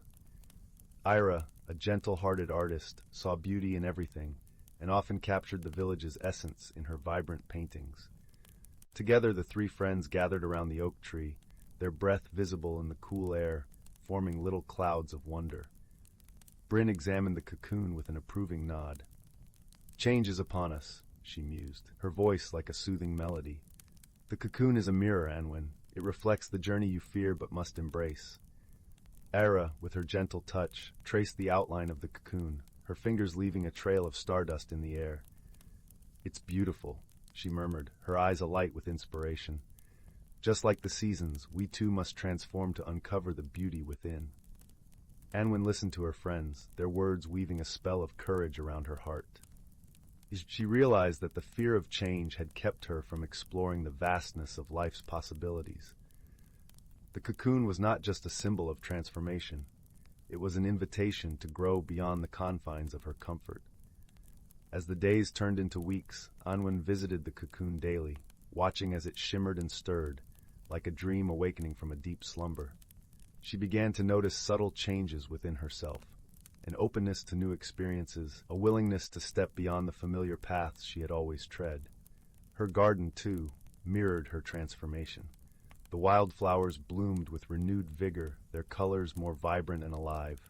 The air seemed to hum with a melody only Anwen could hear, a symphony of life and growth that played in harmony with her heart. One crisp morning, as the sun spilled golden light over the village, the cocoon began to unravel. Anwen watched in awe as a radiant butterfly emerged, its wings a kaleidoscope of colors that glinted like jewels in the sunlight. It fluttered gently, testing the air before taking flight, circling Anwen in a dance of gratitude and freedom. The butterfly's transformation was complete, and in that moment, Anwen understood the profound beauty of change. She felt a lightness within her, as if the butterfly's wings had lifted the weight of her fears, replacing them with the joy of discovery. With her newfound courage, Anwen embraced the changes in her life. She ventured beyond Willowbrook, exploring the wonders of the world with Bryn and Ira by her side. Together, they discovered hidden valleys and secret glades, their laughter echoing through the trees, a testament to the strength of friendship and the joy of shared journeys. And so, Anwen's story became one of transformation, not just for herself, but for the entire village of Willowbrook. The old oak tree, now a symbol of change embraced, continued to stand as a guardian, its branches reaching out like arms welcoming the future. In the gentle embrace of the village, where the magic of the forest whispered through the leaves and the stars sang lullabies to the night, Anwen found peace in the ever-changing tapestry of life. She learned that change, much like the seasons, brought with it the promise of new beginnings. And in her heart, she carried the light of the butterfly's journey, a reminder that true beauty lies in the courage to transform. And as the moon rose high above the village, casting a silvery glow over the land, Anwen whispered a silent thank you to the stars, her heart full of gratitude and wonder. She had discovered the magic within herself, a magic that would forever guide her through the dance of life, where change was not something to fear, but a tapestry of colors to embrace. And so, under the watchful eye of the old oak tree, Anwen drifted into a gentle slumber, her dreams woven with the threads of hope and transformation, her spirit as free and vibrant as the butterfly that had taken flight on that fateful morning. Story 38. Once upon a time, in a small village nestled among rolling hills and wildflower meadows, there lived a young girl named Lily.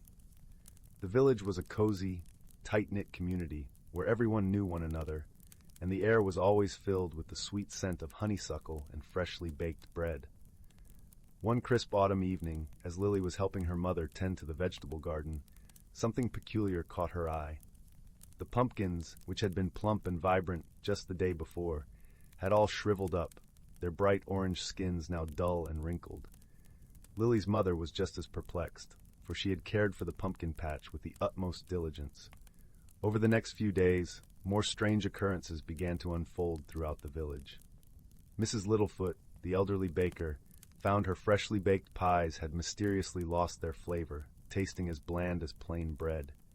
And poor old Mr. Wiggins couldn't understand why his beloved honeybees had stopped producing their golden, sweet honey.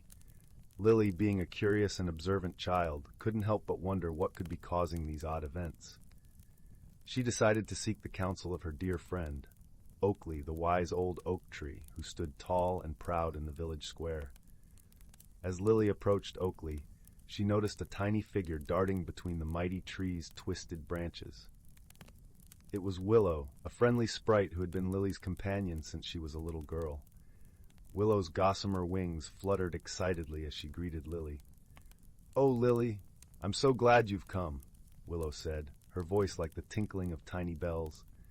"Strange things have been happening in our forest, and I fear it may be connected to the peculiarities in your village." Lily listened intently as Willow explained how the once lush and vibrant foliage had been slowly losing its color and vitality. The mushrooms that once dotted the forest floor had stopped growing, and the bird song that usually filled the air had grown quieter each day. With Oakley's guidance and Willow's first-hand knowledge of the forest, the trio set out to unravel the mystery. They searched high and low, observing every detail and following every trail of clues. Their investigation led them deep into the heart of the ancient woods, where they discovered a forgotten clearing. In the center stood a crumbling stone well, its rim overgrown with moss and tangled vines. As they drew closer, they could sense a faint, otherworldly energy emanating from the well. Suddenly, a wisp of shimmering light emerged from the depths of the well, coalescing into the form of a kindly old woman. She introduced herself as the spirit of nature, a guardian tasked with maintaining the delicate balance between the natural world and the human realm. The spirit explained that a powerful but misguided sorcerer had attempted to harness the well's magic for his own selfish purposes, inadvertently disrupting the flow of nature's energy. This disruption was the cause of the strange occurrences that had been plaguing the village and the forest. With the spirit's guidance, Lily, Willow, and Oakley performed a series of intricate rituals, weaving together strands of magic and nature's wisdom. As the final incantation was spoken, a brilliant wave of energy rippled outward from the well, restoring the vibrant hues to the forest and returning the village to its former state of abundance. The pumpkins in Lily's garden plumped up once more, their orange skins glowing with health. Mrs. Littlefoot's pies regained their delectable flavors, and Mr. Wiggins' bees buzzed happily, producing the sweetest honey the village had ever tasted. From that day on, Lily, Willow, and Oakley remained steadfast guardians of their beloved home, ensuring that the balance between nature and the human world remained undisturbed. And whenever a new mystery arose, they were ready to work together, armed with their keen observations, unwavering friendship, and the wisdom of the natural world. Story 39. Whispers of the Willow Glen. Once upon a time, in a village nestled within the embrace of the whispering woods, there lay a secret known only to the trees and the winds that danced between their branches. The village, with its cobblestone paths and quaint thatched cottages, was surrounded by a dense forest that seemed to hum with life, its canopy stretching far and wide like a protective cloak. In this village lived a young girl named Leora, known among the villagers for her gentle spirit and curiosity that sparkled like the morning dew. Leora had always felt a peculiar pull towards the forest, a call that seemed to resonate deep within her heart. Her grandmother often told tales of a hidden world within the woods, a place where magic lingered in the air like mist and creatures of wonder dwelled unseen by ordinary eyes. One crisp autumn morning, as the sun painted the horizon with hues of gold and amber, Leora decided to follow the whisper of the woods. Clad in a cloak the color of twilight, she ventured into the forest, her heart a fluttering bird in the cage of her chest. The air was cool and fragrant, with the scent of pine and earth, and the leaves crunched beneath her feet like the softest whisper.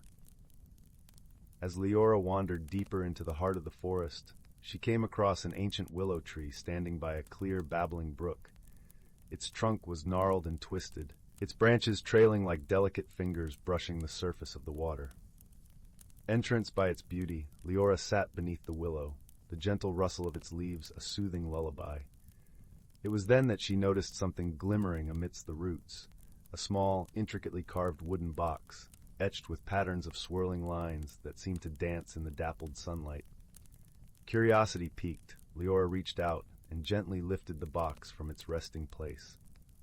As her fingers traced the carvings, she felt a warmth spread through her palms, as if the box itself was alive with a gentle pulse.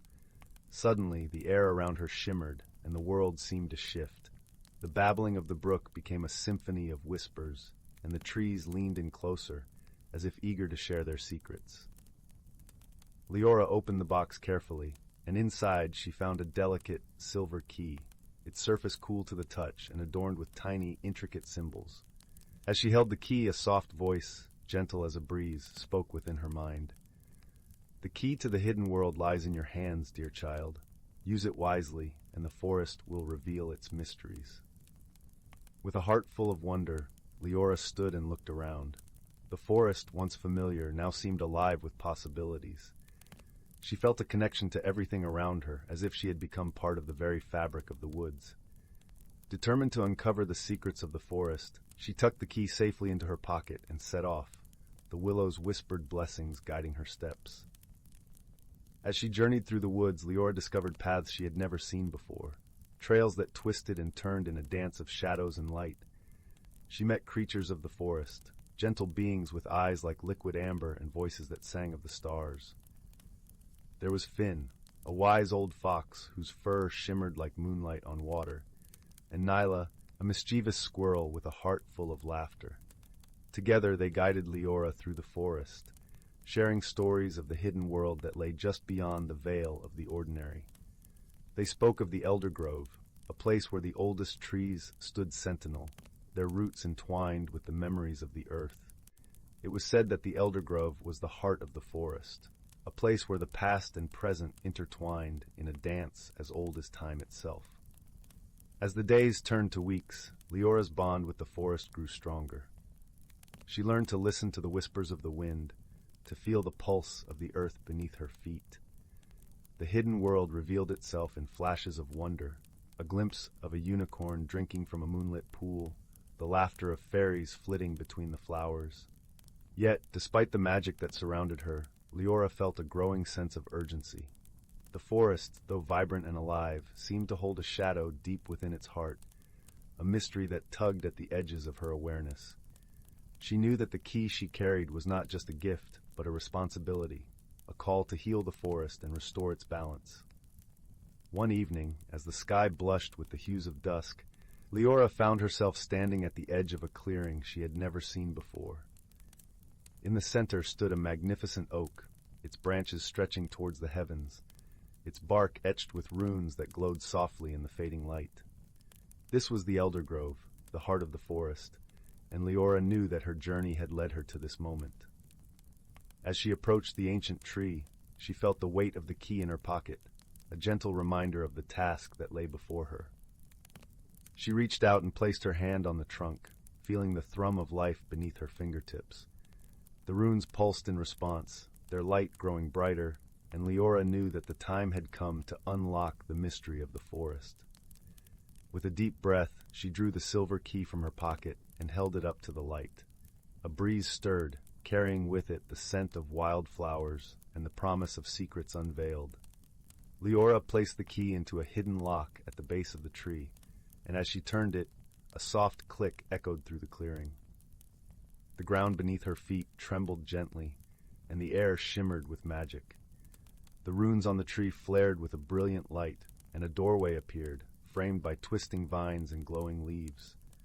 Leora stepped forward, her heart steady with purpose, and crossed the threshold into the hidden world.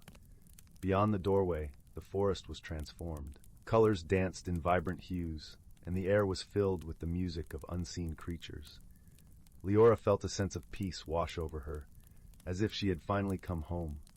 The creatures of the forest gathered around her, their eyes filled with gratitude and hope.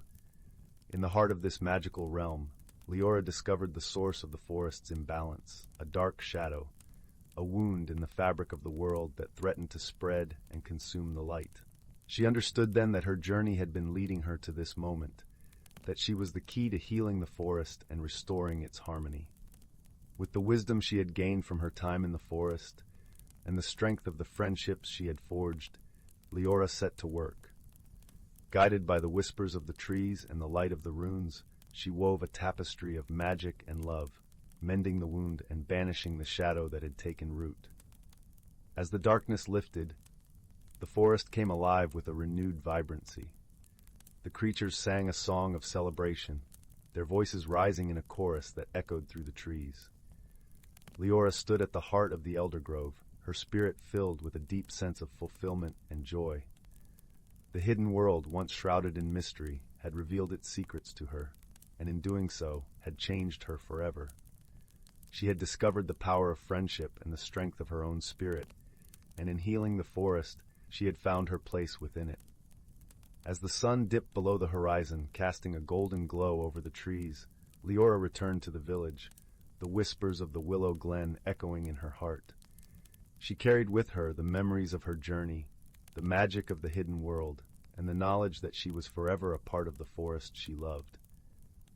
And so, in the gentle embrace of the whispering woods, Leora found her own story woven into the tapestry of the world, a tale of wonder and transformation that would be whispered by the trees for generations to come.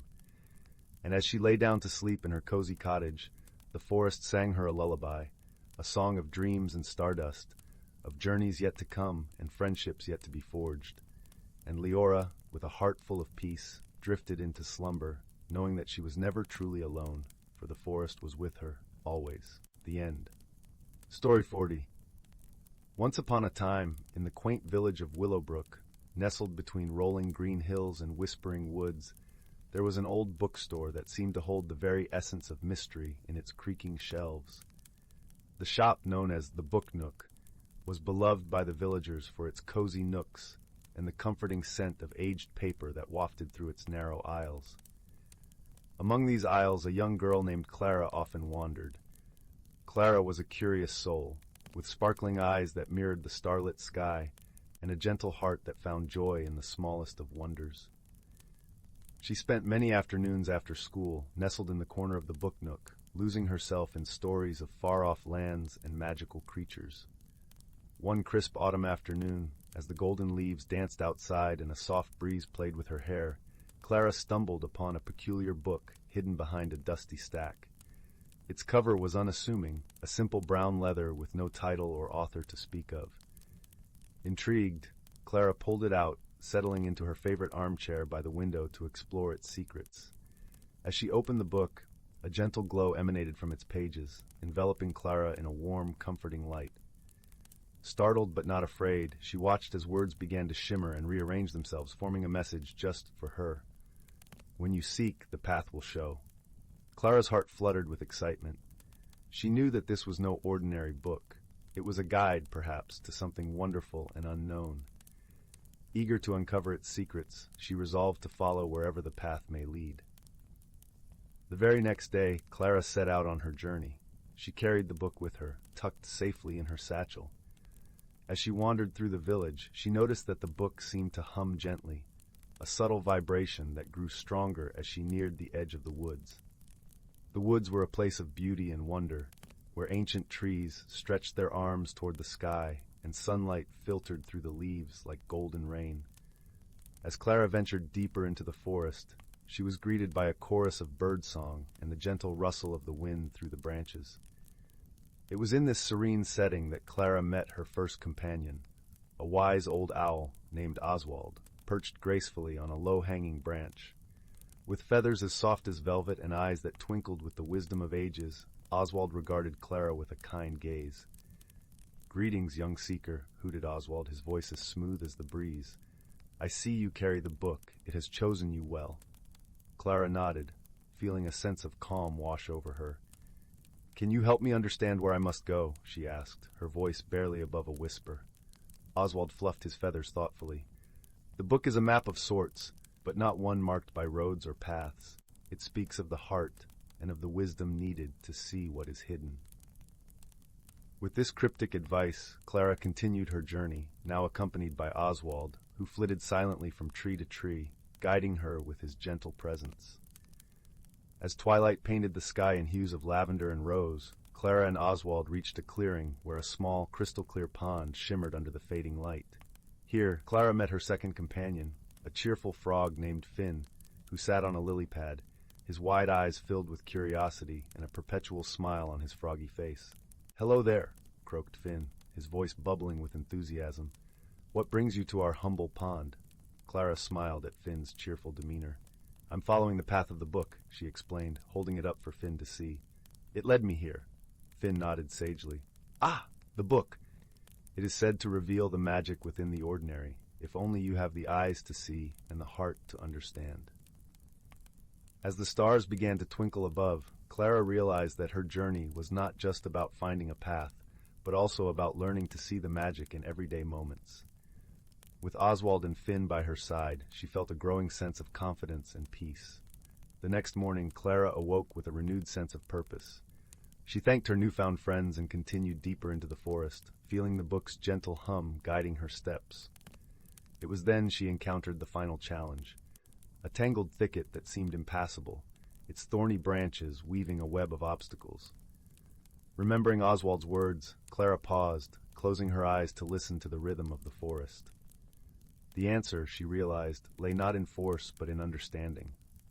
She approached the thicket with gentle hands and an open heart, carefully untangling the branches with patience and care. As she worked, the thicket began to part, revealing a hidden path that wound its way through the forest. Clara's heart soared with joy as she stepped onto the path, feeling the warmth of the book's magic envelop her once more. With each step, Clara felt a profound transformation within her. She had learned to see with her heart, to trust in the quiet wisdom of the world around her. Her journey had taught her that magic existed in the ordinary, waiting to be discovered by those willing to look beyond the surface. When she finally emerged from the forest, Clara found herself back at the edge of Willowbrook, the village bathed in the gentle glow of the setting sun. The book in her satchel had fallen silent, its purpose fulfilled, but Clara knew that the magic would remain with her always. With a heart full of gratitude and a soul aglow with newfound wisdom, Clara returned to the book nook, where she placed the enchanted book back on the shelf. As she did, she noticed a tiny inscription on the back cover. For those who seek, the world is full of wonders. And so, as the warm hues of twilight gave way to the serenity of night, Clara knew she would always carry the magic of her journey within her, ready to share it with others who dared to seek the extraordinary in the ordinary. Story 41. In the quiet regions of the galaxy where the stars whispered secrets to the planets below, there existed a small, unassuming spaceship known as the Stardust Dreamer. Its hull shimmered like the surface of a tranquil sea under a moonlit night, and its gentle hum resonated with a melody of exploration and companionship. Aboard this vessel traveled two unlikely companions, brought together by fate and the vastness of the universe. One was Nari, a graceful being from the lush, emerald planet of Flore, where the air was perfumed with the scent of blooming flowers and the skies were painted in hues of lavender and gold. Nari's skin was a tapestry of verdant leaves and delicate vines, and her eyes gleamed with the depth of ancient forests. She was a botanist, skilled in nurturing life and understanding the subtle whispers of plants. Her companion was Zorax, a sturdy, metallic humanoid from the vibrant crimson planet of Ferox. Feroxians were known for their technological prowess and their bodies, composed of a sleek alloy that reflected the fiery glow of their planet's molten landscapes. Zorax's eyes were a pair of glowing orbs, capturing the essence of 1,000 sunsets, and his hands were crafted for precision and strength. Their journey began as a mission to study a rare cosmic flower, rumored to bloom only once every 1,000 years on an uncharted asteroid. However, as they embarked on their voyage, they quickly discovered that their differences were as vast as the space between their home planets.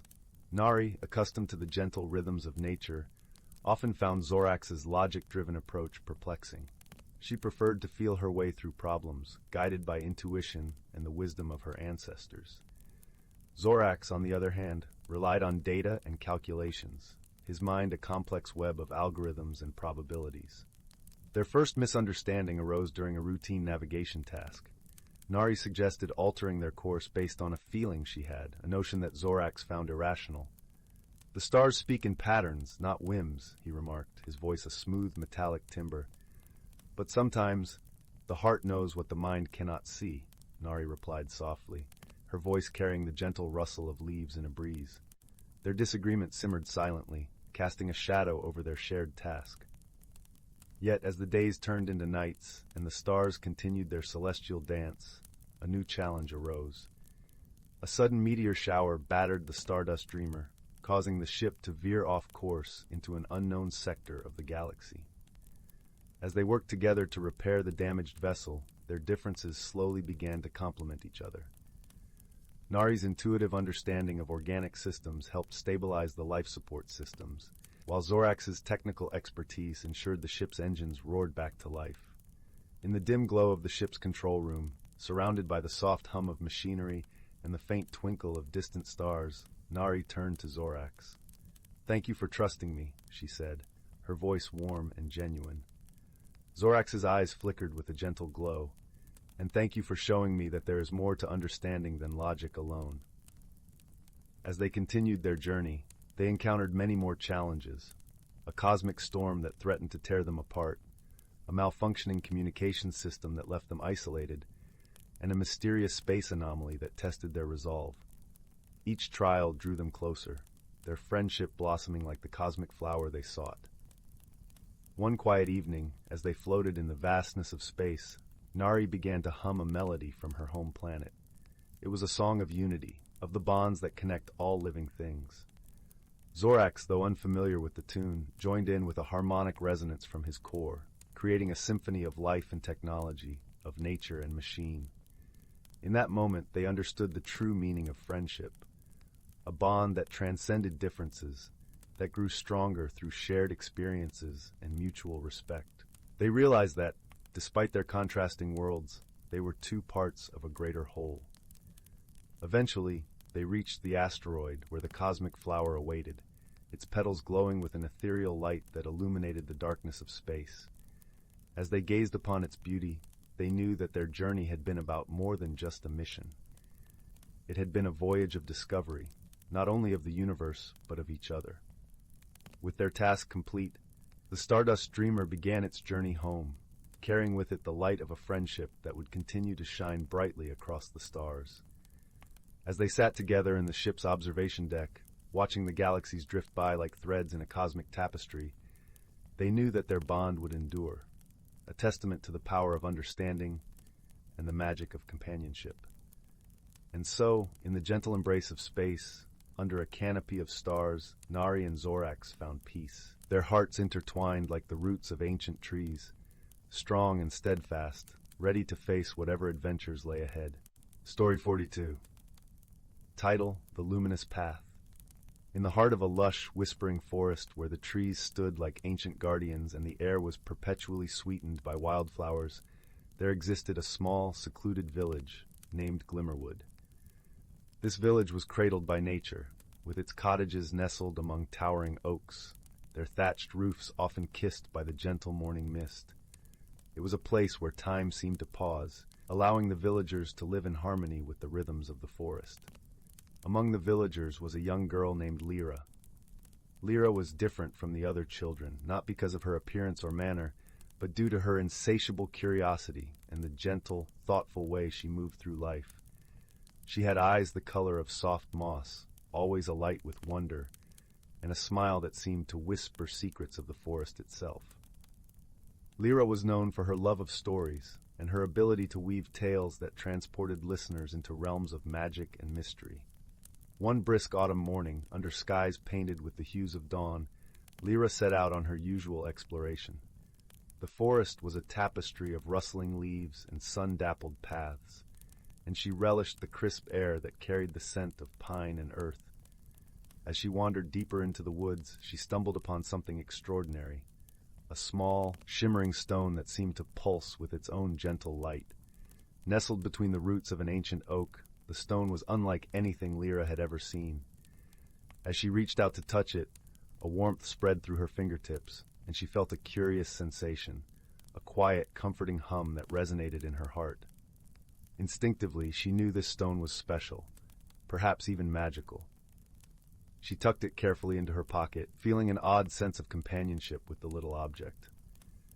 Days passed, and Lyra found herself drawn back to the stone, marveling at its glow, which seemed to brighten whenever she held it. She soon realized that it wasn't just a source of light. It was a guide, leading her to places in the forest she had never dared explore. With each journey, the stone revealed hidden groves and secret glades, places where the air was thick with magic and the world felt boundless. One evening, as the sun dipped below the horizon, Painting the sky in shades of amber and violet, Lyra decided to follow the stone's light deeper into the forest. She walked with a sense of purpose, her heart thrumming with anticipation. As the path unfolded before her, she heard a soft, melodious voice carried by the breeze. It was a voice unlike any she had ever heard, full of ancient wisdom and gentle laughter. Following the song, Lyra found herself in a clearing bathed in moonlight, where the trees formed a natural amphitheater around a small, glistening pool. In the center of this pool stood a creature of ethereal beauty, a unicorn, its coat shimmering with an iridescent glow. The unicorn's eyes met Lyra's, and she felt a deep, unspoken understanding pass between them. "Welcome, Lyra." The unicorn's voice resonated in her mind, as clear as if spoken aloud. "I am Astra, guardian of the luminous path." Lyra's heart swelled with awe and gratitude. "Thank you for allowing me to find you," she replied, her voice barely a whisper in the stillness of the night. Astra nodded, her mane cascading like liquid silver. "You have been chosen, dear one, to embark on a journey that will change not only your life, but the lives of those in Glimmerwood. The stone you carry is a key, a beacon of hope and renewal for our world." With that, Astra began to explain the true nature of the stone. It was a fragment of the luminous path, a mystical rote that connected the visible world with hidden realms of wonder and magic. Ages ago, these paths were open, allowing the village and the forest to thrive together. But over time, the paths had faded, leaving only whispers of their existence. To restore the path, Astra continued, you must seek out the guardians of the elements. Each holds a piece of the path's magic: earth, air, fire, and water. Unite them, and the luminous path will shine once more. Lyra listened intently, her mind racing with the possibilities. She understood the weight of the task before her, but she felt a surge of determination. "I will do it," she vowed, her voice steady with resolve. "I will find the guardians and restore the path." The unicorn nodded, her eyes filled with trust and encouragement. "You will not be alone, Lyra. The forest and all its creatures will guide and protect you. Remember, the true strength lies not in the stone, but within your heart." With these words, Astra vanished into the night, leaving Lyra standing alone in the moonlit clearing. Yet she did not feel afraid. Instead, she felt an undeniable sense of purpose and connection to the world around her. The following day, Lyra began her quest. Her first stop was the heart of the forest, where the guardian of Earth was said to dwell. Guided by the stone's gentle glow, she ventured into the dense underbrush, where the air was thick with the scent of moss and rich soil. As she walked, she felt the earth beneath her feet pulse softly, as if welcoming her arrival. After hours of trekking through the forest, Lyra arrived at a clearing where the ground rose to form a natural archway of intertwined roots and vines. In the center of this sacred space stood a great stone figure, its form resembling both a tree and a wise old man. The guardian of Earth had eyes like polished amber and a voice that rumbled like distant thunder. "Welcome, child of the forest," the guardian intoned, his voice resonating through the clearing. "You seek the path of light, do you not?" Lyra nodded, holding the stone tightly. "Yes, great guardian, I wish to restore the luminous path." The guardian of Earth regarded her with a thoughtful gaze. "To do so, you must prove your understanding of the gifts of the earth. Find the seed of renewal hidden within this grove, and you shall have my blessing." With renewed determination, Lyra began her search. The grove was alive with the rustle of leaves and the soft murmur of the wind through the branches. She explored every nook and cranny, feeling the textures of bark and leaf, listening to the whispers of the forest. Finally, after what seemed like hours, she discovered a small, delicate seed nestled in the hollow of an ancient oak. It was unlike any seed she had seen before, glowing with an inner light that mirrored the stone she carried. Returning to the guardian, she presented the seed with a hopeful heart. The guardian of Earth smiled, a deep warmth emanating from his eyes. "You have found it, Lyra. You understand that from small beginnings, great things grow. Take this gift of Earth with you on your journey." With a gentle gesture, the guardian placed a piece of warm, glowing amber into Lyra's hand. It pulsed with the same comforting hum as the stone, resonating with the rhythm of the earth itself. Thanking the guardian, Lyra continued her journey, her heart buoyed by the success of her first task. Her next destination was the high cliffs where the guardian of air resided. The journey took her through towering trees and across babbling brooks, all the while guided by the stone's persistent glow. As she climbed the rocky path to the cliffs, the air grew crisp and invigorating. The wind played with her hair and whispered secrets in her ear. Upon reaching the summit, she found herself staring into a sky so vast and blue it seemed to go on forever. There, perched on a precipice, was the guardian of air, a magnificent eagle with feathers that shimmered like sunlight on water.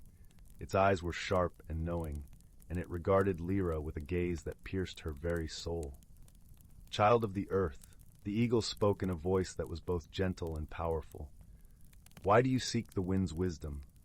Lyra stepped forward, her voice strong and clear in the open air. "I seek to restore the luminous path, to bring harmony back to our world." The guardian of air spread its wings wide, casting a shadow over the rocky outcrop. "Then you must learn to listen to the voice of the wind. Only those who understand its whispers can harness its power." With that, the eagle took flight, soaring into the sky in a graceful arc. Lyra watched, her heart swelling with admiration and determination. She closed her eyes, allowing the wind to envelop her, feeling its touch on her skin, listening to its song.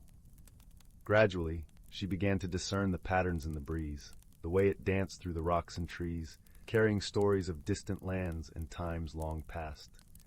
She understood that the wind was a bridge between worlds, connecting all things in a delicate dance. When she opened her eyes, the eagle had returned, landing gracefully beside her. "You have listened well, young one," the guardian said, its voice full of respect. "Take this feather, imbued with the spirit of the air. It will guide you on your journey." With a nod of gratitude, Lyra accepted the feather, feeling its lightness and power resonate with her own spirit. She tucked it beside the amber, feeling her connection to the elements deepen with each step of her journey. Her path now led her to the fiery realm of the Guardian of Fire, a place where the forest gave way to fields of swaying grass and wildflowers, their colors vibrant and alive under the sun's warm embrace. The stone guided her to a secluded glade, where a ring of stones encircled a crackling bonfire that danced with life. As she approached, a figure emerged from the flames, a woman with hair like molten lava and eyes that glowed with an inner light. The Guardian of Fire exuded warmth and energy, her presence both invigorating and serene. "Welcome, Seeker of Light," the Guardian greeted, her voice crackling like the fire itself. "You come seeking the heart of flame, do you not?" Lyra nodded, feeling the heat of the fire wash over her, filling her with a sense of courage and passion. "Yes, I wish to restore the luminous path and bring its light back to our world." The Guardian of Fire regarded her with a knowing smile. "To understand fire, you must embrace its dual nature. It is both creator and destroyer, the spark of life and the harbinger of change. Are you prepared to face its trials?" Lyra took a deep breath, feeling the warmth of the fire fuel her determination. "I am ready," she replied, her voice steady. With a flick of her wrist, the Guardian conjured a small flame that hovered between them. "Hold this flame in your heart," she instructed, "and let its light reveal the truth within you." Lyra focused on the flame, feeling its warmth spread through her entire being.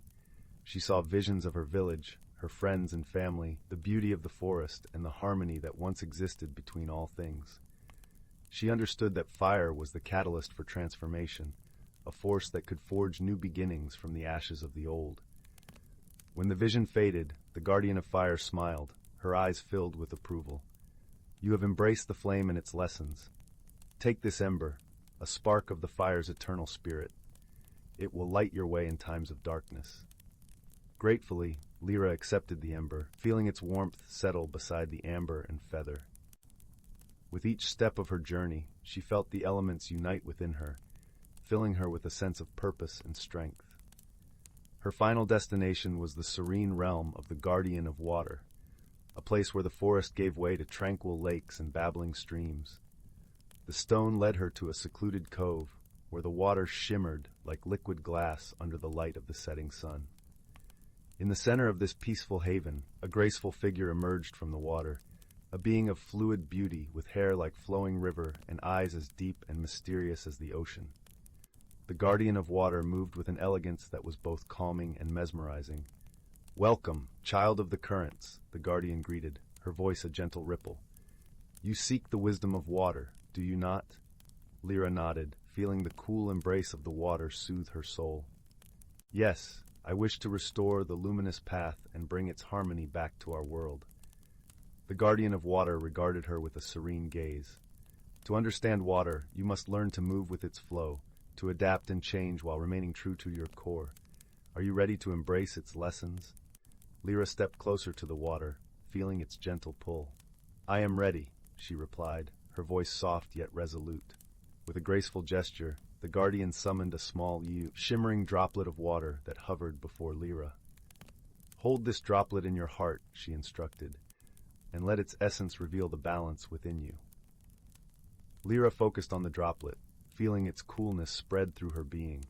She saw visions of the interconnectedness of all things, the ebb and flow of life, the cycles of nature and the harmony that existed when all elements were in balance. She understood that water was the essence of life, a force that could heal and nourish, adapt and endure.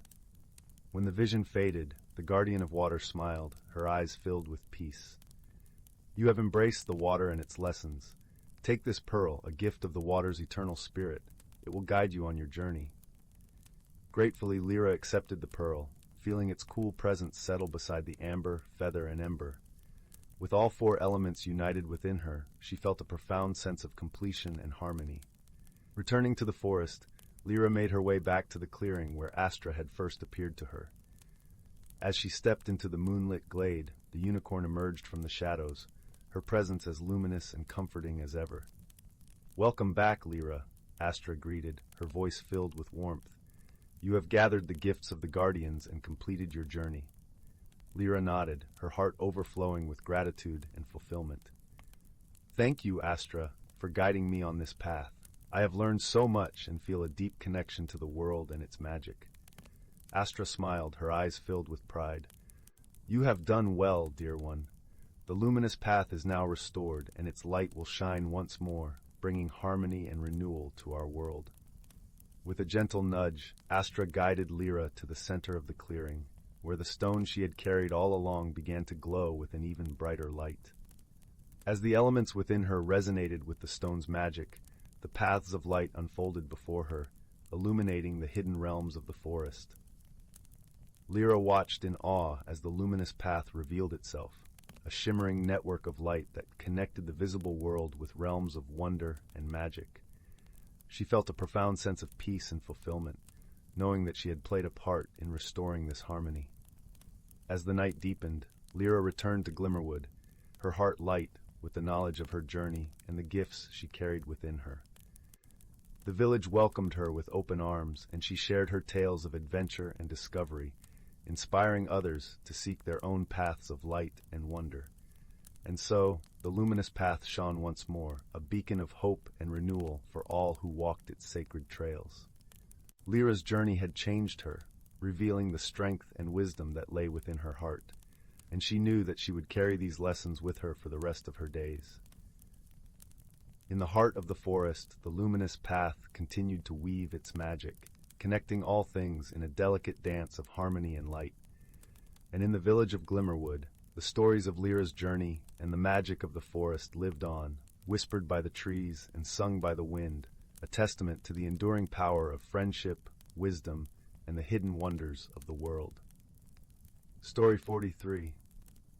In the heart of Evergreen Hollow, where the trees whispered ancient secrets and the streams sang lullabies to the stones, there lay a quaint little village named Mosswood.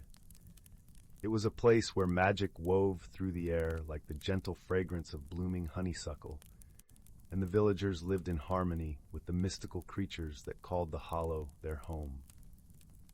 It was early autumn, and the leaves had donned their fiery hues, painting the village in shades of amber and gold. The air was crisp, carrying the scents of cinnamon and apples from the harvest festival preparations. Yet, amidst the cozy bustle, there was a peculiar problem that had the villagers scratching their heads in wonderment. Each morning, as the sun's golden light kissed the thatched rooftops, the villagers discovered their shoes filled with tiny glistening pebbles. These weren't ordinary pebbles, but rather small, luminescent stones that sparkled with a warm glow, much like the stars that adorned the night sky. The villagers found this strange, for the pebbles appeared without a trace of how they got there. At the heart of the village lived a kind-hearted woman named Clara. Clara was known for her curious spirit and her fondness for unraveling mysteries.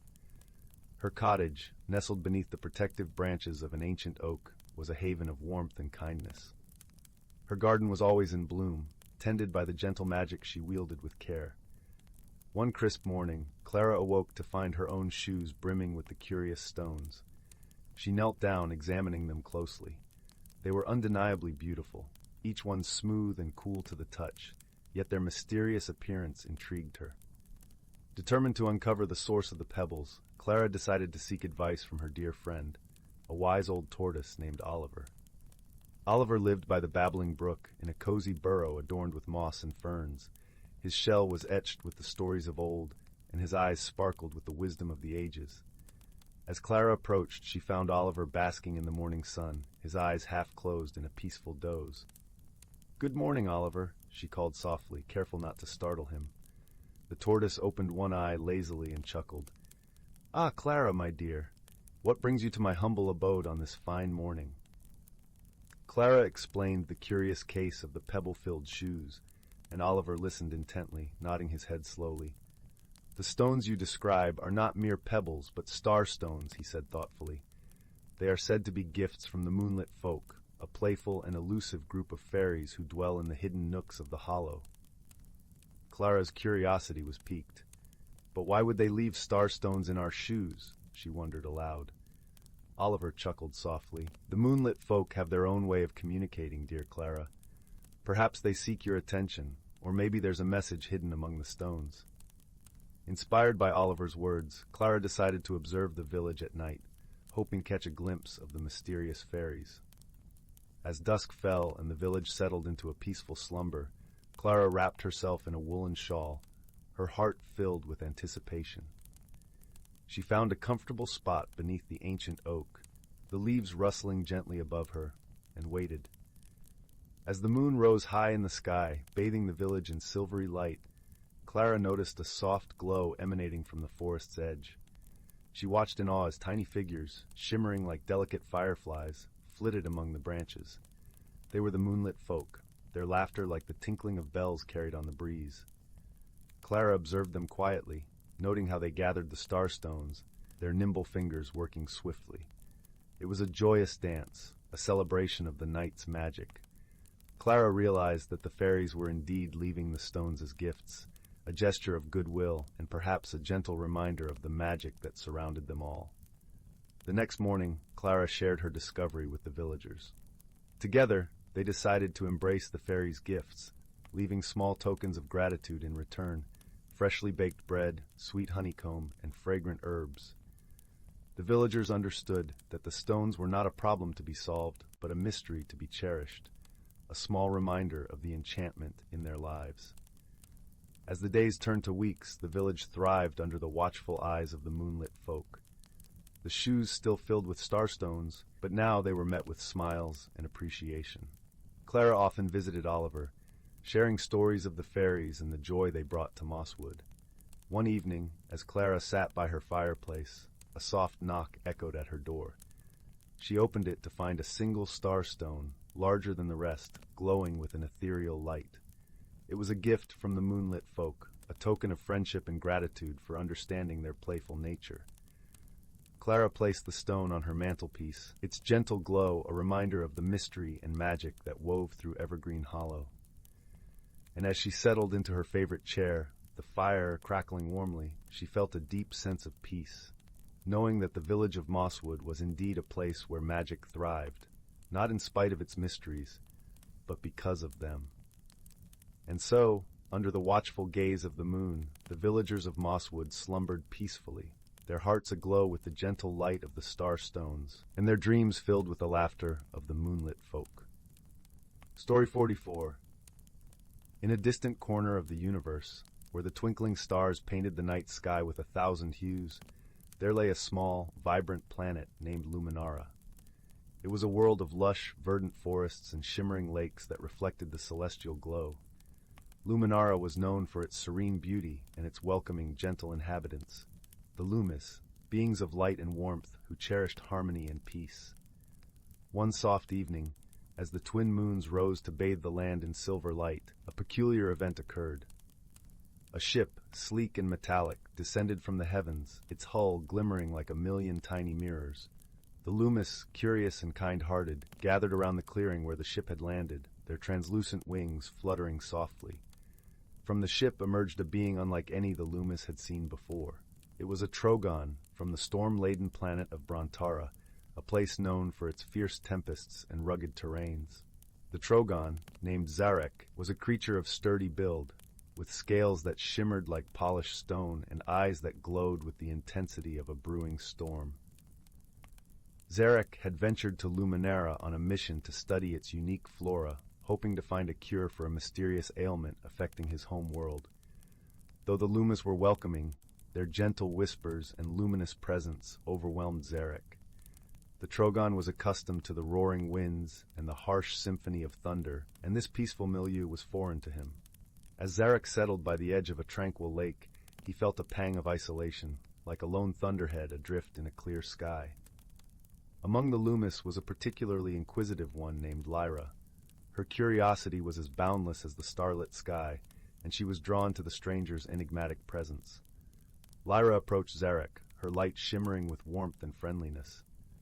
"Welcome to Luminara," she greeted, her voice as gentle as the breeze that rustled the leaves. Zarek nodded, attempting to mask his discomfort with a polite smile. "Thank you," he rumbled, his voice deep and resonant. "Your world is different." Their initial conversations were marked by misunderstandings. Zarek, who spoke in straightforward tones reminiscent of the winds that whipped across Brontara, often startled the Loomis with his directness. Meanwhile, Lyra's ethereal mannerisms puzzled Zarek. He found it challenging to navigate the subtlety of her expressions and the gentle ebb and flow of her words. One day, as they strolled through the luminous forests, Zarek inadvertently trampled a delicate lumina flower, a plant that was sacred to the Loomis. The soft gasp that escaped Lyra's lips was enough to make Zarek pause, a heavy feeling settling in his chest. "I didn't mean to," he began, his voice trailing off like the distant rumble of thunder. Lyra, sensing his remorse, touched his arm lightly. "It is all right," she reassured, her light pulsing softly. "Mistakes are part of learning." In that moment, something shifted between them. Zarek realized that while their worlds were vastly different, the essence of understanding and forgiveness was universal. Lyra, too, began to see past the Trogon's formidable exterior, recognizing the gentle heart within. Their friendship blossomed like the lumina flowers that carpeted the forest floor. Through shared adventures, they discovered the beauty in their differences. Lyra taught Zarek the art of listening to the whispers of the wind, while Zarek shared tales of Brontara's mighty storms, painting pictures with his words so vivid that Lyra could almost feel the rain on her skin. One evening, as they sat by the lake watching the twin moons dance across the sky, a sudden gust of wind swept over the water, carrying with it the scent of something amiss. The peaceful lake began to ripple, disturbed by an unseen force. The Loomis, attuned to the harmony of their world, sensed the imbalance. Zarek, accustomed to reading the language of the skies, stood up, his gaze scanning the horizon. "A storm is coming," he murmured, his voice carrying a note of urgency. Lyra nodded, understanding the gravity of the situation. The Loomis, though gentle, were not accustomed to the fierce tempests that Zarek had weathered on Brontara. They needed guidance. Together, Zarek and Lyra rallied the Loomis, their combined presence a beacon of strength and calm. Zarek shared his knowledge of stormcraft, teaching the Loomis how to fortify their homes and protect their precious flora. Lyra, with her soothing presence, eased the fears of her kin, her light a soft balm against the encroaching darkness. As the storm descended upon Luminara, with winds howling and rain pouring like a celestial waterfall, Zarek and Lyra worked side by side, their bond a testament to the power of friendship. In the heart of the tempest, Zarek found a sense of belonging he had not felt since leaving Brontara, and Lyra, amidst the fury of the storm, discovered a strength within herself that she had never known. When the storm finally passed, leaving the world washed clean and the air crisp with the scent of new beginnings, the Loomis gathered to thank Zarek. They presented him with a lumina flower, a symbol of their gratitude and acceptance. Zarek, touched by the gesture, held the flower gently in his scaled hand. "Thank you," he said, his voice thick with emotion. Lyra beamed at him, her light shining brighter than ever. "You have shown us that friendship is not defined by where we come from, but by the kindness we offer each other." As Zarek prepared to leave Luminara, his mission complete, he knew he was departing with more than just the knowledge he had sought. He was leaving with a heart full of warmth and a newfound understanding of the bonds that connect all beings, regardless of the stars they orbit or the skies they call home. With a final farewell, Zarek's ship ascended into the vast expanse of space, carrying him back to Brantara. Yet, as he looked back at the shimmering planet below, he knew that a part of him would always remain there, in the luminous heart of Luminara, where he had discovered the true meaning of friendship. And so, under the gentle glow of the twin moons, the story of Zarek and Lyra became a cherished tale among the Loomis, a reminder that even in the vastness of the universe, the light of friendship can bridge the greatest of distances. Story 45. Once upon a star-kissed night, deep in the heart of an ancient forest, a tiny mouse named Willow emerged from her cozy burrow. She blinked her bright eyes and twitched her delicate whiskers, drinking in the rich scents that wove through the woodland air. The trees stood as silent sentinels, their bark carved with the wisdom of ages past. Moonlight filtered through the canopy, casting a silvery glow upon the forest floor. Willow scampered across a carpet of fallen leaves, relishing their crunch beneath her paws. As she foraged for seeds and nuts, Willow couldn't help but notice the hushed whispers that seemed to emanate from the very earth itself. The trees, the mushrooms, the wildflowers, they all hummed with a gentle energy, a language only those truly in tune with nature could comprehend. Willow's grandmother, a wise old mouse with fur like freshly fallen snow, had taught her from a young age to listen to the whispers of the forest. "Every creature, every plant, every rock and stream has a story to tell," she would say. "If you open your heart, the earth will share its secrets." On this mystical night, the whispers grew louder, weaving tales of seasons long past and those yet to come. Willow closed her eyes, allowing the ancient melodies to wash over her. She saw visions of springtime, when the world awakened from its slumber. Delicate buds unfurled, their vibrant hues painting the forest in a kaleidoscope of color. Streams swelled with the laughter of melting snow, and new life burst forth in a symphony of rebirth. Then came summer, a tapestry of lush greens and golden sunbeams. Willow envisioned herself basking in the warm embrace of the earth, listening to the song of buzzing bees and chattering squirrels. The air was thick with the heady scent of wildflowers, and the forest seemed to hum with a contented sigh. As the seasons turned, Willow witnessed the fiery splendor of autumn. Leaves danced through crisp air, their reds and oranges blazing like 1,000 tiny suns. The forest prepared for its long winter's rest, storing away the memories of another year gone by. Finally, winter arrived, cloaking the woodland in a blanket of pristine white. Icicles glittered like diamonds, and the bare branches stood as silent guardians, patiently awaiting the return of spring. Willow marveled at the delicate crystalline patterns that adorned every surface, each one a unique masterpiece, crafted by the hand of Jack Frost himself.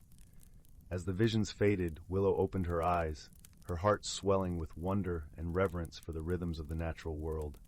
She understood now that every season, every raindrop, every gust of wind was part of a carefully choreographed dance, a delicate balance that sustained all life. From that night on, Willow vowed to honor the lessons of her grandmother, to tread lightly upon the earth and listen to its whispers.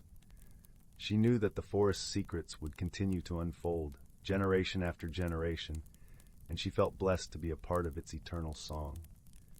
For in this ancient woodland, where the veil between the seen and unseen grew thin, magic was not a fleeting spark, but a constant presence woven into the very fabric of existence. As long as there were creatures like Willow to bear witness, the wonder of nature would never fade. Story 46. Under the gentle glow of a crescent moon, Nestled in the tranquil embrace of the whispering woods, there lay a quaint village known as Bramble Brook. The village was a tapestry of cobblestone paths and ivy-clad cottages, where the air always carried a hint of lavender and the songs of distant nightingales. It was here in this serene setting that a young woman named Lila found herself standing at the crossroads of change. Lila was known in the village for her vibrant spirit and her garden, a lush haven of flowers that painted her cottage in every hue the eye could behold. Yet, despite the beauty she nurtured in her garden, Lila felt a storm brewing within her, a restlessness that whispered of transformation. Change was at her doorstep, and though she longed to welcome it, fear rooted her feet to the familiar soil. One crisp autumn afternoon, as golden leaves waltzed lazily to the ground, Lila wandered into the heart of whispering woods. The forest was a sanctuary of towering oaks and rustling birches, where sunlight danced through the canopy in dappled patterns. Lila often came here to seek solace, her footsteps tracing the path as if guided by unseen hands. On this particular day, she ventured deeper than ever before, her heart a fluttering bird seeking freedom. As she walked, she noticed a peculiar sight, a small, shimmering pool at the base of an ancient willow. The pool's surface was a mirror, reflecting the sky's deepening hues and the gentle sway of the willow's branches. Drawn to its tranquil beauty, Lila knelt beside the pool. As she gazed into its depths, the water began to ripple, and from its center emerged a delicate butterfly, its wings glistening with an iridescent glow. The creature hovered before her, its presence both ethereal and comforting. "Do not fear the winds of change," a soft voice drifted on the breeze, as if the forest itself were speaking. "For in their embrace lies the power to transform." Lila's heart warmed at the words, though the source remained a mystery. The butterfly, as if understanding her unspoken thoughts, alighted on her shoulder, its touch as light as a whisper. From that day on, Lila found herself visited by the magical butterfly whenever doubt clouded her mind. In its presence, she began to see her life from new perspectives. The butterfly led her to places in the forest she had never seen, a grove where the bluebells chimed with laughter, a glade where the deer danced under the moonlight, and a brook that sang tales of old. With each visit, Lila's heart grew lighter, her fears dissolving like mist under the morning sun. She learned to listen to the whispers of the forest, to the wisdom carried by the wind and the songs of the stream. And as she listened, she began to understand that change was not something to be feared, but embraced, a natural rhythm that brought growth and renewal. Supporting Lila on her journey were her dear friends, the gentle baker Rowan and the wise herbalist Mira. Rowan, with his ever-present smile and warm loaves of bread, reminded Lila of the comfort found in simple joys. Mira, with her vast knowledge of herbs and healing, often spoke of the cycles of nature, how even the smallest seed held the potential for great transformation. "Just as the caterpillar becomes a butterfly," Mira would say, her eyes twinkling like starlit skies, "so too do we have the power to change, to become something more wondrous than we can imagine." Encouraged by her friends and the magical butterfly, Lila began to bring her newfound understanding into her daily life. She started by experimenting with her garden, planting seeds she had never dared to try before. As the days turned to weeks, vibrant new blooms unfurled, their colors more vivid than she had ever seen. Her garden became a testament to her journey, a living tapestry of transformation. It drew the admiration of her neighbors, who came to marvel at the beauty that thrived under Lila's loving care. Inspired by her courage, the villagers began to embrace changes in their own lives, planting gardens, pursuing dreams, and finding joy in the dance of the seasons. One evening, as the sun dipped below the horizon, painting the sky in shades of rose and gold, Lila found herself once more by the shimmering pool. The butterfly appeared, its wings catching the last rays of sunlight. In that moment, Lila knew she had been transformed, not just by the magic of the forest, but by her own courage to embrace change. With a serene smile, she whispered a heartfelt thank you to the butterfly, to the forest, and to the friends who had walked beside her. The butterfly fluttered its wings, a silent blessing, before soaring into the twilight sky, leaving a trail of sparkling light in its wake. Lila returned to her cottage, her heart brimming with peace and gratitude. She understood now that change was not an end, but a beginning, a journey of discovery that unfolded with each step she took. And as she nestled into her bed, the stars twinkling through her window, Lila drifted into a restful sleep, knowing she was exactly where she was meant to be. In the gentle embrace of whispering woods, under the watchful eyes of the crescent moon, Lila had found her wings. And with them, she soared into the dawn of a new day, ready to embrace whatever wonders the future held. Story 47. In a quaint village nestled at the edge of a lush, whispering forest, there lived a curious young girl named Willow. Her hair was the color of chestnuts, and her eyes sparkled with the mischief of 1,000 adventures waiting to unfold.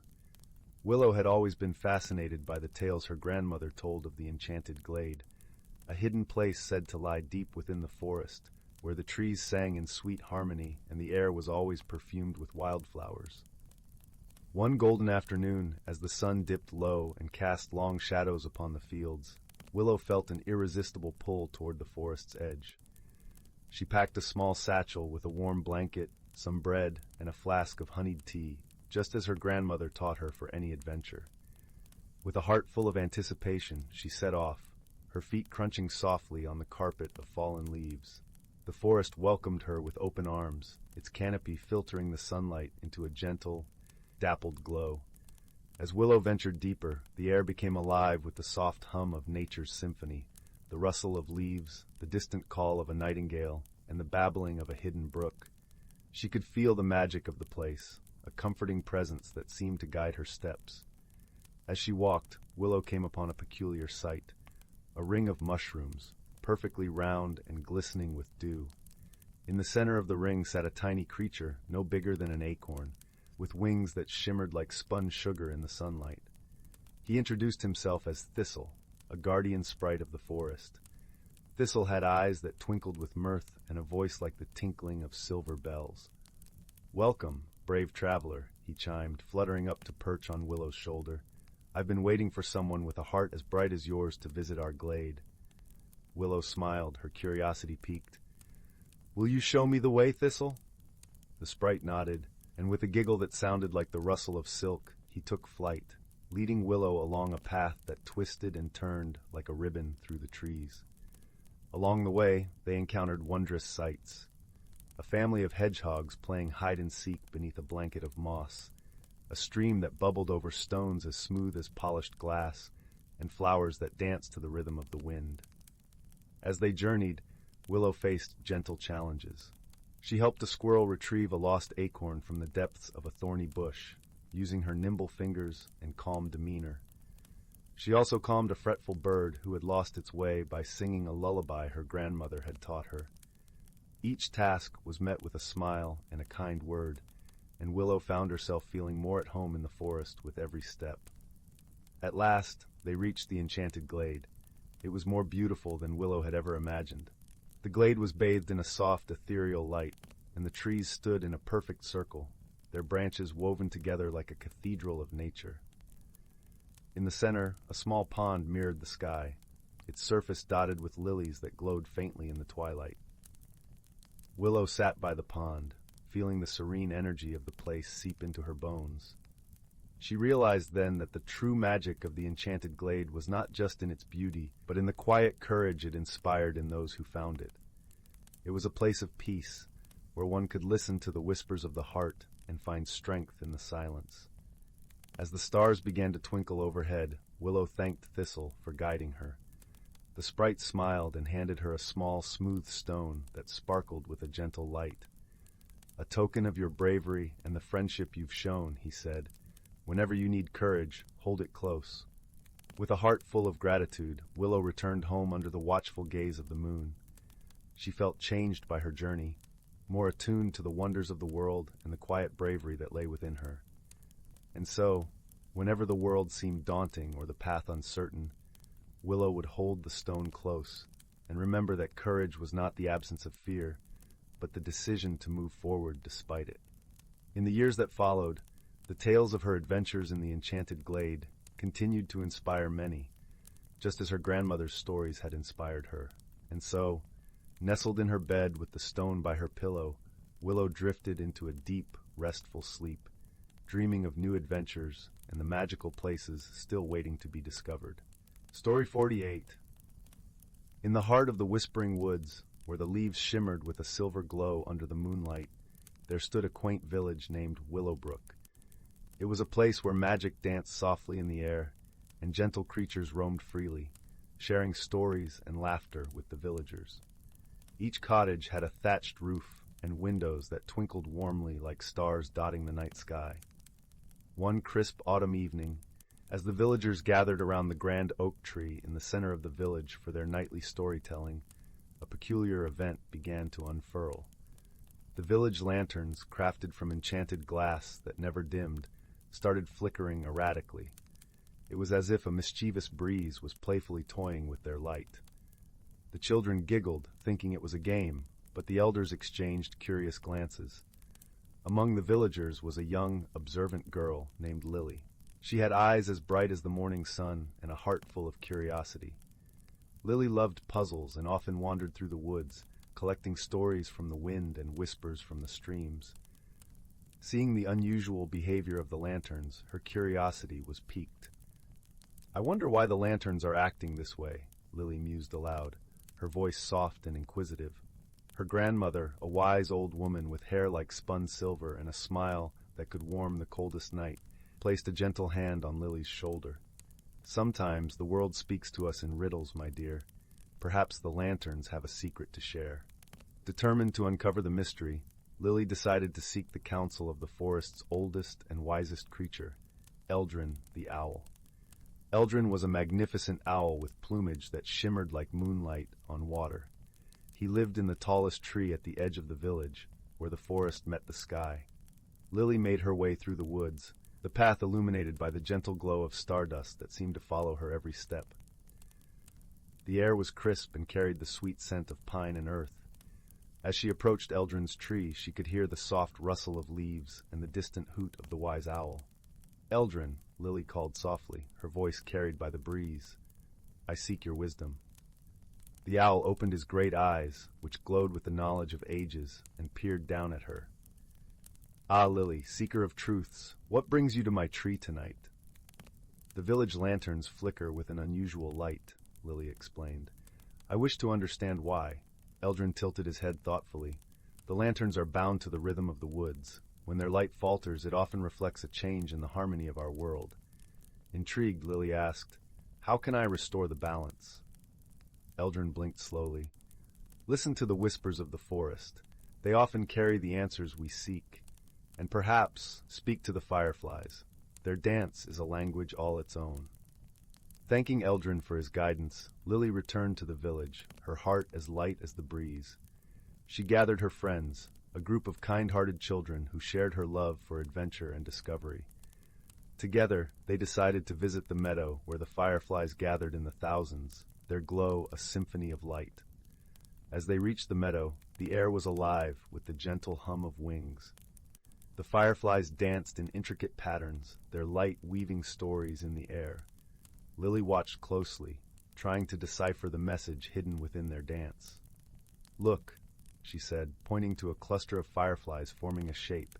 It resembled a tree, with a single leaf falling. "I think they're telling us something about the old willow tree by the river." The children nodded in agreement, their eyes wide with wonder.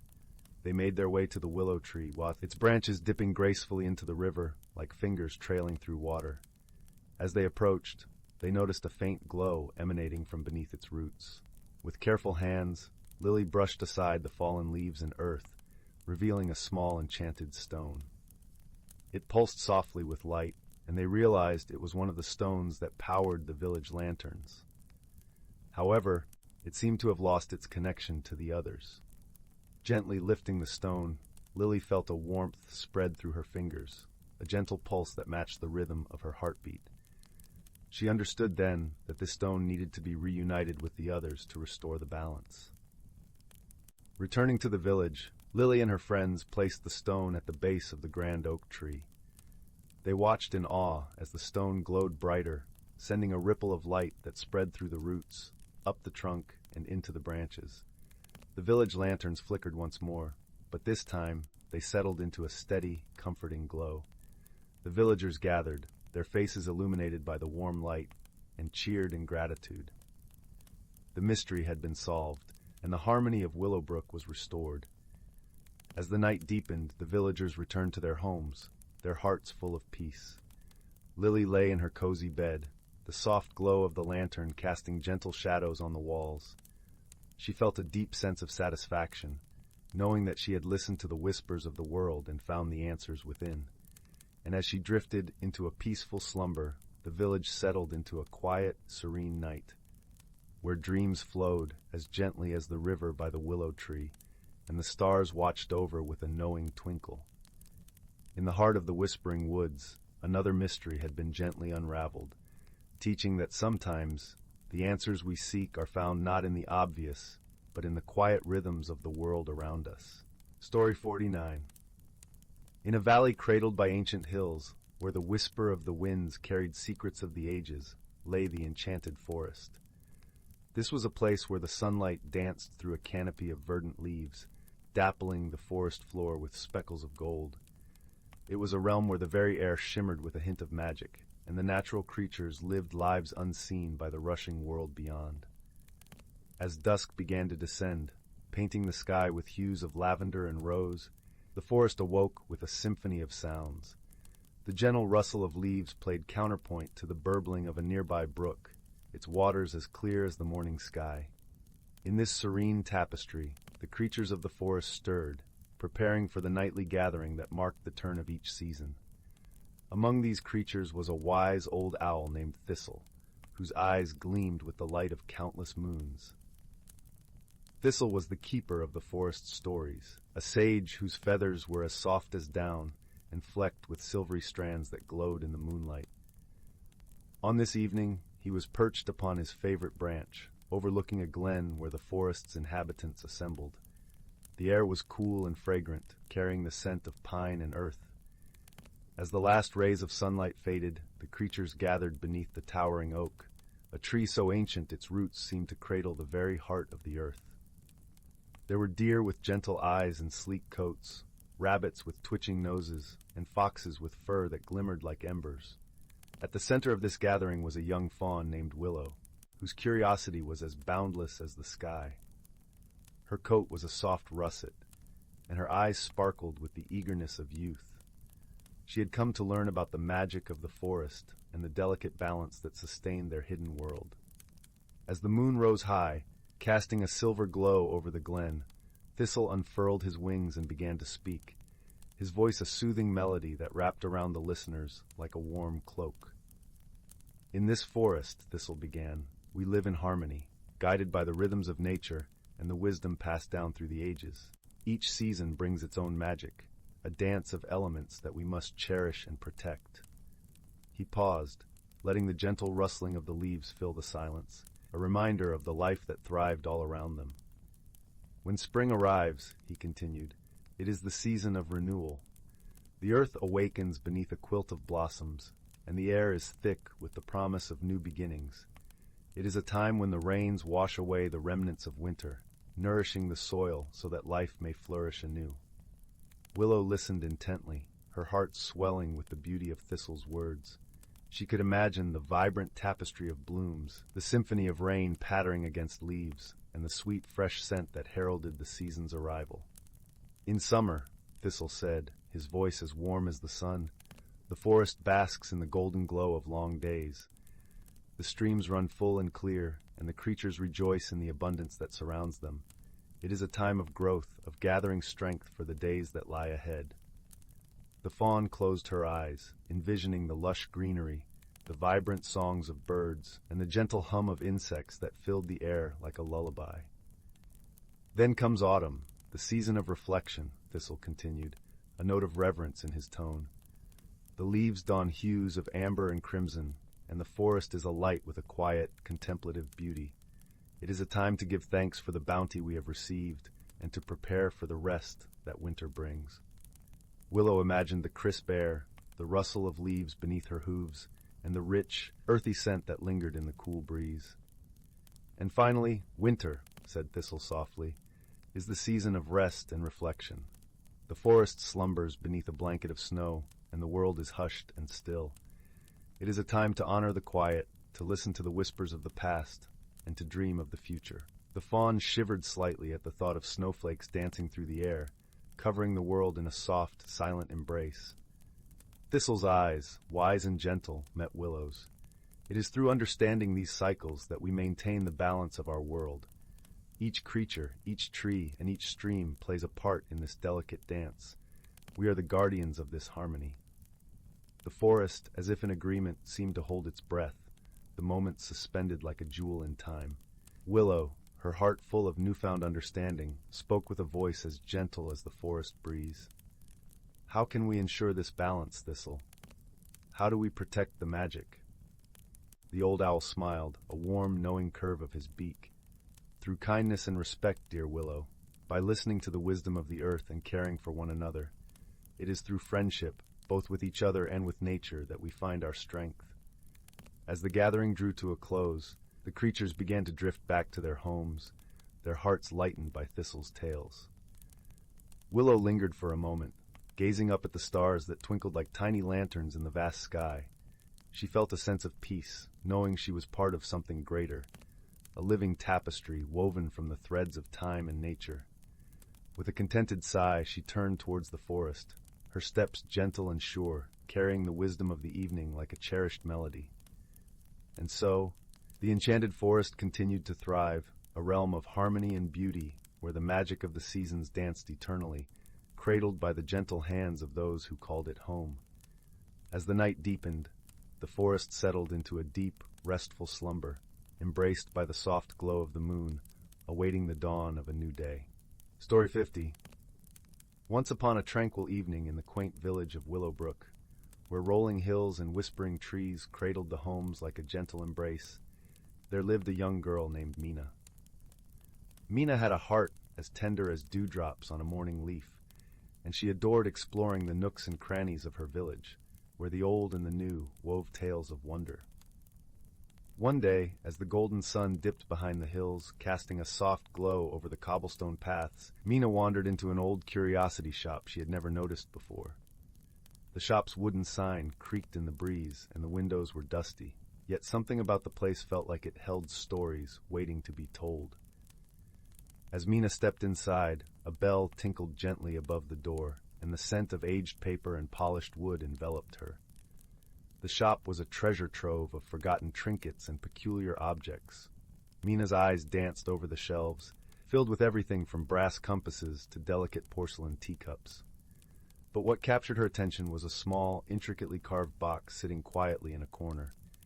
The box was made of a dark, lustrous wood, adorned with swirling patterns that seemed to shift and change under the soft light. Drawn to it, Mina reached out and opened the lid. Inside, nestled on a bed of velvet, lay a simple silver whistle. It was unassuming, yet something about it felt undeniably magical. Gently lifting the whistle, Mina noticed tiny engravings along its side, an ancient script she couldn't decipher but felt as though it whispered secrets of the past. Curious about its purpose, Mina decided to keep the whistle, with the shopkeeper's warm approval and a knowing smile. As Mina left the shop, the evening stars began to twinkle, painting the sky with a tapestry of shimmering lights. Holding the whistle close, she wondered what mysteries it held. That night, as the village slumbered under the moon's watchful gaze, Mina blew the whistle softly, its sound clear and melodious, a lullaby carried on the wind. To her astonishment, the whistle's note awakened something wondrous. The trees outside her window seemed to sway in rhythm, and the night creatures paused to listen. From the shadows emerged a small, glowing creature, a fairy with wings like gossamer, shimmering in hues of blue and silver. "Greetings, Mina," the fairy said in a voice as soft as the night breeze. "I am Leora, keeper of the Whistle of Whimsy. You've awakened the magic within, and with it, a journey awaits." Though Mina felt a thrill of excitement, she also felt a twinge of apprehension. "What kind of journey?" she asked, her voice barely above a whisper. "A journey of the heart and spirit," Leora replied with a twinkle in her eyes. "The whistle grants you the ability to hear the hidden voices of the world, but only if you are willing to listen with kindness and wisdom." Intrigued and comforted by Leora's gentle presence, Mina agreed to embark on this journey. Over the following days, she carried the whistle everywhere, listening to the soft murmurs of nature and the unspoken words of those around her. She learned to hear the laughter in the rustle of leaves, the stories whispered by the river, and the silent cries of those who needed help but were too afraid to ask. Along her journey, Mina met others who, like Leora, guided her with warmth and wisdom. There was Alden, an old gardener whose hands were as gnarled as the roots he nurtured, yet his heart was as tender as the blossoms he tended. From him, Mina learned the language of plants and how to care for them with love. Then there was Era, a baker with a voice as sweet as her pastries. She taught Mina the art of patience and the joy of creating something that brought happiness to others.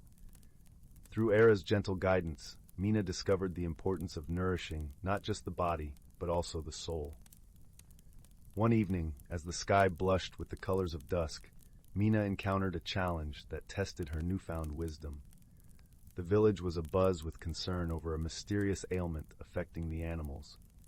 Birds sang no more, and the village cats and dogs seemed listless and forlorn. Mina, with her whistle and newfound ability to listen, sat quietly among the animals. She closed her eyes and let the whistle's melody guide her. To her surprise, she heard the faintest whisper of distress, a plea from the animals themselves. They spoke of a strange bitter plant that had sprouted near the village well, poisoning the water they drank. Realizing the source of their ailment, Mina hurried to Alden for advice. Together, they identified the plant and worked to remove it, ensuring the water flowed pure and clean once more. As the animals regained their vigor, the village rejoiced, grateful for Mina's gentle wisdom and the magic of the whistle. With each challenge Mina faced, she grew more confident and compassionate, her heart expanding with each new lesson. She learned that true strength lay not in force, but in understanding and empathy. When her journey finally led her back to the old curiosity shop, she returned the whistle to its velvet bed, knowing its magic would await the next kind-hearted soul in need of its guidance. As Mina stepped back into the soft embrace of the village night, she felt a deep sense of peace, her spirit forever changed by the journey. And so, under the watchful stars and the gentle glow of the moon, Mina whispered a quiet thank you to the world that had shared its secrets with her. She walked home with a heart full of stories, ready to share them with anyone who needed a touch of magic and a reminder of the power of kindness. As she drifted into a slumber wrapped in the warmth of her journey's end, the village of Willowbrook settled into its own peaceful dreams, its gentle whispers a lullaby to the night. And somewhere, in the quiet corners of the world, the whistle of whimsy waited patiently, its melody a promise of wonder for those who would listen. Story 51. In the quaint village of Willowbrook, nestled within a lush valley where the whispers of the wind mingled with the gentle songs of bubbling brooks, there lay a mystery that tickled the curiosity of its gentle inhabitants. The village was surrounded by a tapestry of emerald forests and fields splashed with wildflowers that danced in the breeze. Here time seemed to drift as softly as the downy clouds that floated overhead. The villagers of Willowbrook were accustomed to the occasional quirks of magic that wove through their lives like silver threads in a tapestry. Every morning, the sun rose with a particular golden glow, spilling warmth over cobblestone streets lined with charming cottages, each with its own little garden brimming with colorful blooms. Children played joyfully, and the air was always filled with the scent of freshly baked bread and the distant notes of a lark's song. However, in recent days, peculiar events had begun to unfold. It started with small things, a missing sock reappearing in the most unlikely of places, or the village bell tolling at odd hours without anyone pulling the rope. These occurrences were curious, but not alarming. The villagers, with their gentle humor, took these as quirks of their magical home. But when the village's beloved apple tree began to shed its apples at the stroke of midnight, each one rolling to rest at the foot of the tree in a perfect circle, the villagers knew that a mystery was afoot. This tree was no ordinary tree. It was ancient, with a trunk gnarled and wise, its branches spreading wide like welcoming arms. It was the center of many village gatherings, its fruits crisp with sweetness that drew smiles even on the cloudiest days. Concerned yet intrigued, the villagers gathered one evening under the tree's expansive canopy. Among them was a young and observant girl named Annabelle. Her eyes sparkled with curiosity, and her heart was as warm as the hearths that glowed in every home. Annabelle had a peculiar knack for noticing things others might overlook, and she loved the village's stories as much as she loved solving puzzles. "Something is amiss," said old Thomas, the village's storyteller and sage, his beard as white as the winter snow. "The tree has never done this before." Annabelle, sitting cross-legged on the soft grass, pondered deeply. "Perhaps the tree is trying to tell us something," she mused aloud, her voice thoughtful and calm. "But what?" The villagers murmured in agreement, their minds alight with the mystery. They decided to keep watch that night, hoping to uncover the tree's secret. As the sun set and the sky deepened into a tapestry of stars, the villagers settled in around the tree. They brought blankets and lanterns, their soft glow mingling with the silver moonlight. Stories were shared in hushed tones, laughter mingling with the gentle rustle of leaves. Annabelle, wrapped in a warm, patchwork quilt, felt a flutter of excitement. She watched as shadows danced among the branches, her ears keenly attuned to the whispers of the night. It was near midnight when a soft musical hum began to fill the air. The sound was like the gentle strumming of a harp, each note as delicate as a raindrop on a petal. The villagers held their breath, eyes wide and hearts open. From the darkness emerged a small, glowing creature, no larger than a sparrow. Its wings shimmered like opals, and its eyes sparkled with ancient wisdom. It was a Faelite, a creature of gentle magic known to dwell in the heart of the forest. The Faelite hovered above the circle of apples, its light casting a serene glow. Annabelle, sensing the creature's friendly nature, spoke softly. "Hello, little friend. Do you know why the apples fall at midnight?" The Faelite's voice was like the softest breeze. "The tree shares its wisdom with those who listen closely. It sheds its fruit to gather stories from the earth, memories of the village and its people." Annabelle nodded, understanding beginning to dawn. "The apples are part of our story, our connection to the tree and each other." The Faelite bobbed gently in agreement. "There's a tale within each apple, a whisper of the past and a promise for the future." Old Thomas, leaning on his oaken staff, smiled warmly. "Then we must listen to these tales, savor these gifts that the tree offers us." With the Faelite as their guide, the villagers gathered the fallen apples, each one holding it close, feeling the stories that pulsed softly within. They realized that the tree was inviting them to remember, to cherish their shared history and the bonds that wove through their lives like the roots beneath the earth. As dawn approached, the Faelite bid them farewell, promising to return whenever the village needed guidance or a gentle reminder of the magic that surrounded them. The villagers, their hearts full and spirits light, returned to their homes, carrying their apples like treasures. From that day on, the midnight apple fall became a cherished tradition in Willowbrook. It was a time for gathering, for storytelling, and for celebrating the magic of community and the wisdom that resided in the simplest of things. And so, under the watchful eye of the ancient tree, the village thrived, its stories woven into the very fabric of the land, a gentle reminder that magic was not always grand or mysterious, but often found in the tender moments shared with those we love. The mystery of the apples had been solved not with grand gestures or complex spells, but through the quiet listening and understanding of Annabelle and her friends. And in the resolution they found comfort, knowing that the heart of Willowbrook beat with the harmonious rhythm of nature and community, a symphony of life and love. Story 52. In the vast expanse of the universe, where stars twinkled like diamonds scattered across an endless velvet sky, there existed a small planet known as Luminara. It was a gentle world, bathed in the soothing glow of twin moons and adorned with lush, rolling meadows that whispered softly in the night breeze. This was the home of the Lumari, a serene and wise species known for their ability to communicate through light patterns that shimmered across their iridescent skin. On a distant planet named Zorak, a world of towering crystalline forests and deep azure skies, lived the Zorathians, a spirited and industrious race with a penchant for invention and exploration. They communicated through melodic tones, their voices like softly ringing chimes that echoed across their vibrant world. One day, a curious young Zorathian named Lyra embarked on a journey across the stars, driven by tales of a mysterious and beautiful world called Luminara. Her ship, a sleek vessel crafted from the finest crystal alloys, glided gracefully through the cosmic seas, its journey marked by trails of stardust. As Lyra approached the luminescent planet, her heart danced with excitement. But upon entering Luminara's atmosphere, a sudden and unexpected solar flare disrupted her ship's systems, sending it spiraling gently down to the lush meadows below. The gentle Lumari, witnessing this unexpected arrival, gathered cautiously, their skins glowing in a symphony of colors that expressed both curiosity and concern.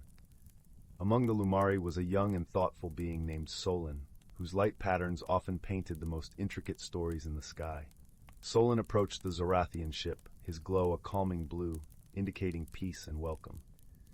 From the ship emerged Lyra, her eyes wide with wonder and apprehension.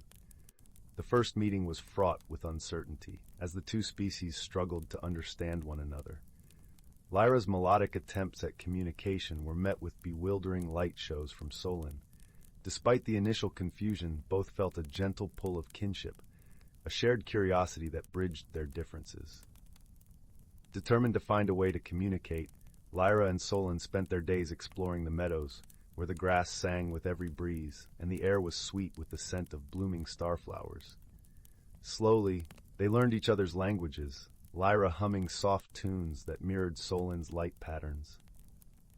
As the days turned into weeks, the unlikely companions grew closer. They faced challenges together, from navigating the sudden storms that swept across Luminara's skies, to solving the mysteries of the ancient ruins hidden beneath the luminescent hills. Each challenge brought them closer, their bonds strengthened by mutual understanding and support. One evening, as the twin moons bathed the world in a silvery glow, Lyra and Solon sat upon a hill, gazing at the vastness above. It was then that Lyra shared her fears of never returning home, her voice soft and melodic. Solon, in turn, glowed with comforting hues, expressing the power of hope and the strength found in friendship. Their journey of understanding and growth was not without its misunderstandings. There were moments when Solon's light patterns seemed too complex, or Lyra's melodies too foreign.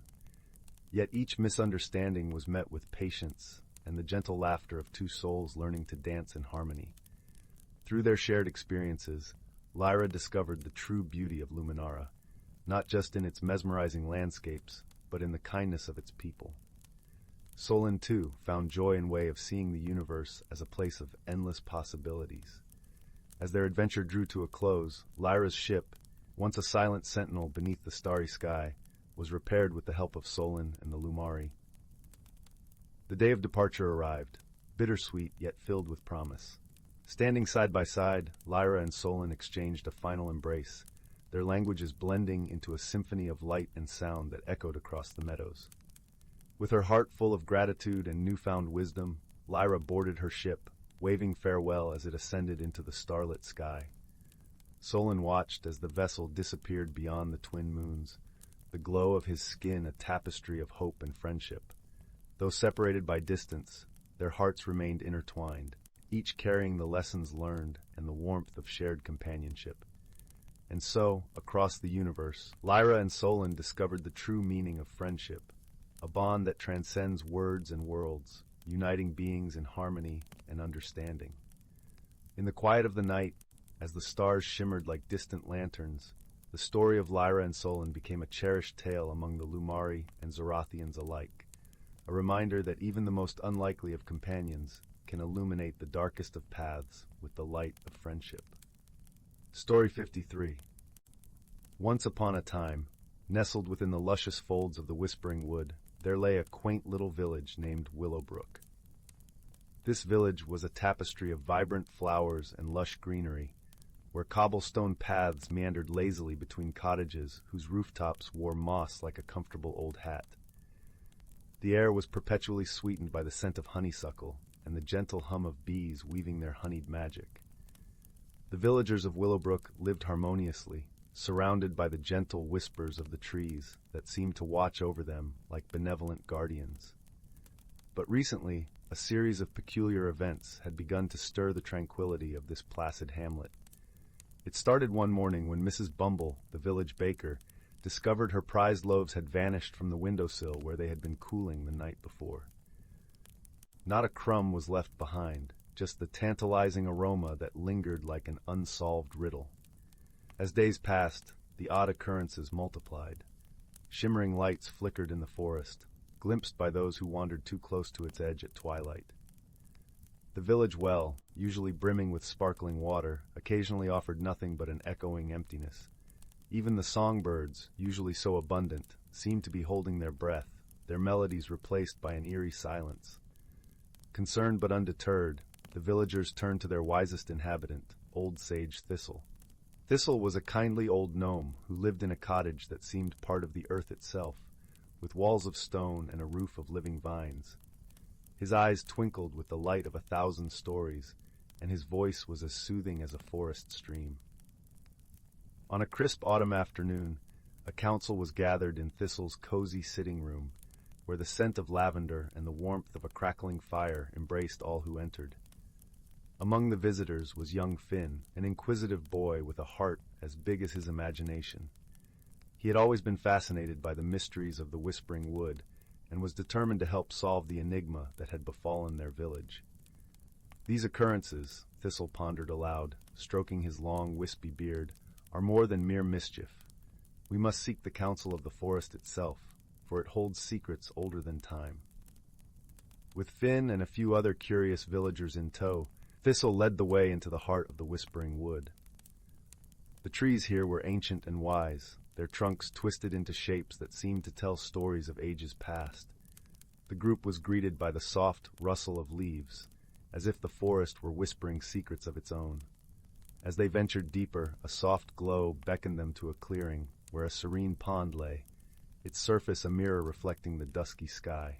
At its edge sat a creature as old as the forest itself, a gentle wise dragon named Aloria. Her scales glimmered like starlight, and her eyes held the depth of centuries. "Welcome, friends," Aloria greeted in a voice that was both a song and a sigh. "I have sensed your troubles and the imbalance in our realm." Finn, his heart alight with both awe and curiosity, stepped forward. "Can you help us understand what is happening, Aloria?" The dragon nodded, her gaze softening as she spoke. "The disturbances are the work of a playful spirit, a puckling, who has awakened from its slumber. It means no harm but is confused, seeking its place in our world." Understanding dawned like the first light of morning. Thistle smiled gently. "A puckling needs guidance and companionship, lest its mischief disrupts our harmony." With newfound clarity, the villagers set about crafting a plan. They would reach out to the puckling, offering their friendship and teaching it the ways of balance and joy without chaos. Finn, with his open heart and innate kindness, was chosen to be their ambassador. That evening, under the watchful gaze of the moon, Finn set out into the forest, carrying a gift, a small, intricately woven basket filled with sweet pastries and a softly glowing lantern. As he reached the heart of the Whispering Wood, he heard a soft giggle, like the tinkling of bells, and saw a flicker of light darting among the trees. "I know you're there," Finn called softly, his voice gentle and inviting. "I've brought something for you." The light paused, hovering curiously. Slowly, a tiny figure emerged, its eyes wide with mischief and wonder. This was the puckling, a creature of light and laughter, with wings that shimmered like dew-drenched petals. Finn smiled warmly, holding out the basket. "We wish to be your friends, to show you how we live together, in peace and joy." The puckling's eyes sparkled as it accepted the offering, its mischievous grin softening into one of gratitude and understanding. From that night on, the puckling became a cherished part of Willowbrook, its playful antics now a source of joy rather than trouble. The village flourished once more, the mysterious occurrences resolved with kindness and wisdom. And in the heart of the Whispering Wood, the trees stood tall, their leaves whispering a song of harmony and friendship. As the days turned to years, the tale of the puckling and the wise dragon Aloria became a cherished story, passed down through generations. And so, Willowbrook remained a haven of peace and enchantment, watched over by the gentle spirits of the forest and the warmth of friendships forged in understanding. And every night, As the fires burned low and the stars twinkled above, the villagers would drift into slumber, cradled by the comforting knowledge that their world was a tapestry woven with threads of kindness, wisdom, and magic. Story 54. In the heart of the whispering wood, where the trees murmured secrets to the moon, there lay a quaint little village named Nettlebrook. The village was known for its cobblestone paths that wound like rivers, its charming cottages with thatched roofs, and the gentle glow of lanterns that danced at dusk. But most enchanting of all was the kindness that wrapped the village like a warm shawl.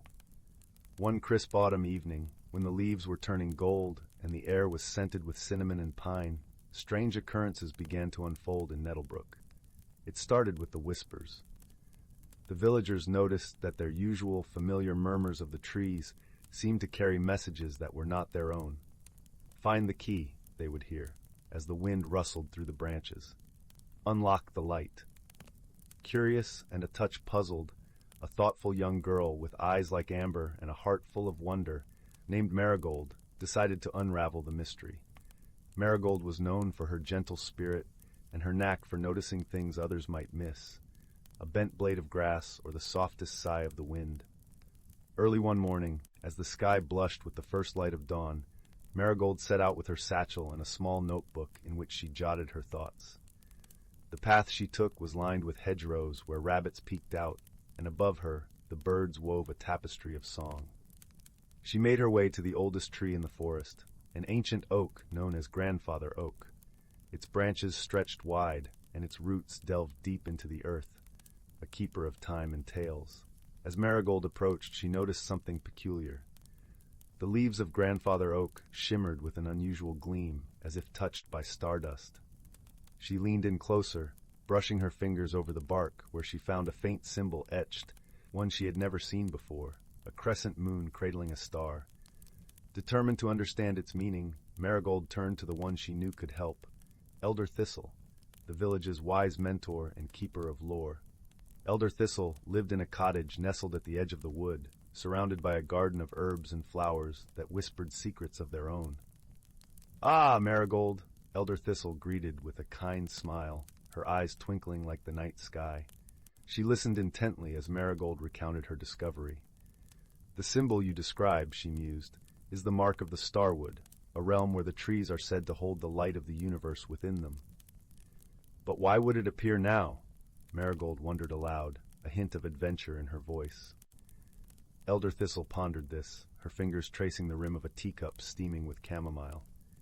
"Perhaps," she said thoughtfully, "the Starwood seeks your help.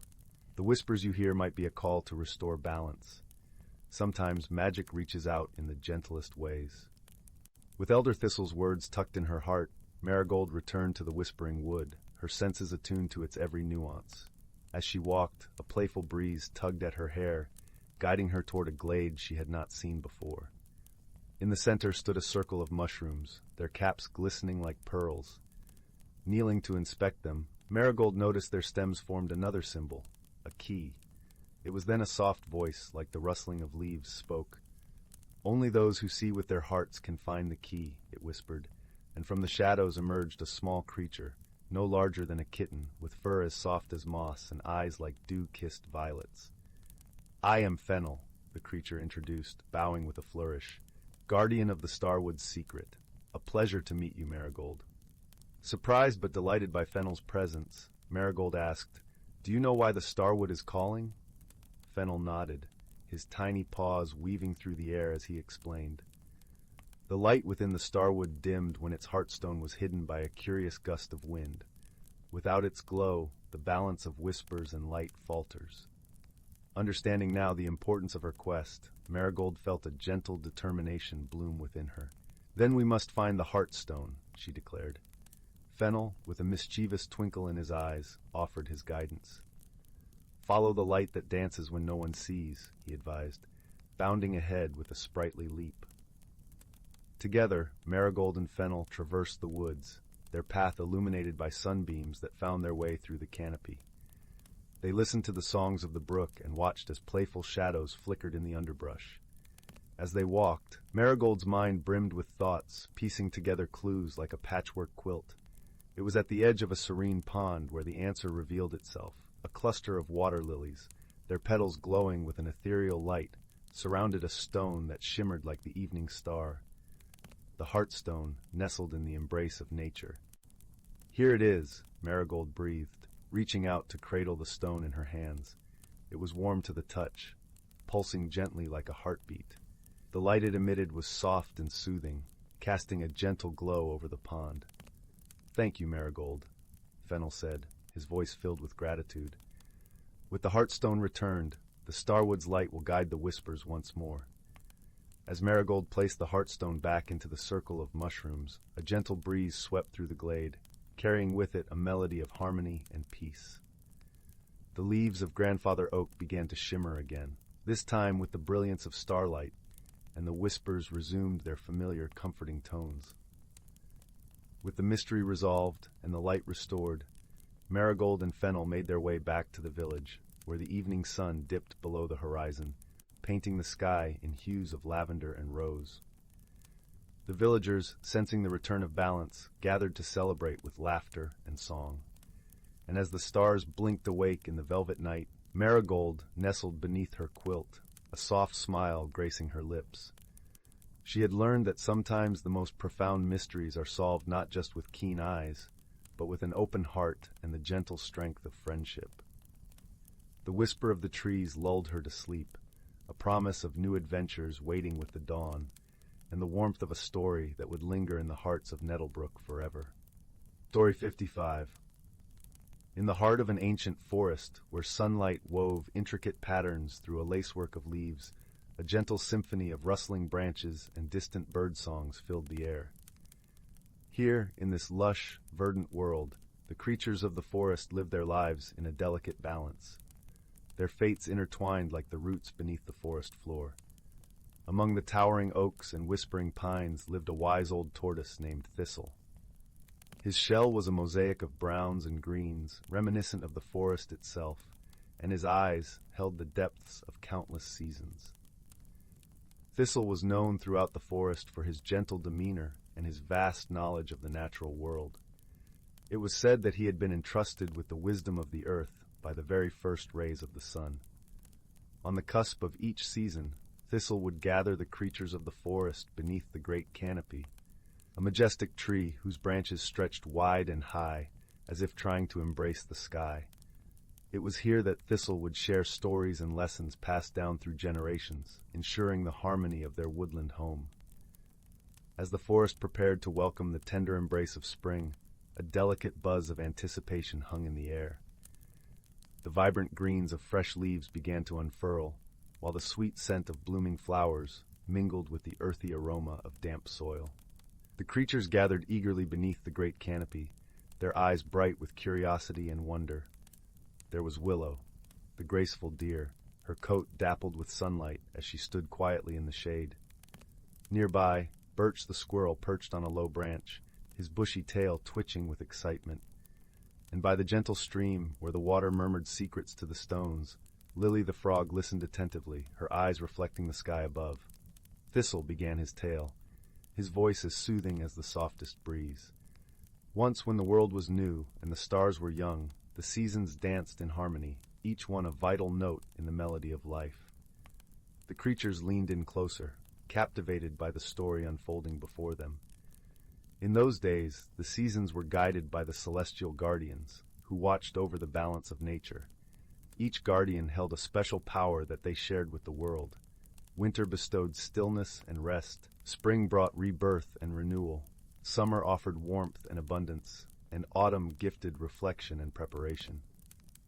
Thistle paused, allowing the gentle rustle of leaves to fill the space between words. The creatures could almost see the guardians in their mind's eye, majestic beings of light and shadow, weaving the fabric of the world with their magic. But there came a time, Thistle continued, when the balance was threatened. A fierce storm, born of discord and misunderstanding, swept through the forest.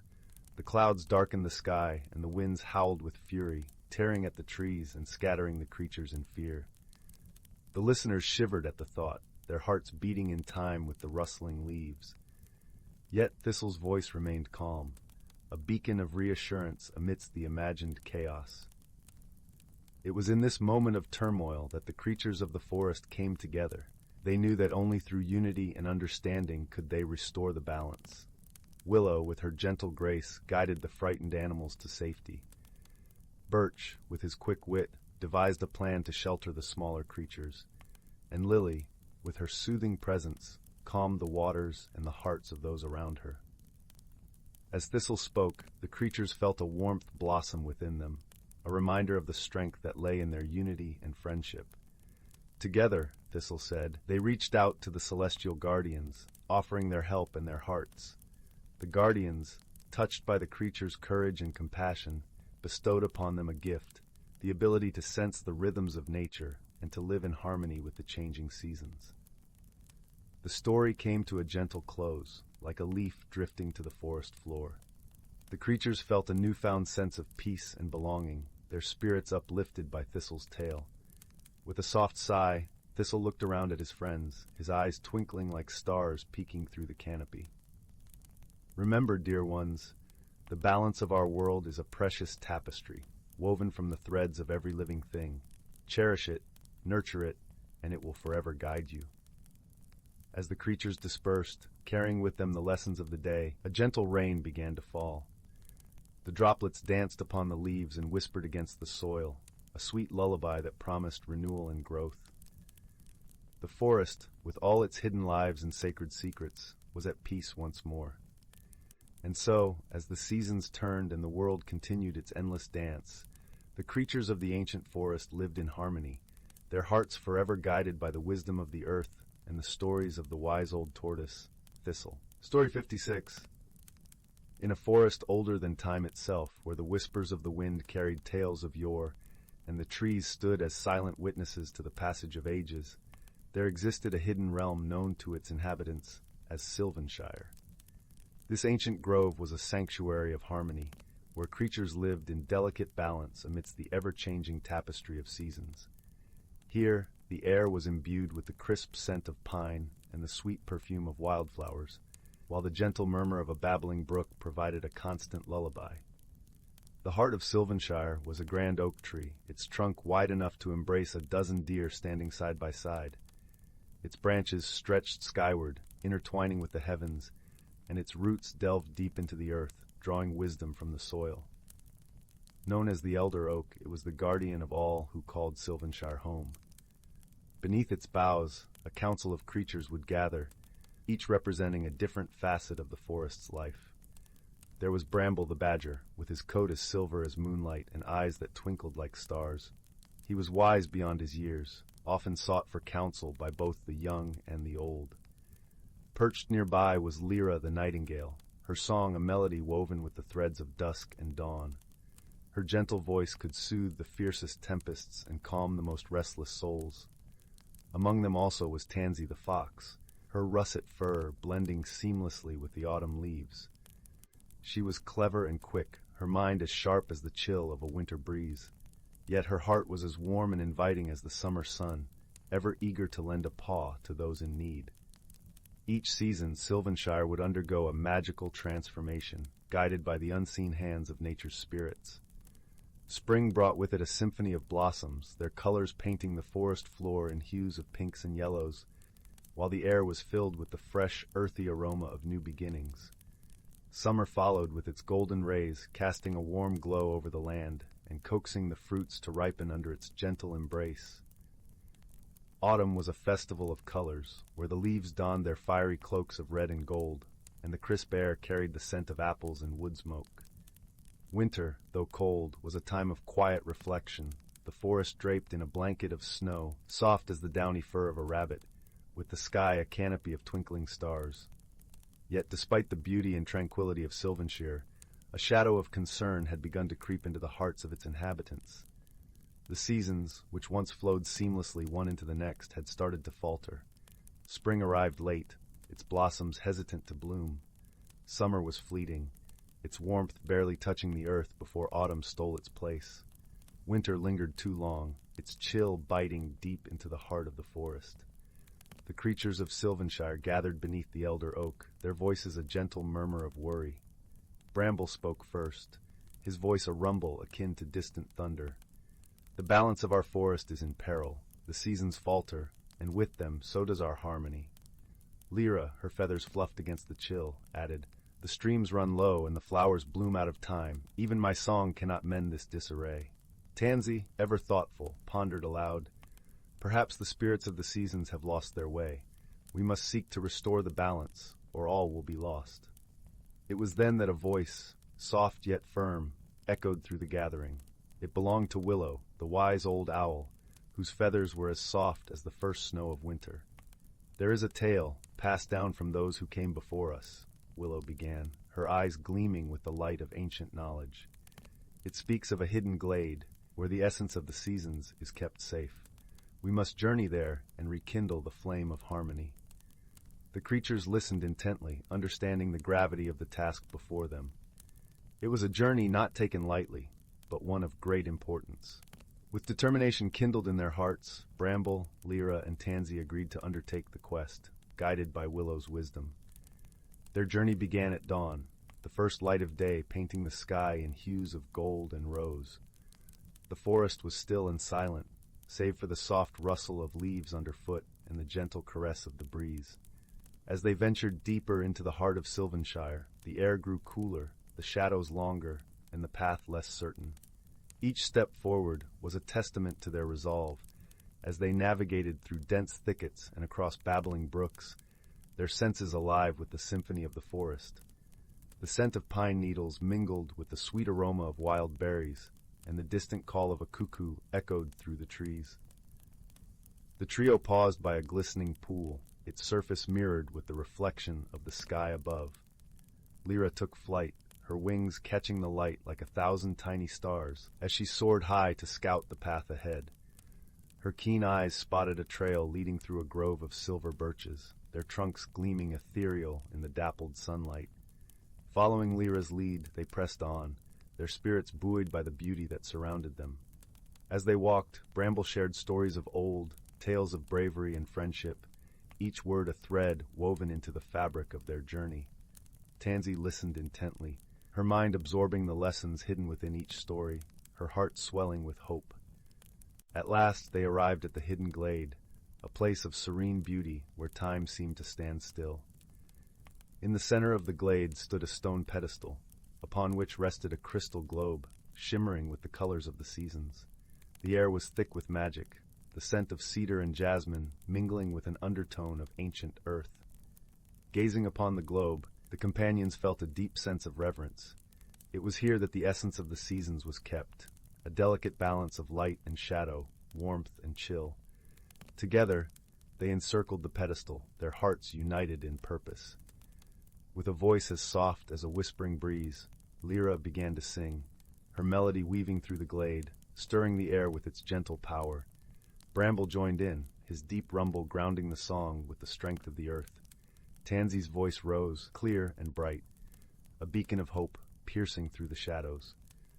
As their song resonated through the glade, the crystal globe began to glow, its light growing ever brighter.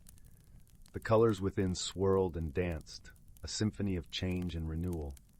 The air crackled with energy, the scent of rain and new growth filling the glade as the balance was restored. With the harmony of the seasons rekindled, the forest began to awaken from its slumber. The streams flowed with renewed vigor, the flowers burst into bloom in a riot of color, and the trees swayed gently in the breeze, their leaves whispering a song of gratitude. The journey back to the heart of Sylvanshire was one of joy and celebration. The creatures of the forest greeted them with open arms, their voices raised in a chorus of thanks. The elder oak stood tall and proud, its branches reaching out in welcome, its leaves shimmering with life. In the days that followed, the forest flourished, each season arriving in its time, their beauty a testament to the power of unity and friendship. The creatures of Sylvanshire, though diverse and different, were bound together by the love of their home and the wisdom passed down through generations. And so, beneath the starry sky, as the gentle lullaby of the babbling brook filled the air, the inhabitants of the forest slept soundly, their dreams filled with the promise of tomorrow. In the heart of Sylvanshire, the balance was restored, and the magic of the seasons danced once more. Story 57. In the heart of an ancient forest, where the sunlight filtered through an emerald canopy, lay a realm that seemed to exist halfway between the waking world and the whispers of dreams. This forest, known as Eldergrove to the few who knew of its existence, was a sanctuary of life and magic, where every creature played a part in the delicate dance of nature. Amidst this vibrant tapestry lived a wise old tortoise named Orin. His shell bore the marks of countless years, etched into it like the pages of a beloved storybook. Orin was known throughout Eldergrove for his gentle spirit and the quiet wisdom he shared with those who sought his counsel. He resided in a snug burrow lined with soft moss and fragrant pine needles, perfectly tucked beneath the roots of an ancient oak tree. In the cool, misty mornings, Orin would slowly emerge from his burrow to greet the day, his eyes twinkling like the dew-kissed leaves around him. It was during these times that the creatures of the forest would gather, drawn by the warmth of his presence and the stories he would share. Birds of every hue perched on branches above, their feathers shimmering in the dappled light, while rabbits, squirrels, and even the occasional curious fox nestled in the underbrush, eager to listen. One particular morning, as a gentle breeze stirred the air, bringing with it the scent of wildflowers and earth, Orin began to speak of the magical phenomena that graced Eldergrove with each change of season. "You see," he began in a voice as soothing as the forest itself, "our world is woven with threads of magic, and the seasons are its most wondrous weavers." The creatures leaned in closer, their eyes wide with anticipation. Orin continued, "In the springtime, when the world reawakens, there blooms the rare moonlit bloom, a flower that opens only under the full moon's gaze. Its petals reflect the moonlight, casting a soft glow over the forest, renewing the earth's slumbering energy." A gentle murmur of awe rustled through the gathering as the creatures imagined the ethereal beauty of such a sight. Orin paused, letting the image settle in their minds before continuing. "And with summer comes the whispering wind, a breeze that carries with it the songs of our ancestors. It speaks to those who listen with their hearts, sharing the wisdom of generations past." The creatures nodded, understanding the importance of listening to the world around them, for even the quietest voices could hold the greatest truths. "As autumn paints the trees with fiery hues," Orin said, his voice a comforting lullaby, "the forest welcomes the dance of the falling leaves. It's a time when the leaves twirl through the air, guided by unseen hands, reminding us that change is a natural part of life's journey." The creatures felt a profound sense of peace wash over them, as if the very essence of the forest had wrapped them in a gentle embrace. Orin's tales were more than stories. They were lessons in harmony and the interconnectedness of all life. And finally, in the heart of winter, Orin's voice grew as soft as the first snowfall. "There is the silent night's veil, a magical stillness that blankets the forest, allowing the earth to rest and dream anew." As the creatures listened, they realized that each season brought its own magic, a reminder of the balance and beauty inherent in the world. They understood that they, too, were a part of this cycle, their lives woven into the fabric of Eldergrove, contributing to the harmony of all things. With the story's end, Orin looked upon the gathered creatures, his eyes filled with a serene wisdom that had been nurtured by the passage of time. "Remember," he said softly, "we are all stewards of this land. By living in harmony with the world around us, we honor the magic that sustains us." As the creatures slowly dispersed, each carried with them the lessons of the day, their hearts light with the knowledge that they were part of something greater than themselves. The forest, with its hidden wonders and gentle magic, continued to thrive, a testament to the enduring balance between nature and the creatures who called it home. And so, beneath the ancient boughs of Eldergrove, life went on, a peaceful symphony of whispers and rustles, where every creature, great and small, played their part in the timeless dance of harmony. Story 58. In a quaint village, nestled deep within an enchanted forest, strange whispers had been carried through the crisp night air. The residents, known for their warm hospitality and love of storytelling, found themselves perplexed by a series of peculiar events that had been unfolding. Little Willow, a curious young girl with eyes that sparkled like dewdrops, first noticed the oddities. Each morning she would wake to find her beloved garden in disarray, with freshly planted seeds scattered across the soft soil. Yet there were no footprints or signs of mischief, leaving her utterly baffled. One evening, as the golden sun dipped behind the emerald treetops, Willow confided her worries to her dearest friend, a wise old oak tree named Oakley. With a gentle creak, Oakley leaned down to listen, his gnarled bark wrinkled with concern. "My dear Willow," Oakley said in a voice as deep as the forest itself, "it seems we have a mystery on our hands. But fear not, for every puzzle has a solution, and we shall unravel this together." Willow nodded, her eyes shining with determination, and the two friends hatched a plan. That night, as the silvery moon cast its glow upon the village, they kept a watchful vigil, their senses attuned to the slightest movement or sound. As the hours ticked by, a faint rustling caught Willow's ear. She turned her head, and there, amidst the shadows, she glimpsed a tiny figure scurrying across the garden path. It was a mischievous pixie, no bigger than her thumb, with glittering wings and a playful grin. Willow gasped in delight, and Oakley chuckled softly. "Ah, it seems our little friend has been up to some harmless antics," he said wisely. The pixie, realizing it had been discovered, fluttered closer and introduced itself as Petal. With a sheepish smile, Petal explained that the garden's vibrant blooms had simply been too tempting to resist, and the scattered seeds were merely the result of a playful game of hide-and-seek. Willow couldn't help but giggle at the pixie's mischievous ways, and in that moment, she understood that not all mysteries need to be solved with worry or fear. Sometimes, the most delightful secrets lie in the simple joys of friendship and a touch of magic. From that night on, Willow and Petal became the closest of companions, tending to the garden together and sharing countless adventures under the watchful gaze of wise old Oakley. And whenever a new mystery arose in the village, they knew they could rely on the power of observation, a dash of pixie mischief, and the unwavering bond of friendship to unravel even the most tangled of riddles. Story 59.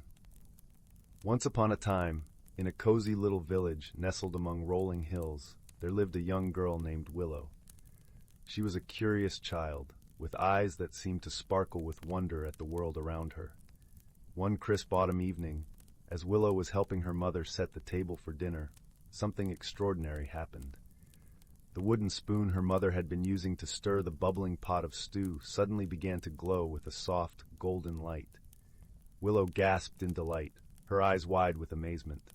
The spoon seemed to pulse with a warm, gentle energy, filling the kitchen with a radiant glow. "Mama, look!" Willow exclaimed, her voice filled with awe. Her mother turned, and for a moment she too was transfixed by the glowing spoon. Then a knowing smile spread across her face. "Ah, little one," she said softly, "it seems the spoon has chosen to reveal its magic to you." Willow's heart raced with excitement. "Magic? But how?" Her mother sat down beside her, the glowing spoon still clutched in her hand. "You see, Willow, not all things in this world are as ordinary as they seem. Some objects, like this spoon, hold secrets, special powers that can be unlocked by those with open hearts and curious minds." Willow listened, captivated, as her mother explained that the spoon was no ordinary kitchen utensil. It was a magical item, gifted to their family long ago, with the power to bring warmth, comfort, and nourishment to those in need. "But how do I unlock its magic?" Willow asked eagerly. Her mother smiled. "The spoon will guide you, my dear. You must embark on a journey, one that will challenge you and help you grow. And you won't be alone. There are helpers along the way who will offer their wisdom and friendship." And so the next morning, Willow set out on her incredible adventure, the glowing spoon tucked safely in her satchel. Her first stop was the edge of the Whispering Woods, where she met a wise old oak tree named Gnarled. Despite his weathered appearance, Gnarled had a warm, gentle spirit, and he welcomed Willow with open branches. "Ah, young Willow," he creaked, "I've been expecting you. The spoon has chosen well." Gnarled explained that Willow's journey would take her deep into the heart of the Whispering Woods, where she would face challenges that would test her courage, compassion, and wisdom. But he assured her that she would not be alone. The forest itself would provide her with helpers and guidance. As Willow ventured deeper into the woods, she encountered a variety of enchanting creatures, each with their own unique personalities and lessons to share. There was Flutter, a delicate butterfly with a mischievous streak, who taught Willow the importance of lightheartedness and joy. And Burrow, a wise old badger, who showed her the value of patience and perseverance. But Willow's greatest challenge came when she stumbled upon a clearing where a group of young animals, a fawn, a rabbit, and a squirrel, were huddled together, shivering and hungry. Without hesitation, Willow reached into her satchel and pulled out the glowing spoon. Holding it in her hands, she closed her eyes and focused on the warmth and nourishment it promised. Slowly, the spoon began to glow brighter, filling the clearing with a golden radiance. And then, as if by magic, a steaming pot of delicious stew appeared before the hungry animals. The little creatures gazed at Willow with wonder and gratitude, their eyes sparkling with hope. In that moment, Willow understood the true power of the spoon. It was not about using force or might, but about showing kindness, compassion, and a willingness to help those in need. As the animals ate their fill, Willow felt a profound sense of joy and fulfillment. She had unlocked the magic of the spoon, not through physical strength or cunning, but through the wisdom and kindness she had gained on her journey. From that day on, Willow carried the glowing spoon with her wherever she went, using its magic to bring warmth, nourishment, and comfort to those in need. And whenever she felt lost or uncertain, she would remember the lessons she had learned in the Whispering Woods, the importance of patience, joy, and above all, the power of a kind and compassionate heart. Story 60. In the heart of the verdant vale, where the whispering leaves of the ancient forest met the rolling hills of lavender, there lay a quaint little village named Willowbrook. Willowbrook was renowned for its serene beauty and the gentle hum of magic that wove through its cobbled streets and flower-adorned cottages. Here, the villagers lived in harmony with the mystical creatures that called the vale their home, each day a peaceful melody of simple joys and quiet wonders. One misty morning, as the first light of dawn painted the sky with soft hues of pink and gold, a curious event unfolded. The villagers awoke to find their beloved willow tree, which stood proudly at the center of the village square, adorned with a myriad of shimmering silver threads. These threads, delicate as moonbeams, danced in the breeze, casting a gentle glow that was both beautiful and perplexing. The villagers, though accustomed to the magical quirks of their home, found this new occurrence puzzling. The willow tree had always been a source of comfort, its wide canopy offering shade and its branches cradling the soft songs of birds. But never before had it been so adorned. Among the curious onlookers was a young girl named Aveline, known for her inquisitive nature and kind heart. Her auburn hair caught the morning light as she tilted her head, eyes twinkling with a mixture of wonder and determination. Aveline had a knack for solving puzzles, and this mystery was one she was eager to unravel.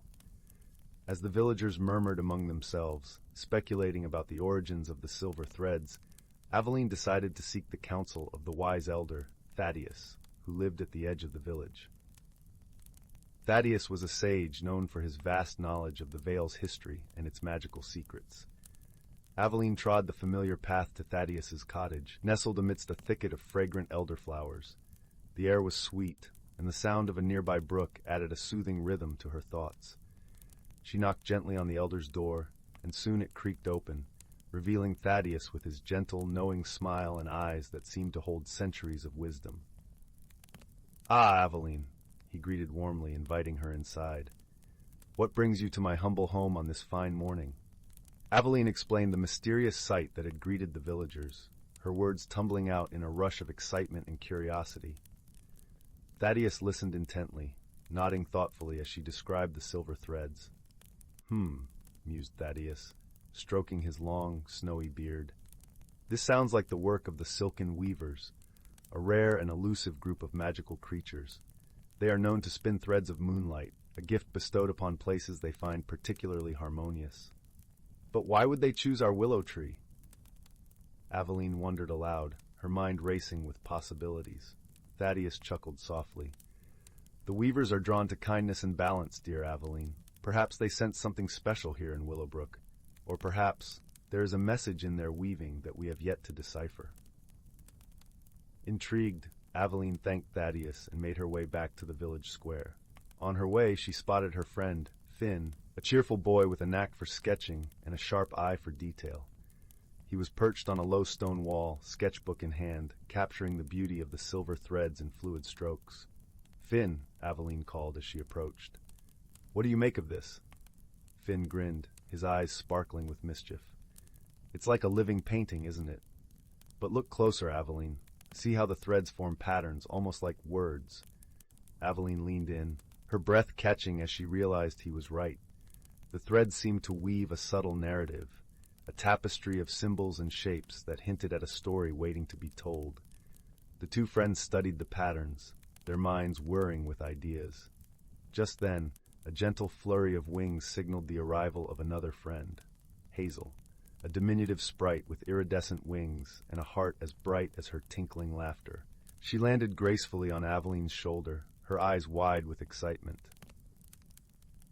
"I've seen the Weavers before," Hazel chimed in, her voice like the chiming of tiny bells. "They once visited the glade where I play. They spun threads into the shape of a heart, a gift for the woodland creatures who had helped them." Aveline's eyes widened in realization. "Perhaps the Weavers are responding to something we've done," she said slowly, "something that embodies the spirit of Willowbrook." The trio pondered this, and as the sun climbed higher in the sky, a gentle breeze rustled the branches of the willow, sending the silver threads into a shimmering dance. Aveline watched, entranced, as the patterns shifted and changed, revealing a new shape, a circle, complete and unbroken. "A circle," Finn murmured, understanding dawning in his eyes, "a symbol of unity and friendship." Aveline nodded, her heart swelling with warmth. "That's it. The Weavers are celebrating the bonds we've formed, the kindness we've shown to one another. It's their way of saying thank you." With this revelation, the mystery of the silver threads was resolved, but the wonder of it lingered on. That evening, as the sun dipped below the horizon, casting the village in a warm, golden glow, the villagers gathered beneath the willow tree. They sang songs of joy and friendship, their voices rising to meet the twinkling stars, each note a testament to the unity that defined Willowbrook. As the night deepened, Aveline and her friends sat together, the silver threads glistening softly above them, a gentle reminder of the magic that thrived within their hearts. In that moment, nestled in the embrace of friendship and the warmth of their village, they knew that the Weaver's gift was one of the most precious they'd ever received. And so, with hearts full of contentment and eyes heavy with the promise of dreams, the villagers of Willowbrook drifted to sleep, safe in the knowledge that their world was woven with threads of kindness and unity, a tapestry of joy that would endure for all time. Story 61. In the sleepy village of Willowbend, nestled snugly between the rolling hills and dense, whispering woods, there was a legend that had been passed down through generations. It spoke of a magical compass hidden deep within the heart of the forest, capable of leading its holder to their heart's true desire. Many had ventured into the forest, but none had returned with the compass or their wishes fulfilled. The villagers spoke of it in hushed tones, their words a mixture of reverence and resignation. One crisp autumn morning, when the air was filled with the scent of fallen leaves and the sky blazed with the colors of dawn, a young girl named Lila decided to seek the compass. Lila was known for her boundless curiosity and gentle spirit. Her eyes, bright and eager, were often fixed on the horizon, dreaming of adventures beyond the village's borders. She longed for something more, a change, a chance to discover what lay beyond the familiar paths she trod each day. Clutching a small satchel filled with essentials, a loaf of bread, a flask of water, a thick woolen scarf knitted by her grandmother, and a tiny, well-worn map of the forest paths, Lila set off just as the first rays of sunlight kissed the earth.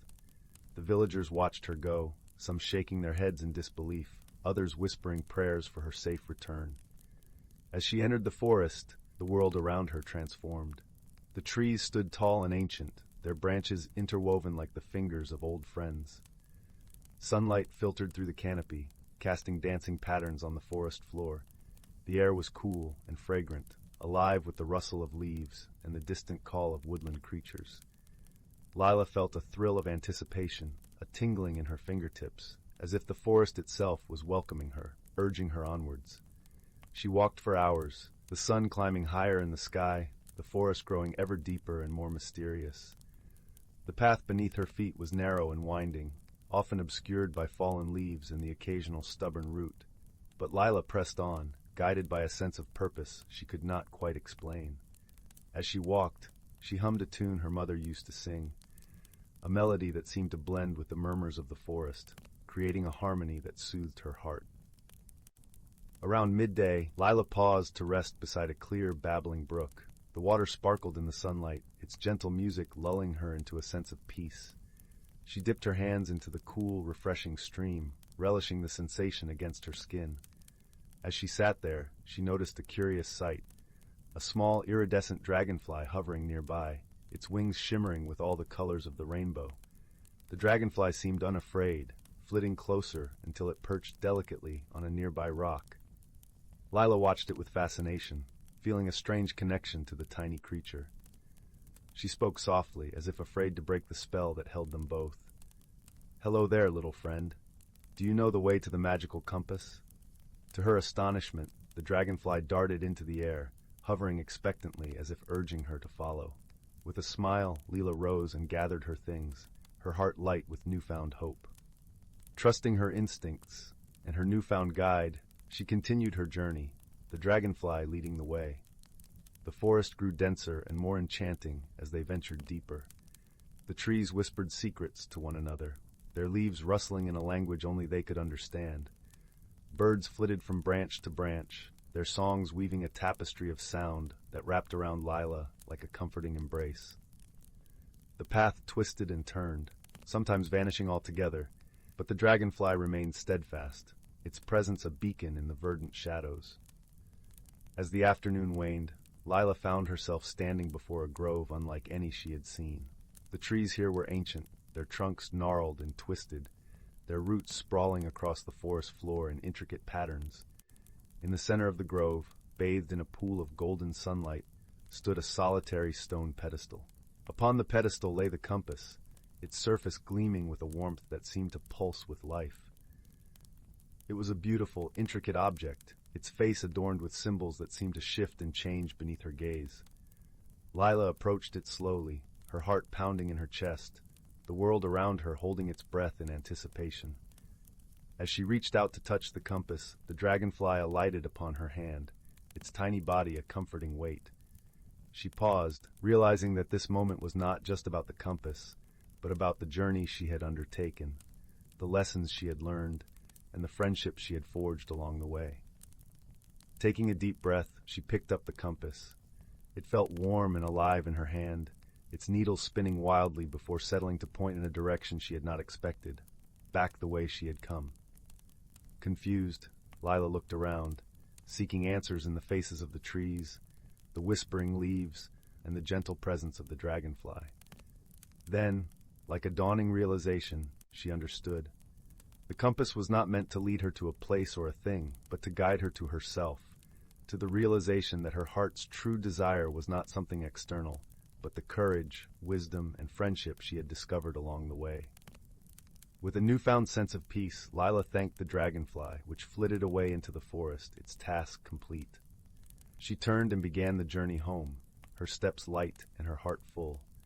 As she walked, the forest seemed to part before her, the path clear and welcoming, the trees offering their blessings in the form of rustling leaves and gentle breezes. When Lila emerged from the forest, the village was bathed in the soft glow of twilight. The villagers, seeing her return, gathered around, their faces alight with relief and curiosity. She shared her tale, speaking of the enchanted forest, the mysterious compass, and the dragonfly that had guided her. But most importantly, she spoke of the journey itself, of the lessons she had learned and the wisdom she had gained. That night, as the village settled into the comforting embrace of sleep, Lila lay in her bed, gazing out at the stars twinkling in the sky. She felt a deep sense of contentment, knowing that her journey had changed her, had shown her the strength and courage that lay within her all along. And so, the legend of the magical compass continued to be told in Willow Bend, not as a tale of a treasure to be found, but as a reminder of the power of the journey, the importance of friendship, and the strength of the human spirit. And Lila, with her heart full of dreams and her spirit unbroken, drifted into a peaceful slumber, the whisper of the forest still echoing softly in her ears. Story 62. Whispers of the Willow Wood. In the gentle embrace of twilight, as the world began to soften and hush, a small village nestled at the edge of the Willow Wood came alive with the magic of ending days. The last golden rays of the sun filtered through the leaves, casting dappled patterns across the cobblestone paths and the thatched roofs of quaint cottages. Here, the air was forever tinged with the earthy scent of moss and the sweet whisper of the wind through ancient branches. In this village, there lived a young girl named Malus. She was known for her curious spirit and a heart as open as the sky. Malus had the kind of laughter that could light up even the gloomiest of days, and eyes that sparkled with the promise of distant adventures. But more than anything, Malus carried with her a small, seemingly ordinary locket.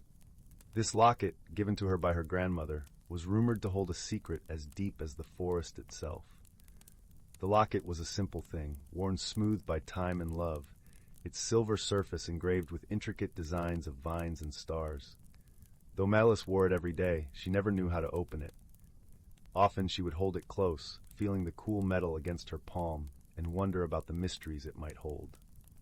One serene evening, as the village settled into the soft comfort of dusk, Malus decided to wander into the Willow Wood. The forest was a place of wonder and whispers, where sunlight danced through the canopy and shadows played hide-and-seek. The villagers spoke of the Willow Wood with reverence and a hint of caution, for it was said to be alive with secrets and magic. As she wandered deeper, the familiar sounds of the village faded, replaced by the symphony of nature, the rustle of leaves, the chirping of crickets, and the distant call of an owl. Malus felt as though she was stepping into another world, one where time moved at its own pace, and dreams were woven into the very fabric of the trees. Amidst this tranquil setting, Malus came upon a willow tree like no other. It stood in the heart of the forest, its branches cascading like a waterfall of green, and its roots sprawling across the forest floor. The tree seemed to hum with an energy that was both ancient and alive, as if it held the memories of centuries within its bark. Drawn to it, Malus approached the tree, her fingers grazing its rough surface. As she did, the locket around her neck warmed against her skin, and she felt a gentle tug, as though the tree was calling to her. With a mixture of awe and curiosity, Malus pressed the locket against the tree, and to her astonishment, it began to glow with a soft, silvery light. The light grew brighter, wrapping around Malus in a shimmering cocoon. She felt a gentle pull, like a current beneath the sea, and before she knew it, she was swept into a world beyond her imagining, a hidden realm within the Willow Wood. Malus found herself standing in a glade bathed in moonlight, where the air was filled with the fragrance of night-blooming flowers and the distant melody of a harp. The stars above twinkled like diamonds scattered across a velvet sky, and the trees around her seemed to whisper her name. In this enchanted place, Malus met a group of kind-hearted creatures, woodland sprites, each no taller than her knee, with wings that shimmered like gossamer in the moonlight. Their eyes were filled with wisdom and mischief, and their laughter was like the tinkling of bells carried on the breeze. "Welcome, dear Malus," said the elder sprite, who had a crown of dewdrops upon his head. "We have been waiting for you." "Waiting for me?" Malus asked, her voice filled with wonder and a touch of disbelief. "Yes," replied the elder sprite, his eyes twinkling. "The locket you wear is a key to our world. It holds the power to unlock the magic of the forest and reveal its secrets to those with a pure heart." Malus listened, her heart beating with excitement. She had always known the locket was special, but never imagined it could lead her to such a place. As the sprites danced around her, she learned that the Willow Wood was in need of her help. A shadow had fallen over their realm, and the balance of magic was in danger of being upended. The sprite spoke of an ancient artifact, the Heartstone, which had been hidden deep within the forest. It was said to be the source of the Willow Wood's enchantment, but it had been lost for generations. Without it, the magic of the forest would fade, and the sprites would be forced to leave their beloved home. Moved by their plight, Malus promised to help find the Heartstone. Guided by the wisdom of the elder sprite and the friendship of the others, she embarked on a journey through the magical realm. Along the way, she encountered challenges that tested her courage and kindness. A river of shifting sands that required her to be still and patient. A labyrinth of mirrors that reflected her innermost fears, and a mountain of echoes that demanded her to listen to the quietest whispers of her heart. With each challenge, Malus grew wiser and more attuned to the magic around her. She learned to trust her instincts and the gentle guidance of her new friends, who supported her with unwavering loyalty.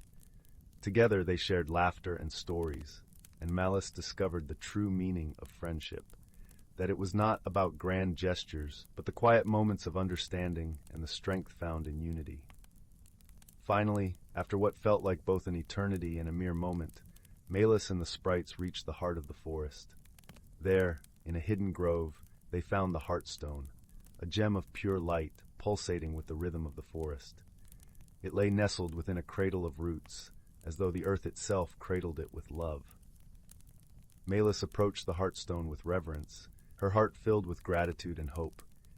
As she touched it, a wave of warmth spread through her, and she felt the locket around her neck pulse in response. The Heartstone glowed brighter, its light weaving through the trees and illuminating the forest in a radiant embrace. The magic of the willow wood was restored, and the sprites rejoiced, their wings shimmering with joy. The elder sprite thanked Malus, his eyes shining with tears of gratitude. "You have saved our home, dear Malus. You have brought light to our darkest hour." Malus smiled, her heart full of love for this wondrous place and the friends she had made. She realized that the true magic lay not in the locket or the Heartstone, but in the bonds of friendship and the courage to follow one's heart. With the balance of magic restored, it was time for Malus to return to her world. As she bid farewell to the sprites, they promised to always watch over her and keep the magic of the forest alive in her heart. Stepping back through the shimmering veil, Malus found herself once again in the familiar embrace of the willow wood. The sun was just beginning to rise, painting the sky in hues of pink and gold. The forest around her seemed more alive than ever, its whispers filled with stories of hope and renewal. As Malus made her way back to the village, she held the locket in her hand, feeling its warmth and the connection it had forged with the magical realm. She knew that though she had returned to her world, the magic of the willow wood would always be a part of her, a reminder of the strength found in friendship and the power of a kind heart. And so, Malus carried the memory of her journey with her, sharing stories of the willow wood with those she loved, and inspiring others to seek the magic in the world around them. In the end, the locket remained forever closed, for its true purpose had been fulfilled, not to hold secrets, but to open the heart to the wonders of friendship and the beauty of the unknown. As the village awoke to a new day, Malus felt a deep sense of peace and belonging. She knew that her journey had changed her, weaving a tapestry of light and love that would guide her through all of life's adventures. And as she walked along the cobblestone paths, the whispers of the willow wood echoed softly in her heart, reminding her that magic was always just a heartbeat away. Story 63. In a secluded corner of the ancient forest, where the air shimmered with the whispers of long-forgotten tales, there existed a hidden realm known only to those who listened closely to the rustle of leaves and the melody of bubbling brooks. This was the Land of Whispers, a place where the natural world thrived in perfect harmony, and every creature, from the tiniest beetle to the grandest stag, played its part in the symphony of life. The heart of this realm was an enormous oak tree, its trunk as wide as a cottage, and its branches stretching out like the arms of a gentle giant. Known as the Elder Oak, it had stood for centuries, watching over the forest like a wise old guardian. Its leaves whispered secrets of the past to the winds, which carried them across the land. Nestled in its roots was a cozy burrow, home to a wise old hedgehog named Hazel. Hazel was a gentle soul with quills that glistened like silver in the moonlight. Her eyes twinkled with the knowledge of ages past, and her heart was as warm as the sunbeams that danced through the forest canopy. Each evening, as the sun dipped below the horizon and the air filled with the soothing chorus of crickets, Hazel would gather the young creatures of the forest around her to share stories of wisdom and wonder. On one such evening, a soft, golden glow bathed the forest as twilight settled in, painting the sky in hues of lavender and rose. The cool breeze carried the sweet scent of honeysuckle, and the gentle rustling of leaves provided a comforting backdrop. Hazel cleared her throat and began her tale, her voice as soft as the moss underfoot. Long ago, when the world was young and the seasons first found their rhythm, there was a great imbalance in nature. The days grew too long, and the nights seemed endless. The seasons, in their confusion, forgot their dance, and the creatures of the forest were troubled. The flowers bloomed out of turn, and the rivers ran dry far too soon. The young creatures, a curious assembly of rabbits, fox kits, and bird hatchlings, listened with rapt attention, their eyes wide with wonder. It was in those days that a very special creature emerged from the depths of the forest, Hazel continued, her voice weaving a tapestry of sound and imagery. A butterfly, unlike any other, with wings that shimmered with all the colors of the rainbow. Her name was Lyra, and she possessed the gift of understanding the language of the winds. As Hazel spoke, the gentle swaying of the branches above seemed to echo the flutter of Lyra's wings, and the soft light filtering through the leaves danced like rainbows upon the forest floor. Lyra knew that only by restoring the balance of the seasons could harmony be returned to the land, Hazel explained. So she embarked on a journey to find the source of the discord. She fluttered through sun-dappled glades, over babbling streams, and past fields awash with the scent of wildflowers. The young listeners could almost feel the cool breeze of Lyra's journey, and the sweet aroma of blossoms seemed to linger in the air around them. At last, Lyra reached the heart of the forest where the spirit of the seasons dwelled. It was there she found the great stone circle, each stone representing a different season. But the stones had lost their glow, their magic dimmed by the disharmony. Hazel's voice grew softer, like the rustling of leaves in a gentle breeze. Lyra, with her understanding of the winds, began to sing. Her song was gentle yet powerful, a melody that spoke of renewal and balance. The winds carried her tune to the stone circle, and as the notes danced in the air, the stones began to glow once more.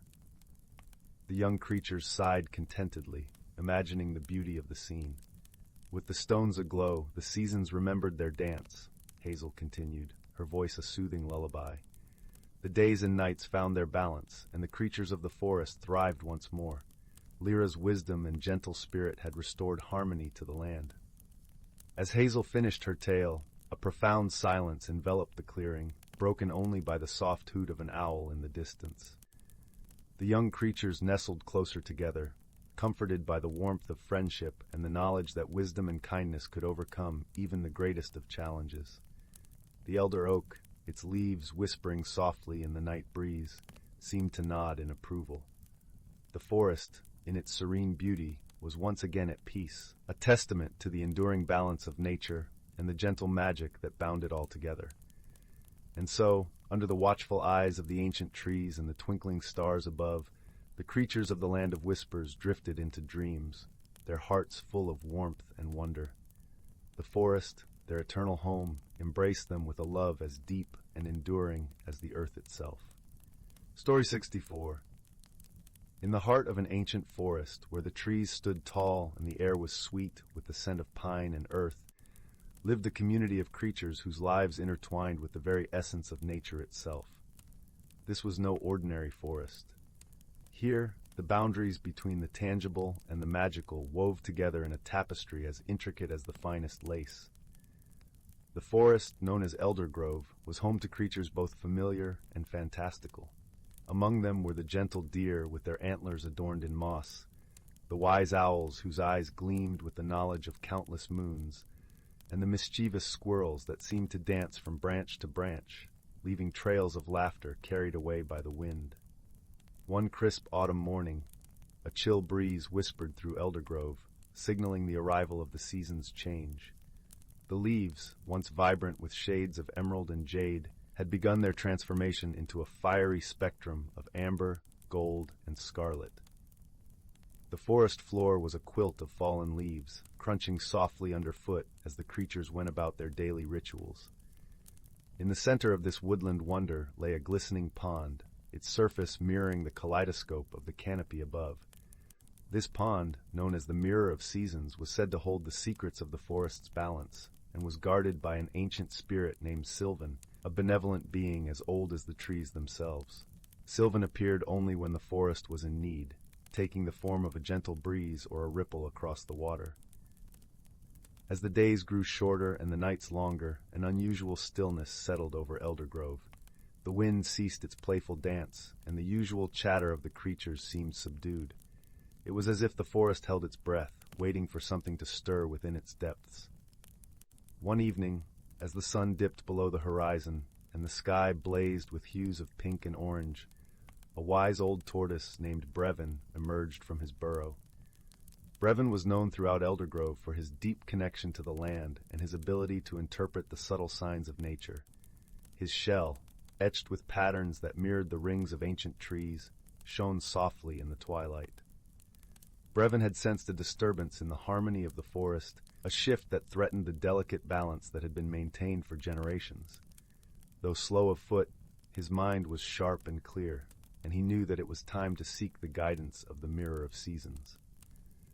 As Brevin meandered towards the pond, he was joined by a curious fox named Fenric, whose fur was as russet as the autumn leaves. Fenric, with his keen eyes and quick wit, had noticed the change as well. He bounded alongside Brevin, his paws barely disturbing the leaf-strewn path. "What do you think has befallen our home, Brevin?" Fenric asked, his voice a soft murmur against the rustling leaves. "The forest speaks in whispers, my young friend," Brevin replied, his voice as deep and resonant as the earth itself. "We must listen closely to what it has to say." Together, the tortoise and the fox approached the Mirror of Seasons, where the water's surface shimmered under the waxing moon. They gazed into its depths, their reflections mingling with the colors of the evening sky. As they watched, a gentle ripple spread across the pond, and the spirit of Sylvan appeared, a figure formed of mist and moonlight. Wise Brevin, curious Fenric, Sylvan's voice was like the rustle of leaves in a summer breeze. The forest is indeed in need of your wisdom and courage. The balance has been disturbed by a shadow that creeps unseen. Brevin nodded, his eyes reflecting the understanding that came with his age. "What must we do to restore harmony, dear Sylvan?" "The answer lies within the heart of the forest," Sylvan replied. "There is a tree, old and strong, that holds the memories of Eldergrove. Its roots are entwined with the essence of our home. You must seek it out and listen to its song."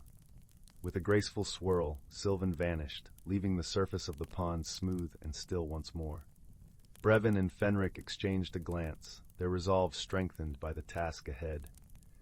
As dawn painted the sky in soft pastels, they set off on their journey, guided by the whispers of the wind and the scent of the earth. They traveled through groves where the light filtered down like liquid gold, past streams that sang with the voices of 1,000 tiny waterfalls, and beneath arches of ancient oaks that seemed to reach for the sky with gnarled fingers. Their path led them to the heart of Eldergrove, where the great oak stood, its trunk as wide as 100 hands and its branches stretching to embrace the heavens. The roots of this venerable tree delved deep into the earth, intertwining with the very soul of the forest. Brevin and Fenric approached the great oak with reverence, feeling the pulsating energy that resonated from its core. As they settled at its base, a breeze rustled through its leaves, creating a melody that spoke of time and change, of life and renewal. Fenric closed his eyes, allowing the music to wash over him. "I can hear it, Brevin," he whispered. "The song of the forest. It tells of a time when the seasons danced in harmony, each one giving way to the next in a graceful waltz." Brevin nodded, listening intently. "And it speaks of a shadow, a disruption in this cycle. We must find the source and help restore the flow of time." Guided by the song, they followed the great oak's roots, which led them to a clearing bathed in silvery moonlight. In the center of the clearing lay an ancient stone, its surface etched with symbols that glowed softly in the night. This stone was the keystone of seasons, a relic left by the ancients to maintain the balance of Eldergrove. It was here that the disruption had begun, and it was here that they would find the answers they sought. Brevin and Fenric studied the symbols, their minds working together like the gears of a finely tuned clock. Slowly, they began to understand the message left by those who had come long before. The stone spoke of a forgotten bond between the creatures of the forest and the changing seasons, a connection that had been neglected as the years passed. With newfound clarity, Brevin and Fenric realized that the shadow was not an external threat, but a consequence of this lost connection. The forest needed its inhabitants to remember their roles in the grand tapestry of nature, to celebrate the arrival of each season, and to honor the gifts it brought. Determined to restore the ancient bond, Brevin and Fenric returned to Eldergrove and called a gathering of all the forest's creatures. Under the watchful eyes of the moon and stars, they shared the story of the keystone and the importance of unity and harmony. Together, they devised a plan to rekindle the connection. Each creature would play a part in welcoming the seasons. The owls would sing the songs of winter, the deer would dance in the spring meadows, the squirrels would gather the fruits of summer, and the foxes would weave tales of autumn's splendor. As the creatures embraced their roles, the shadow began to lift, and the forest breathed a sigh of relief. The wind returned to its playful dance, the streams sang with renewed vigor, and the leaves whispered tales of hope and renewal. Brevin and Fenric watched as Eldergrove blossomed with life, their hearts swelling with joy. They had learned that true harmony lay in remembering one's place in the circle of life, in cherishing the gifts of the seasons, and working together to nurture the world around them. And so, under the gentle glow of the moon, the forest was restored to its former glory, a haven where magic and reality intertwined in perfect balance. As the creatures celebrated their newfound unity, the spirit of Sylvan appeared once more, a twinkle of gratitude in his eyes. "You have done well, dear friends," Sylvan said, his voice a gentle caress. "The forest will thrive, and the seasons will dance in harmony once more." With a serene smile, Sylvan faded into the night, leaving Brevin and Fenric to bask in the glow of their achievement.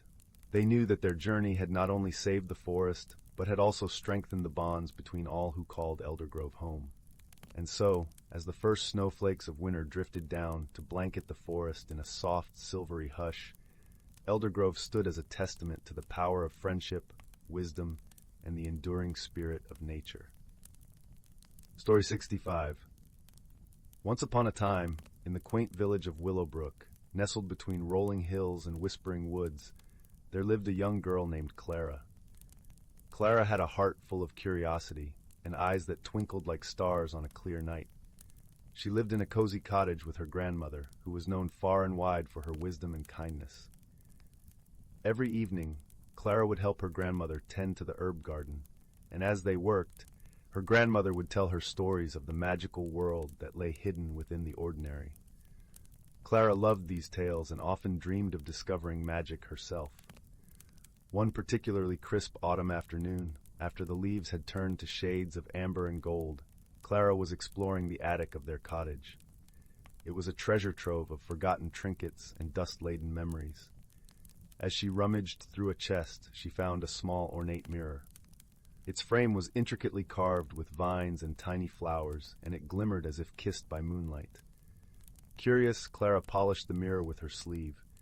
As she gazed into its depths, she noticed something peculiar. Rather than reflecting her own face, the mirror showed a path leading through the forest, bathed in soft, ethereal light. With a flutter of excitement in her chest, Clara rushed to her grandmother, the mirror clutched tightly in her hands. "Grandmother, look what I found!" she exclaimed, breathless with wonder. Her grandmother peered into the mirror and smiled softly, her eyes twinkling with a knowing light. "Ah, the mirror of wanderlust," she murmured. "It is said to reveal the path to one's heart's true desire. But remember, my dear, the journey is as important as the destination." With her grandmother's words in her heart, Clara decided to follow the path shown by the mirror. She set off at dawn, the village still wrapped in the gentle embrace of sleep. The forest was alive with the sounds of rustling leaves and the sweet melodies of birds welcoming the morning sun. As she walked, Clara met a small, wise-looking owl perched on a low branch. The owl's feathers were as soft as down, and its eyes were a warm amber, full full of gentle wisdom. "Hello, Clara," the owl hooted softly. "I am Oliver, the guardian of the forest. I see you carry the mirror of wanderlust. May I accompany you on your journey?" Clara nodded, grateful for the company. Together, they ventured deeper into the forest, where the trees whispered secrets and the air was filled with the scent of pine and earth. As the day wore on, they came across a babbling brook, its waters sparkling in the dappled sunlight. There they encountered a cheerful squirrel with a bushy tail and a mischievous glint in his eyes. "Greetings," the squirrel chattered. "I am Jasper. What brings you to this part of the forest?" Clara shared her story, and Jasper, intrigued by the promise of adventure, decided to join them. With Oliver and Jasper by her side, Clara felt her heart swell with joy and anticipation. The path led them to a clearing where an ancient oak stood, its gnarled branches reaching toward the sky. Beneath its shade sat a wise old tortoise named Tilda. Her shell was etched with patterns that seemed to tell stories of ages past. "Welcome, young traveler," Tilda said in a voice as soothing as a lullaby. "You have come far, but the path ahead requires not strength, but wisdom." Clara listened intently as Tilda spoke of a riddle that guarded the way to her heart's desire. The riddle was woven with words of mystery and magic. "What is it that belongs to you, yet others use it more than you do?" Tilda asked, her eyes twinkling with gentle challenge. Clara pondered the riddle, her mind turning over the possibilities. Oliver and Jasper offered their thoughts, but it was Clara who finally understood. "It's my name," she said softly, a smile spreading across her face. Tilda nodded approvingly, and the air shimmered with a quiet magic. The path beyond the oak tree revealed itself, glowing with a soft, inviting light. With a heart full of gratitude, Clara thanked her new friends and continued on her journey. The path led her to a hidden glade, where wildflowers danced in the breeze and sunlight painted the world in hues of gold. There, in the heart of the glade, Clara found a small, shimmering pool. Its waters were as clear as glass, reflecting the sky above. As she gazed into the depths, she saw not just her reflection, but the dreams she held dear. Clara realized that the journey had been as magical as the destination. She had discovered not only the wonders of the world, but also the strength and wisdom within herself. With a heart full of contentment, Clara returned home, the mirror tucked safely in her satchel. Her grandmother greeted her with a warm embrace, her eyes filled with pride and love. As the stars began to twinkle in the night sky, Clara sat by the fireplace, sharing her tale with her grandmother. The flames crackled softly, and the room was filled with the comforting scent of lavender and chamomile. In Willowbrook, the tales of Clara's journey became a cherished story, a reminder that magic lies not only in distant lands, but also within the hearts of those who seek it with kindness and wonder. And so, Clara's story, like the leaves of the oak tree, whispered through the village, a gentle reminder that wisdom and friendship light the way to our heart's true desires. And with that, the night wrapped the village in a peaceful slumber, as dreams danced like fireflies under the moonlit sky. 66. In a cozy valley nestled between misty mountains, the village of Willowbrook seemed a picture of tranquility. Thatched cottages peeked from behind flower-filled gardens, while gurgling streams carried the soft melodies of woodland creatures. Yet lately, strange things had been afoot, little mysteries that set the villagers whispering. Mrs. Wiggins awoke one morning to find her prized pumpkin patch mysteriously replanted with turnips. Old Gerald claimed his wooden clogs kept wandering off in the night, and poor Timmy lost his voice for a whole week after a peculiar evening fog rolled through. Little Sophie, the baker's daughter, was determined to get to the bottom of these puzzling events. With her curious nature and a sprinkle of magic inherited from her grandmother, she felt sure the answer must lie somewhere if she just looked closely enough. One crisp autumn morning, Sophie set off into the golden woods, armed with a basket of gingerbread men and a watchful eye. The dappled sunlight cast dancing shadows across the leafy path as chipmunks scurried about their business. Up ahead, a rustling in the ferns caught Sophie's ear. "Who goes there?" she called in a friendly tone. To her surprise, a tiny figure popped out, a sketty, one of the mischievous woodland sprites her grandmother had told tales about. "Why, hello there!" The sketty brushed leaves from his miniature coat. "Lovely day for a ramble, isn't it? Sophie gasped in delight. I can't believe I'm actually meeting a sketty. But have you happened to notice any strange things happening in Willowbrook lately?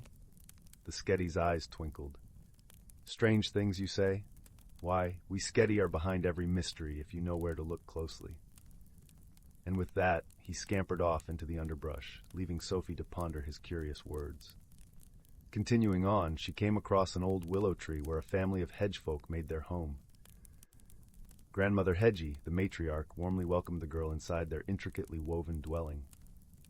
Strange happenings, you say? Grandmother Hedgie sipped her acorn tea thoughtfully after Sophie explained the situation. Why, that rings a bell.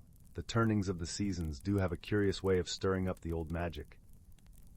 She gestured for Sophie to look through her knothole window, where geese were winging southward in a chevron across the autumn sky. You see, when summer's warmth fades, the slumbering energies of the forest awaken. The sketty and their mischievous kin tend to get overexcited, shall we say? 'Tis their way of celebrating the renewal of the woodlands. Understanding blossomed on Sophie's face. So the sketty were behind the pranks, the turnips, the wandering shoes, even poor Timmy's voice. Nothing meant to cause real harm, my dear, Grandmother Hedgie assured her with a twinkle. 'Tis simply their way of heralding the seasons through mischief and merriment. Sure enough, in the following days the strange occurrences tapered off, as the first flurries heralded winter's still arrival. Sophie shared her newfound knowledge with the villagers, easing their fears over the great prank, as it came to be known. From then on, they viewed the sketty's seasonal antics through a lens of whimsy rather than worry. And at summer's first blush each year, the good people of Willowbrook would leave out bowls of cream and blackberry scones as an offering of goodwill to their mischievous yet cherished woodland neighbors. Story 67. In a land where the sun always set in hues of lavender and gold, nestled among rolling hills and whispering woods, lay the quaint village of Willowbend.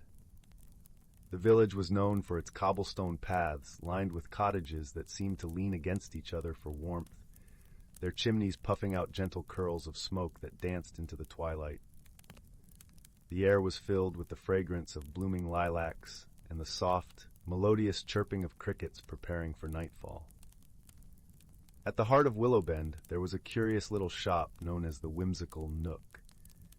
It was a place where villagers gathered not just to purchase goods, but to share stories and laughter.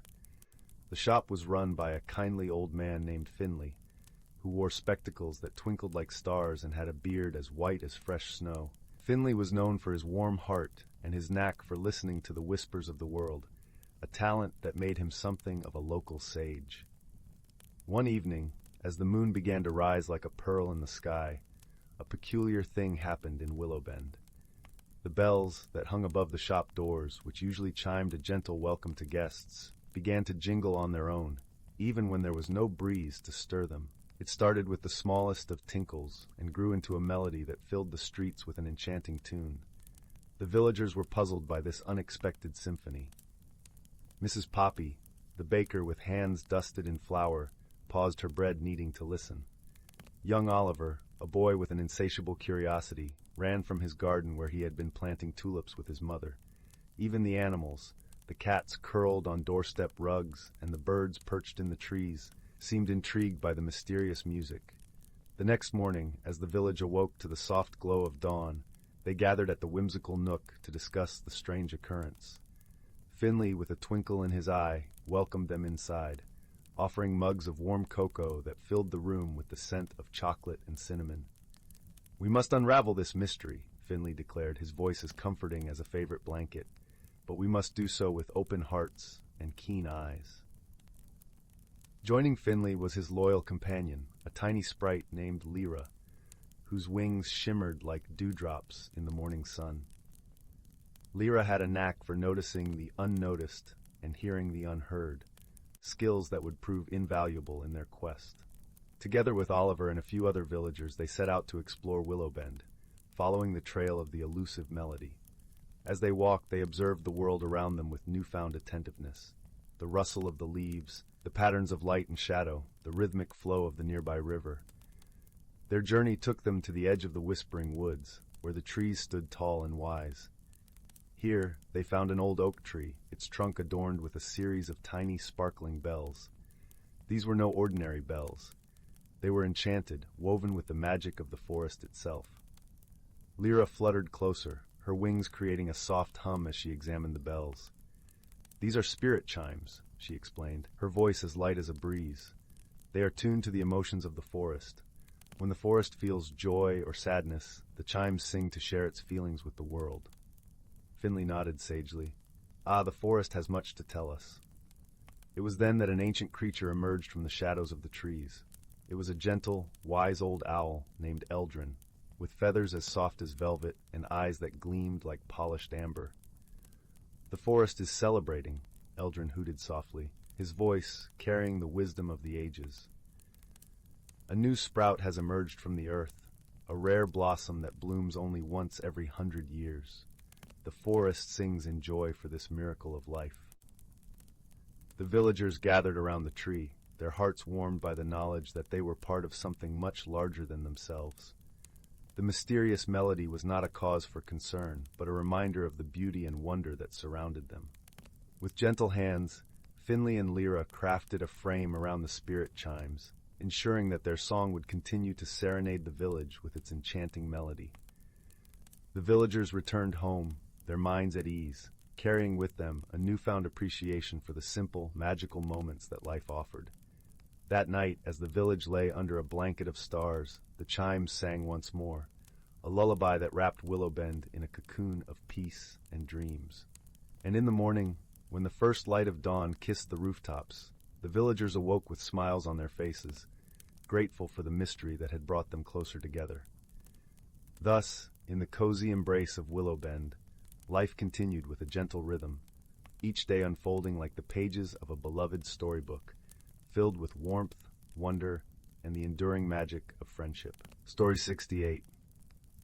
Once upon a time, in the cozy village of Meadowbrook, where cottages nestled amidst rolling hills and the air was filled with the fragrance of blooming lavender, there lived a young girl named Clara. Clara had a gentle heart and a curious mind, always eager to explore the world around her. She spent her days wandering the meadows, collecting wildflowers, and listening to the stories whispered by the gentle breeze. One afternoon, as golden sunlight filtered through the canopy of an ancient oak, Clara stumbled upon a peculiar object half buried in the soft earth. It was a small, intricately carved wooden box, its surface adorned with images of swirling leaves and twinkling stars. Clara carefully brushed away the soil, revealing the box's smooth, polished surface. As she held the box in her hands, she felt a faint warmth emanating from it, as if it held a secret longing to be discovered. Intrigued, Clara gently opened the lid. To her astonishment, the box contained a delicate, shimmering feather, unlike any she had ever seen.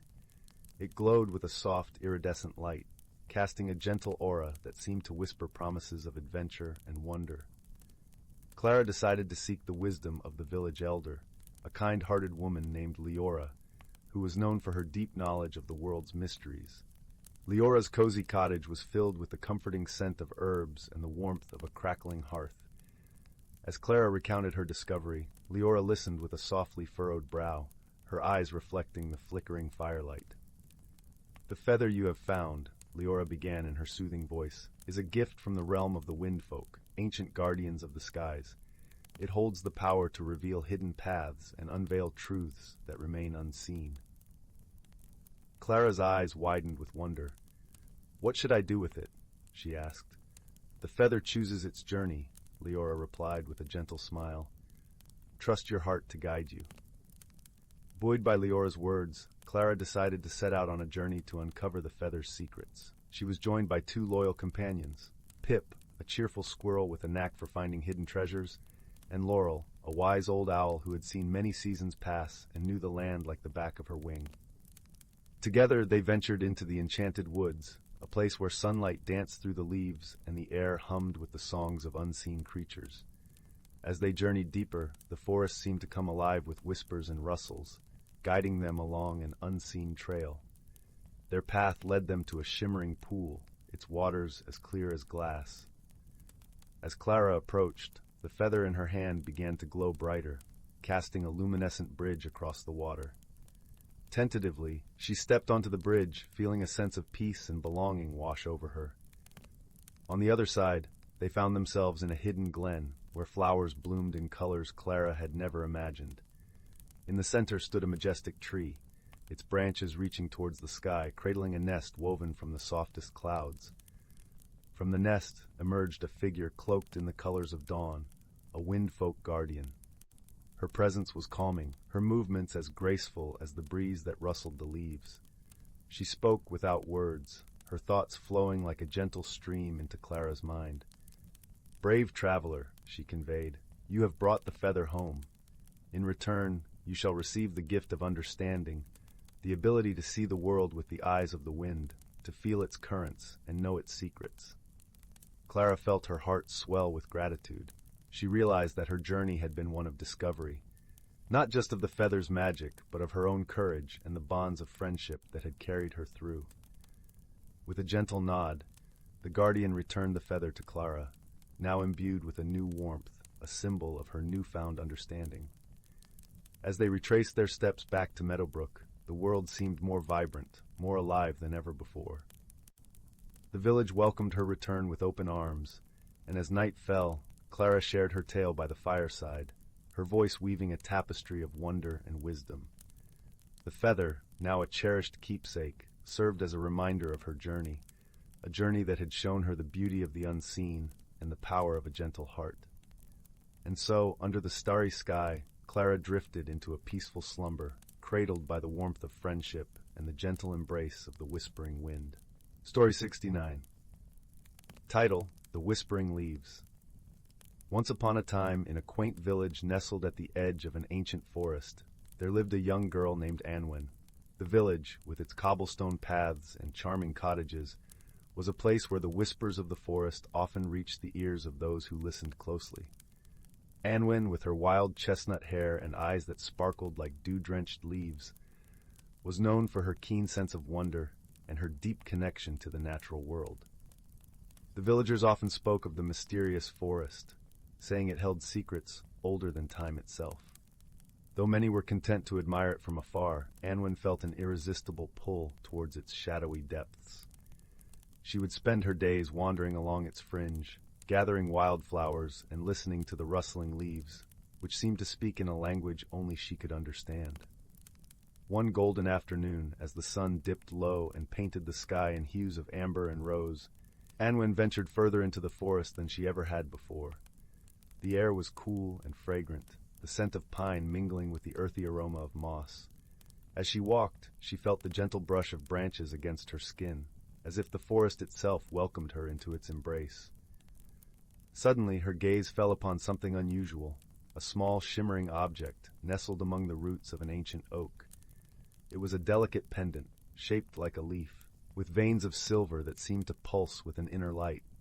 Anwen picked it up, its warmth spreading through her palms, and felt a tingle of magic seep into her very being. As she examined the pendant, the forest around her began to change. The trees, which had stood silently like solemn sentinels, now seemed to bend and sway as if moved by an unseen breeze. Whispers floated through the air, not from the leaves this time, but from somewhere deeper within the forest. Intrigued and unafraid, Anwen followed the murmurs, clutching the pendant tightly. The whispers led her to a hidden glade bathed in moonlight, a place where the forest seemed to hold its breath. In the center of the glade stood an ancient tree, its trunk gnarled and twisted with age. The tree was unlike any Anwen had ever seen. Its bark was smooth and silver, and its leaves glowed with an ethereal light. As she approached, a gentle voice emanated from the tree itself.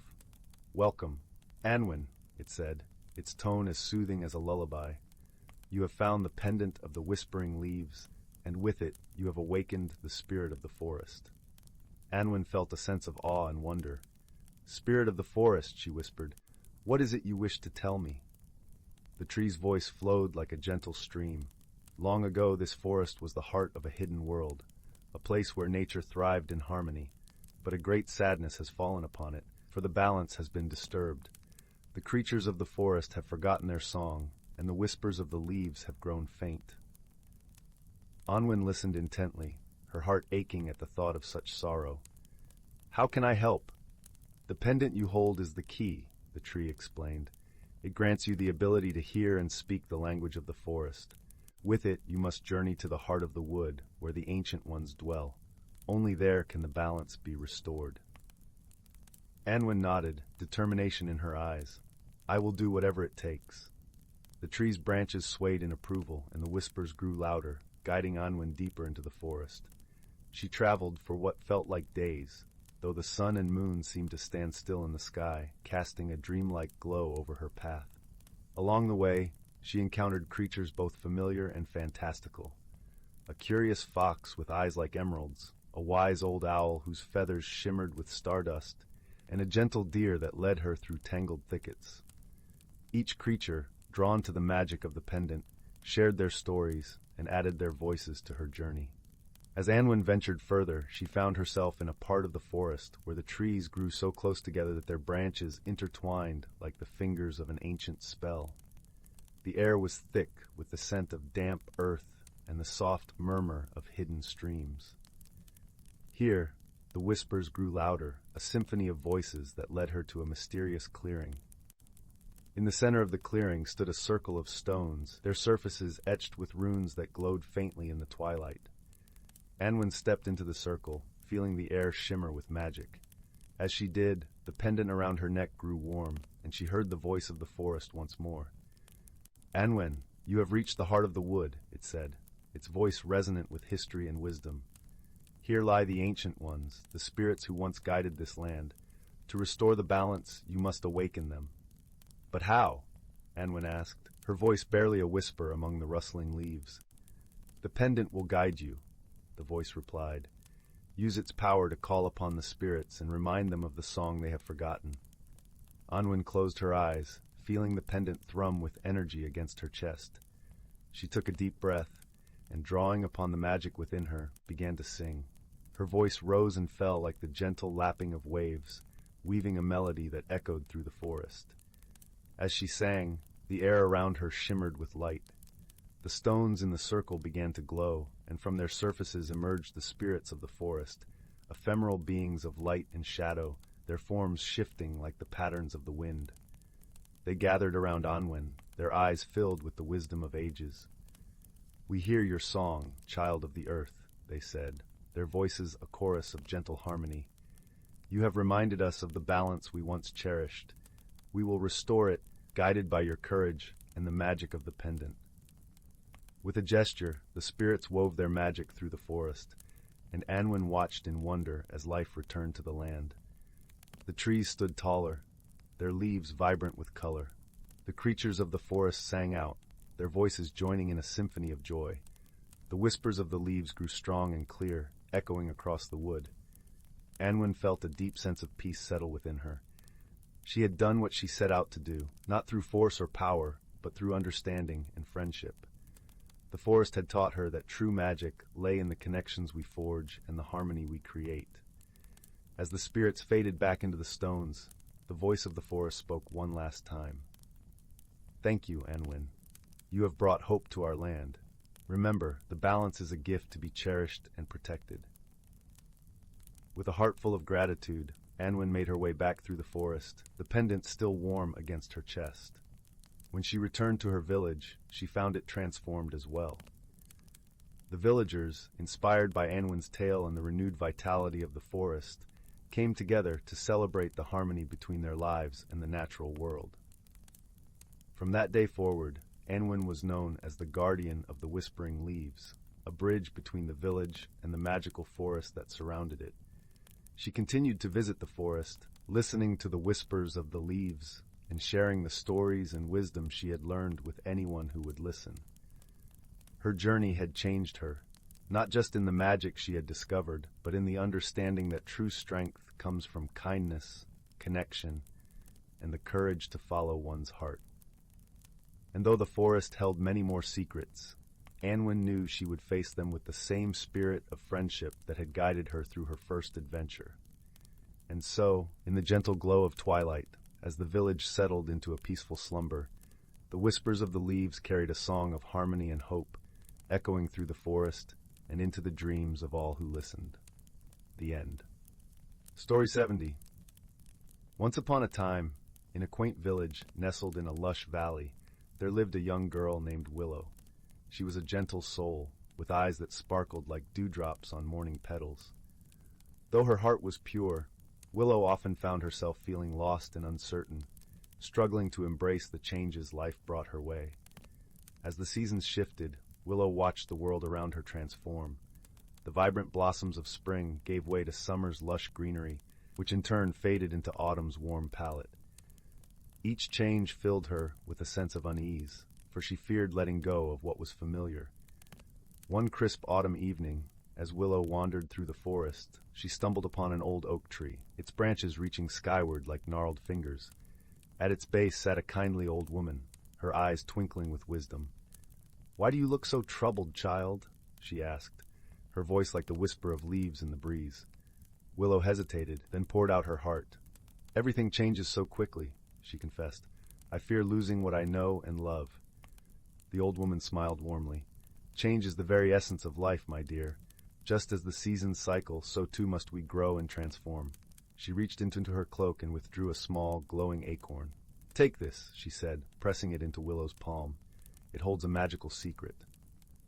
Willow cradled the acorn, mesmerized by its gentle radiance. As she watched, it began to sprout, tiny green shoots unfurling from its shell. Before her eyes, the sapling grew, its slender trunk rising higher and higher, branches spreading wide.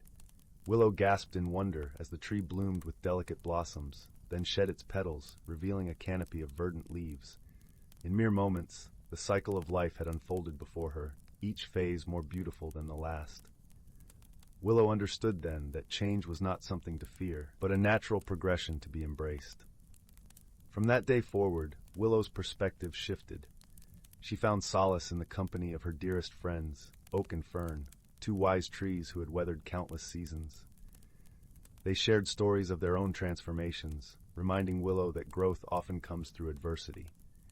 As the years passed, Willow blossomed into a strong, confident young woman.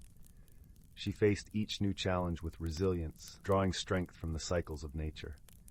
When winter's chill swept through the valley, she knew that spring's renewal would soon follow.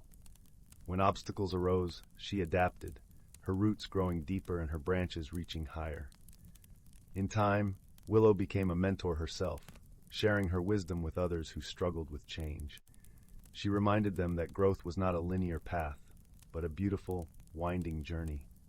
Like the trees, they would shed old layers and sprout anew, ever evolving and expanding their horizons. And so the cycle continued, generation after generation, each soul discovering the magic of personal transformation. For in embracing change, they found the courage to bloom into their truest, most radiant selves. Story 71.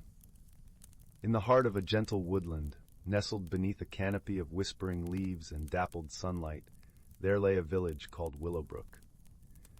This village was known for its serene beauty, where the air was always tinged with the scent of wildflowers, and the soft murmur of a nearby brook guided many to peaceful slumber.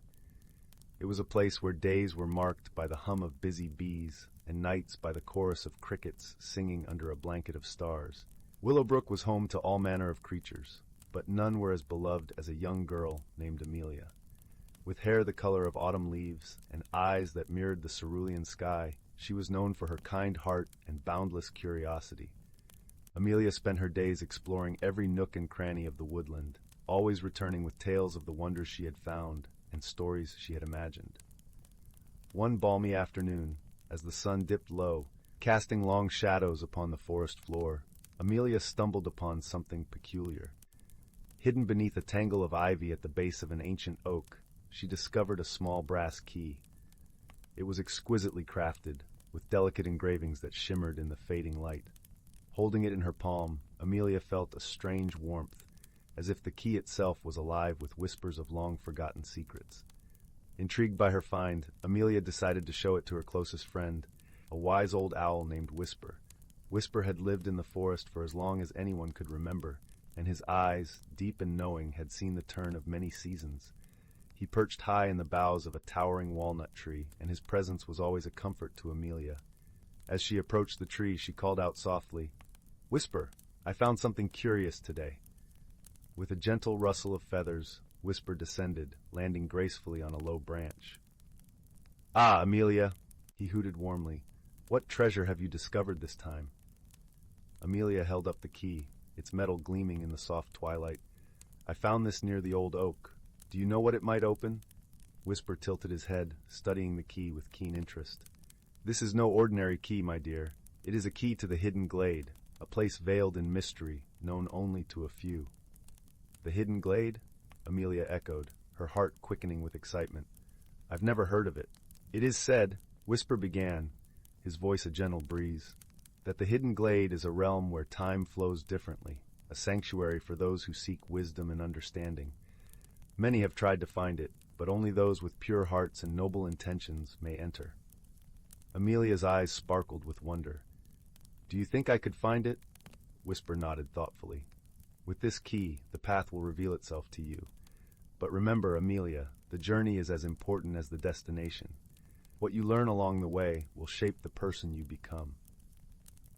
Determined to uncover the secrets of the hidden glade, Amelia set out the next morning. The forest was alive with the golden hues of dawn, and her heart brimmed with anticipation. She followed the brook as it meandered through the woodland, its song a comforting companion. As she walked, the forest seemed to shift around her. Trees swayed with an unseen rhythm, and the air shimmered with a luminescent glow. Amelia felt as if she was being drawn into a dance, guided by a force she could not see but deeply trusted. She followed the pull of the key, each step taking her deeper into the heart of the forest. After what felt like both moments and hours, Amelia arrived at a clearing unlike any she had seen before. The hidden glade was bathed in a soft, ethereal light, and the air was filled with the fragrance of honeysuckle and lavender. In the center of the glade stood a fountain, its waters sparkling like liquid crystal. Amelia approached the fountain, mesmerized by its beauty. As she gazed into the water, she saw reflections that were not her own. Faces and places flickered across the surface, each telling a story. She saw a young boy helping an injured bird, a family sitting by a fireside, laughter in their eyes, and an elderly woman planting seeds in a garden, her hands gentle and sure. The visions filled Amelia with a deep sense of peace and understanding. She realized that the hidden glade was a place of reflection, where one could see the tapestry of life woven from countless moments of kindness and love. It was a reminder that even the smallest actions could ripple outwards, touching lives in ways unseen. As Amelia pondered these revelations, she heard a soft voice as gentle as the rustling leaves. "You have found the heart of the forest, young one. What wisdom do you seek?" Startled, Amelia looked around but saw no one. "I seek to understand," she replied, her voice steady. "To understand how I can make a difference in the world, no matter how small." The voice responded with warmth, like sunlight filtering through the branches. "The key to making a difference lies within you. It is in the choices you make, the kindness you show, and the courage you hold. Remember, even a single drop can create ripples across the vastest of oceans." With these words echoing in her heart, Amelia felt a profound sense of clarity and purpose. She knew that her journey was just beginning, and that the wisdom of the hidden glade would guide her as she walked her path. As she turned to leave, the glade seemed to shimmer, as if bidding her farewell. Amelia retraced her steps, the forest now familiar and welcoming. When she finally emerged back into Willowbrook, she carried with her not just the memory of the hidden glade, but a newfound understanding of her place in the world. Amelia's return was met with joy and curiosity. She shared her tale with Whisper, who listened with eyes full of pride. "You have grown, Amelia," he said softly. "The glade may have shown you its secrets, but it is your heart that will carry them forward." From that day on, Amelia lived with a gentle purpose, her actions guided by the lessons she had learned. She tended to the needs of her village with kindness and compassion, her spirit as bright as the sunlit glade she had visited. And though the key was returned to its resting place, waiting for another seeker, the true treasure was the wisdom Amelia carried within her, a wisdom that would light her path and those of others for years to come. In the quiet of the night, as Willowbrook lay beneath a quilt of stars, a sense of serenity enveloped the village. The gentle whispers of the forest told stories of friendship, courage, and transformation, stories that would echo through time, guiding generations yet to come. And in the heart of it all was Amelia, a beacon of light and love, forever changed by her journey to the hidden glade.